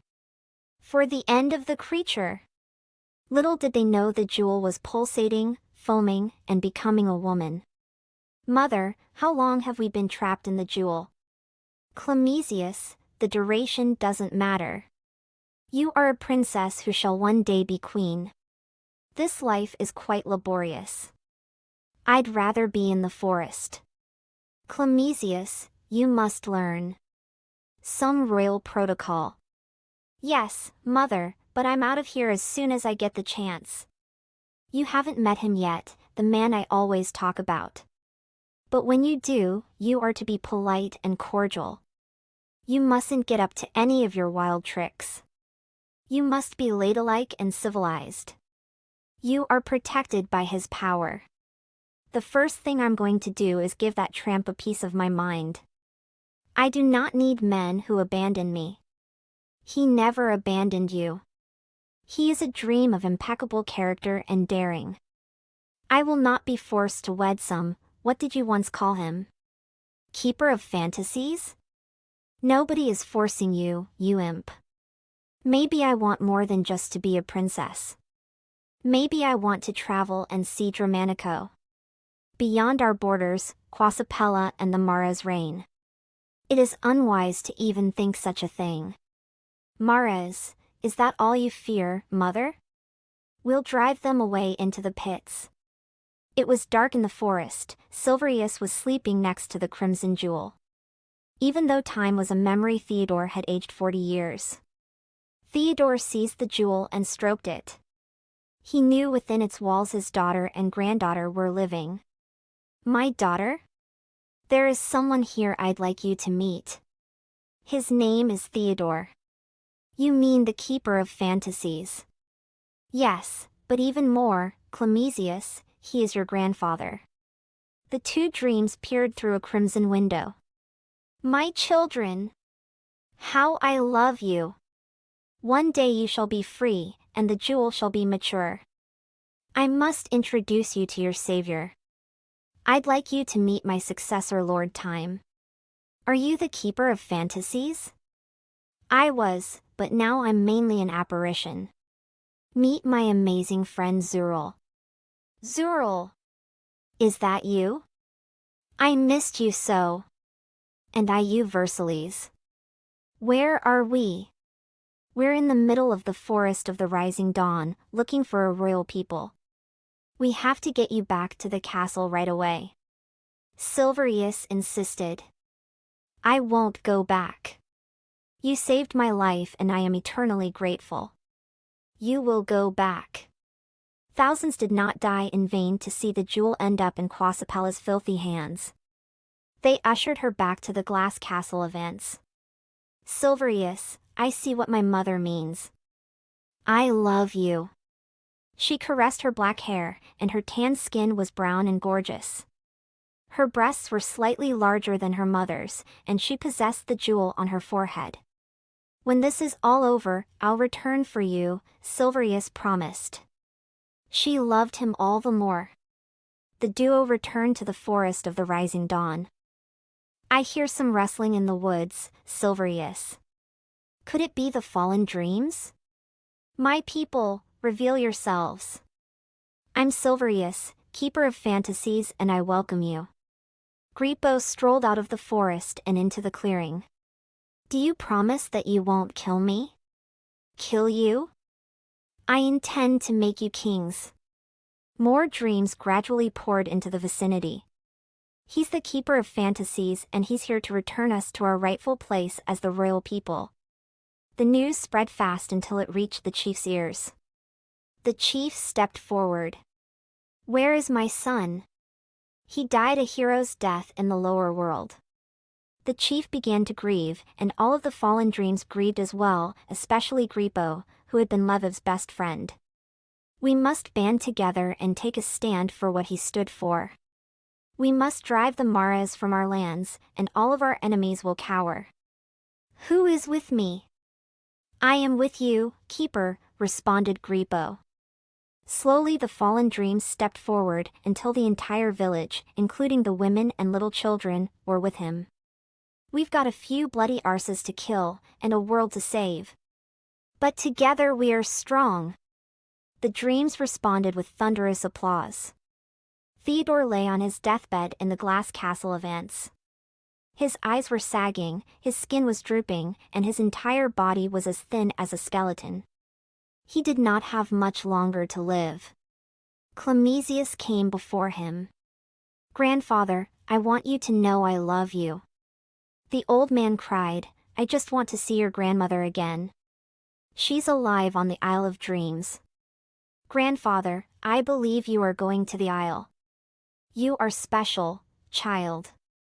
Forgive me for never being there for you, Versillies. I tried." And with those words, the legendary Theodore died. "Satina, why are you fighting for us? You told me you'd explain things." "I will. But first, let us win this war. How many whims are under your command?" 10,000. There are 1,000 fallen dreams prepared for war. The Mares outnumber us 10 to 1. "Yes, but we have something to fight for. The Grand Master will give us victory. And I, too, shall join you." "Clemesius?" "No. You must remain at the castle.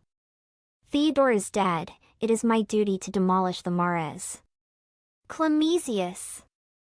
"I love you, Silverious. I may be young, but as I recall, you too were young when you set out on the quest to destroy Quasipella. You can't, Clemesius, what if you perish? I'd never be able to forgive myself. I'm right beside you, Silverious, for I too have powers of the ocean. Zural, tell her she's too young to fight. She has just as much courage as we do, son. I'm allowing this under protest." "I have no fear, I know you'll protect me," she said, dreamy-eyed. 11,000 men. We strike Hutaka at dawn. Then we move on to AQ. What about Theodorus? "I will deal with the Mares there," he proclaimed, more courageously than he felt. "Every city is occupied, and backed by Scrupulodian forces," Zural noted. "All the more reason for us to seek allegiance with the forest.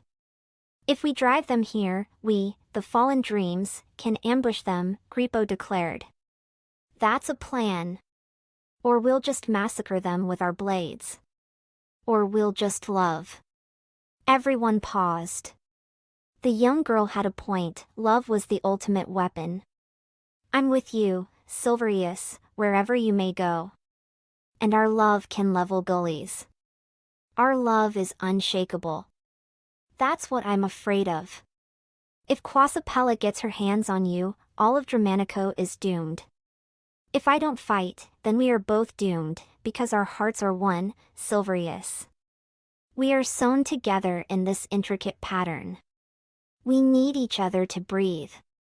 Silverious didn't understand what she meant until she elucidated. "Your spirit, your soul, it lives within me. It's how you escaped your body in the lower world. When you saved me, you entrusted me with your heart, and I entrusted you with mine. We are bound together through fate and destiny." Silverious didn't realize it then, but he would come to love this girl forever and ever. Chapter 9. The war had begun. Silverious bombarded Hutaka with 200 fighting men. The Mares were caught off guard but soon mobilized to defend their stronghold. He held back the archers and sent in the swordsmen to strike fear in the enemy camp. Zural had handpicked these 50 soldiers, he believed them to be the best of the battalion. They wanted it more, and they weren't afraid to die. The fighting was fierce. Hundreds of Mares were slaughtered ruthlessly, but Silverious had his casualties. Some of the men were trapped in nets and hoisted into the air from a catapult. They were dead as soon as they hit the ground. Silverious called for reinforcements. Valiant soldiers came in from the north and surrounded the enemy from the other side. They were whims of great courage, they shed more Mare blood. The clouds around Hutaka began to dissipate. Blue puss was everywhere, but still rebel forces had not given up. If anything, they were growing stronger. The Scrupulodian forces joined the Mares, and the whims started losing manpower. Zural called on the archers, but it was too late. The Scrupulodians defeated his forces. Silverious and Zural were forced to flee into the woods. The barbaric Scrupulodians dared not follow them into the bush. All 200 of his men had died, along with 300 whims. When he returned, he bore dire news. The Mares overpowered us, and our brothers, the Scrupulodians, wrenched the daggers in our backs. Clamesius was sad. We don't have the manpower to defeat our enemies, so we must coordinate another plan. Zural was exhausted, scraped, and bruised. What do you suggest we do, princess? He asked sarcastically. Satina agreed. Yeah, what do you propose? This ought to be interesting, thought Silverious. I heard that. I can't get anything past you. Spiritual warfare. Spiritual warfare? What in the hell is that? We do to them as they do to us, attack their minds and spirits. Clamesius. I'm the only reason you are alive, Silverious, and not trapped in the lower world. So shut up and listen to me. But will you let pride consume you? No. Good then. Silverious, Zural, Satina, listen to me. We are going to win this battle, and ultimately this war, by imagination. Start imagining. I imagine a peaceful brook that separates us from the enemy. They cannot cross it without falling in love with the first thing they see. Excellent, Silverious. Spiritual warfare goes on inside the heart and mind. Don't think of evil for the foe, but let them get trapped in their poison. Then we strike them down. Zural enunciated. We have to rescue the innocent, so instead of calling down fire on the village and destroying it, let's do as the great dream, Gosimes, would do, get them out safely. Silverious and 50 fighting men charged the village. There were dreams in chains everywhere, the destitute were holding out their hands for mercy. One by one the 50 men carried them out of the village and into the camp of the allies. When the Scrupulodians heard of this they began to counterattack, but when they tried to cross the brook, they lost their minds. Little by little Silverious redeemed the innocent until they all were in the haven of the forest. Now call down fire upon the village. Wait! Our homes! We are poor families, and we can't afford to lose what we have. Call down a fire that only consumes flesh. My pleasure, Satina called down fire, and the entire resistance in Hutaka was burnt to charcoal. They had won the battle. The troops were exhilarated. Hutaka was free at last, after 15 years of oppression, and it was all thanks to a young teenage girl, Clamesius. It was the middle of the evening. Clamesius was awake. She was contemplating what she must do. She silently entered Silverius's shelter and calmly caused him to stir. What do you want? We must go to the realm of Quasapella and do away with her. Zural is a seasoned officer, he can handle the war on the home front. Quasapella? She's mysterious. Every time I try to kill her, she opens up a vortex and leaps into another world. We'll force her to make a mistake. How do we do that? We have to stalk her. Where can we find her? In the stanza of a poem. What? It's her secret home. You can only get there through poetry, and it changes all the time. Valleys torn asunder for the ancient witch to plunder. Something that she never understood. Ghosts of copper sunsets retrieve the heart of her sex. Until she finds herself caught in the bars not of prose. Her eternal prison is what she chose. To die and to never live again. That was the choice she made. Silverious found himself in another world. Where are we, Clamesius? It matters not, Silverious, she's not here. Take me to the chromosome of a prayer. The atom of an intercession. Perhaps you'll find me there naked and without a care. She's here, Silverious, I can sense it. How do you know? Evil has a stench to those whose senses are keen. Where are we? We're in the beginning, before dreamkind. Dare you hunt me, Clamesius? You cannot demolish me. I am the pride of the creature. These are my territories. Reveal yourself. Silverious ordered. I think not. Open your gates, my precious vortex. Quasapella ripped a hole in the air and slid into it. She's going to the land of the giants. How do you know this stuff? Silverious wondered. My love for you gives me knowledge. We must be speedy. Take us to the sacred place where dust has choked the Omine race. Where larger beings they do dwell before the king sent them to hell. Find her on a mountaintop where rainstorms come from a single drop. You are starting to annoy me, child. Go, my minions, destroy the Keeper of Fantasies and his bride-to-be. 3 giants with clubs sauntered their way towards Silverious and Clamesius. Freeze time! Clamesius demanded. My specialty. Time froze. Clamesius performed an amazing stunt. She bounced from the ground, did a triple flip, and landed on a giant's head, rendering him unconscious. She defied gravity even further by leaping from his head to the heads of his 2 friends. They both collapsed. Silverious was flabbergasted. Return the world to time. Silverious did so immediately. You'll never catch me. We are the heir of the creature. In her overconfidence, she slipped down the mountain into another vortex. Clamesius and Silverious were exhausted. They would have to deal with the ever-elusive Quasapella later, for now, they had a world to save, Dramanico. Where in the bloody heck have you 2 arses been? We've been pulverized by Scrupulodian forces trying to reclaim Hutaka. We are running low on rations, our defense is weakening, and there is no way we can expand our guard. The enemy is too numerous and too tactical for us to defeat. Are you giving up, Zural? I don't see how we can maintain this base much longer, let alone conquer the lands that we have lost to the Mares. I suggest we surrender before all of our troops become fatalities. Satina, you were never one for faith. Faith. Ha. Do you expect to win a war by faith?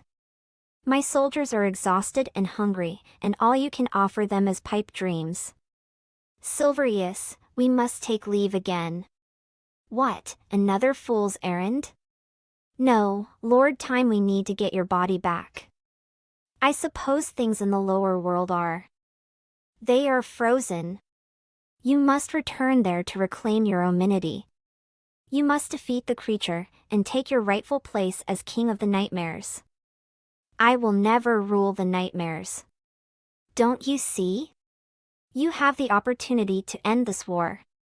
You Lord Time can balance Dramanico, and in the process return righteousness to the upper world.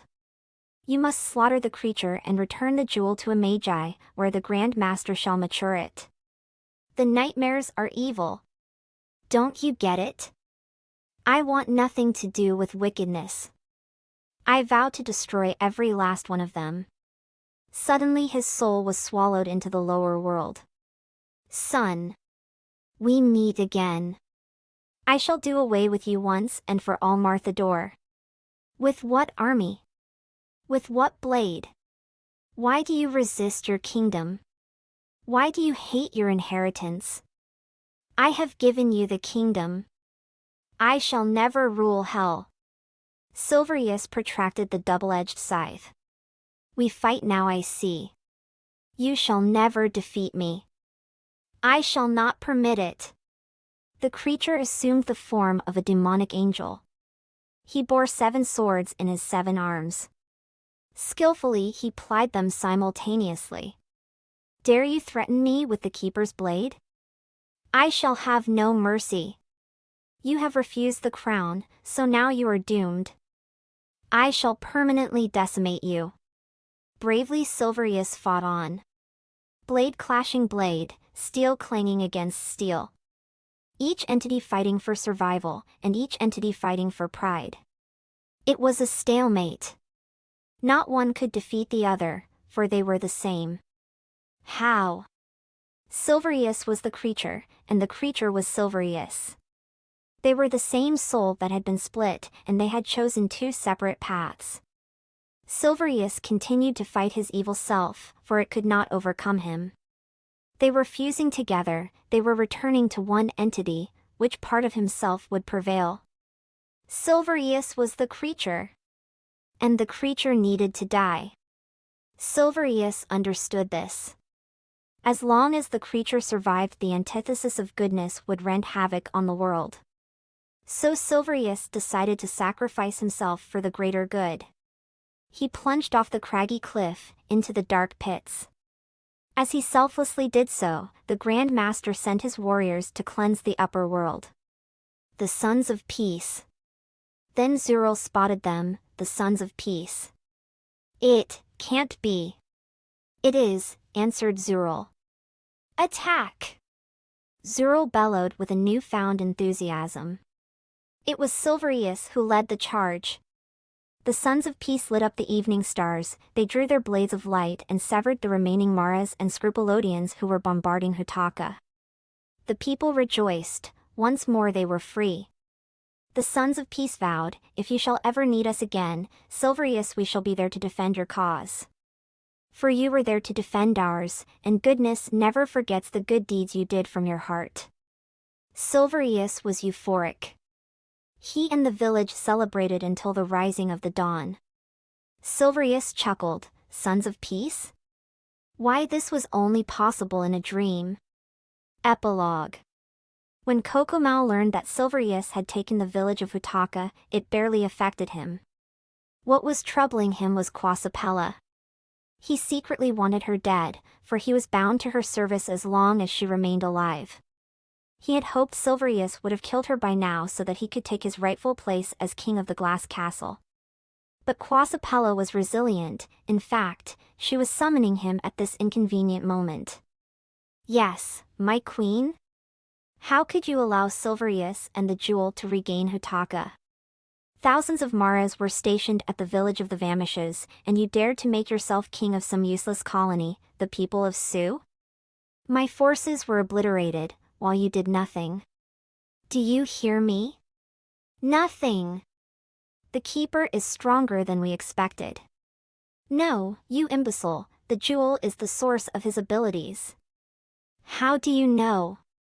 How do I know? I'm the only begotten daughter of the creature.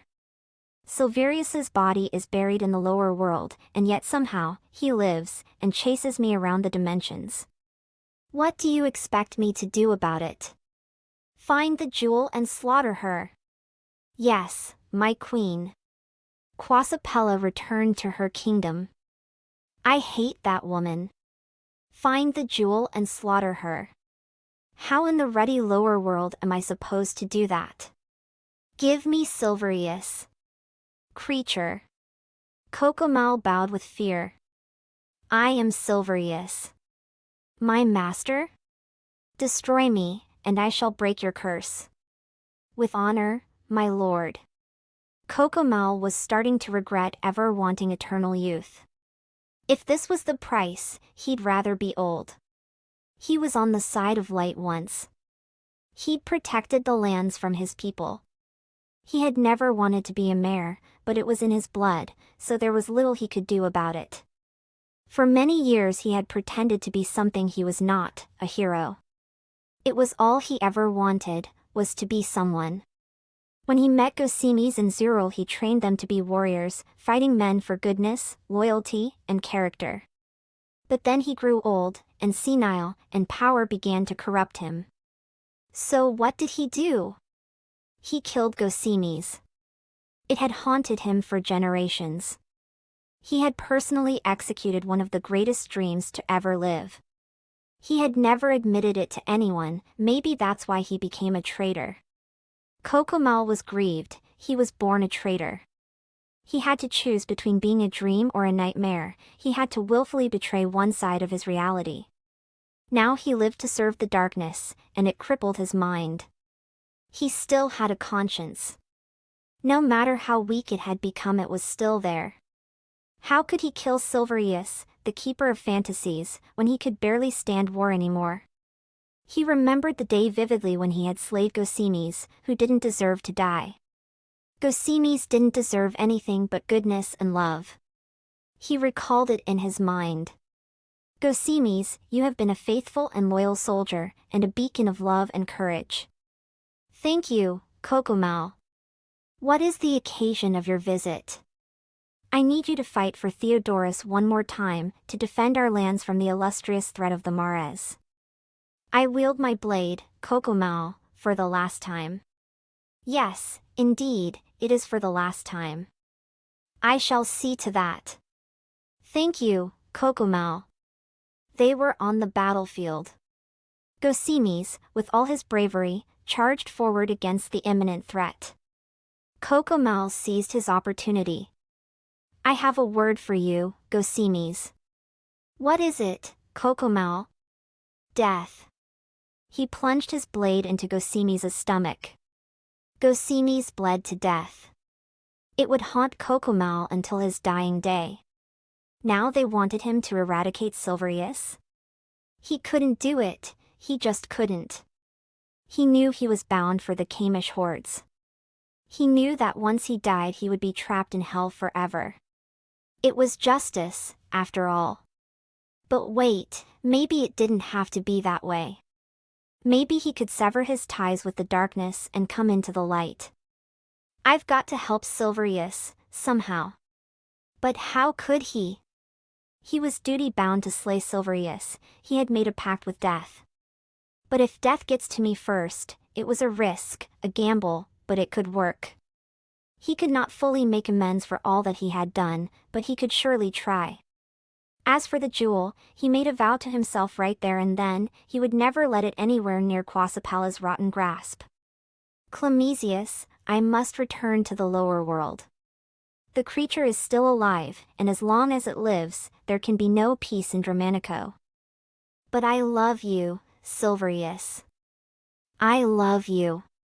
Isn't love more powerful than any creature, any evil, any form?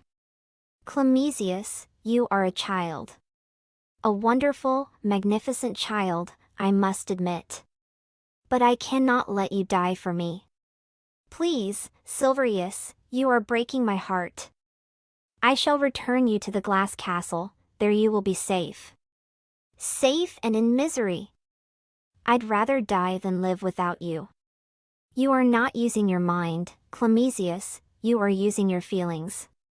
What I feel is what is right. This is for your protection. I will not let him have you.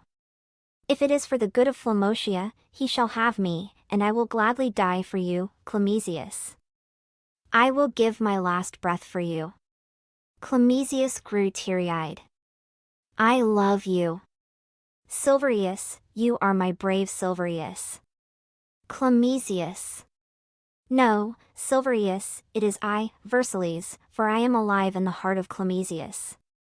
You are alive? Yes. I shall return to the glass castle, and you shall be ushered into the lower world. You are my valiant and brave Silverious. Clamesius spontaneously combusted, she became a ring of fire. Soon the smoke dissipated and all that remained was a single crimson jewel. Silverious picked up the jewel and held it tightly in his hands. He turned around and there before him was Kokomal the Black. I have waited for this day for a long time. Stay away, Kokomal. I'm about to die, and live forever in the pit. You and I are the same, you know, very much the same, Kokomal rasped. We are nothing alike. Silverious hollered. Both of us are royalty, both of us are omnilords, and both of us hate what we were born as. You are a bloody felon. No. Kokomal croaked. We are both of the same ilk, we were both born Mares. Oh, what despicable filthy wretches we are. And you, the son of the creature, how that must torment your soul to know you were born evil. Evil is a choice. As is goodness. You are wise, time, and I choose to embrace my own choice. Give me the jewel. You shall never have it. Quasapella shall never obtain it. I don't care what happens to that witch, just give me the jewel. Never. Silverious charged at Kokomal with all the valor he had. Kokomal drew his blade and sliced Silverious's arm off. You've made it so hard on yourself, my dear brother. We are not brothers. Oh, but we are. We are both Mares of considerable fame. We both hate what we've become, and I believe we are both redeemable. Kokomal reasoned. Damn you, Mare. You severed my arm. Silverious spat irate. We want the same thing, time, to be finally rid of the mares that we are. Now give me the jewel, and I will pledge allegiance to all that is decent in the world. You are a liar, Kokomal the Black. I didn't wish to do this, but you have given me no choice. Ocean, give me the power to do what is right, pleaded Kokomal. Satina stood before the two feuding brothers. Kokomal, Silverious, you are my sons. Do not do as I did. Do what is right. Mother, came Silverious's outcry. Like lightning, Kokomal seized the jewel and vanished to a different realm. Silverious felt himself sinking, and sinking. You have done well, Kokomal. Kokomal! Where are you, Kokomal? There was no answer. Kokomal had disappeared. Silverious lay awake in the lower world. The ocean, it seemed, had no power here. He was caught in a dungeon of rocks and crags. You shall not be harmed, Silverious, Keeper of Fantasies, only strengthened, for I shall come for you. And when I do, Flamotia and all the dimensions shall never again be the same.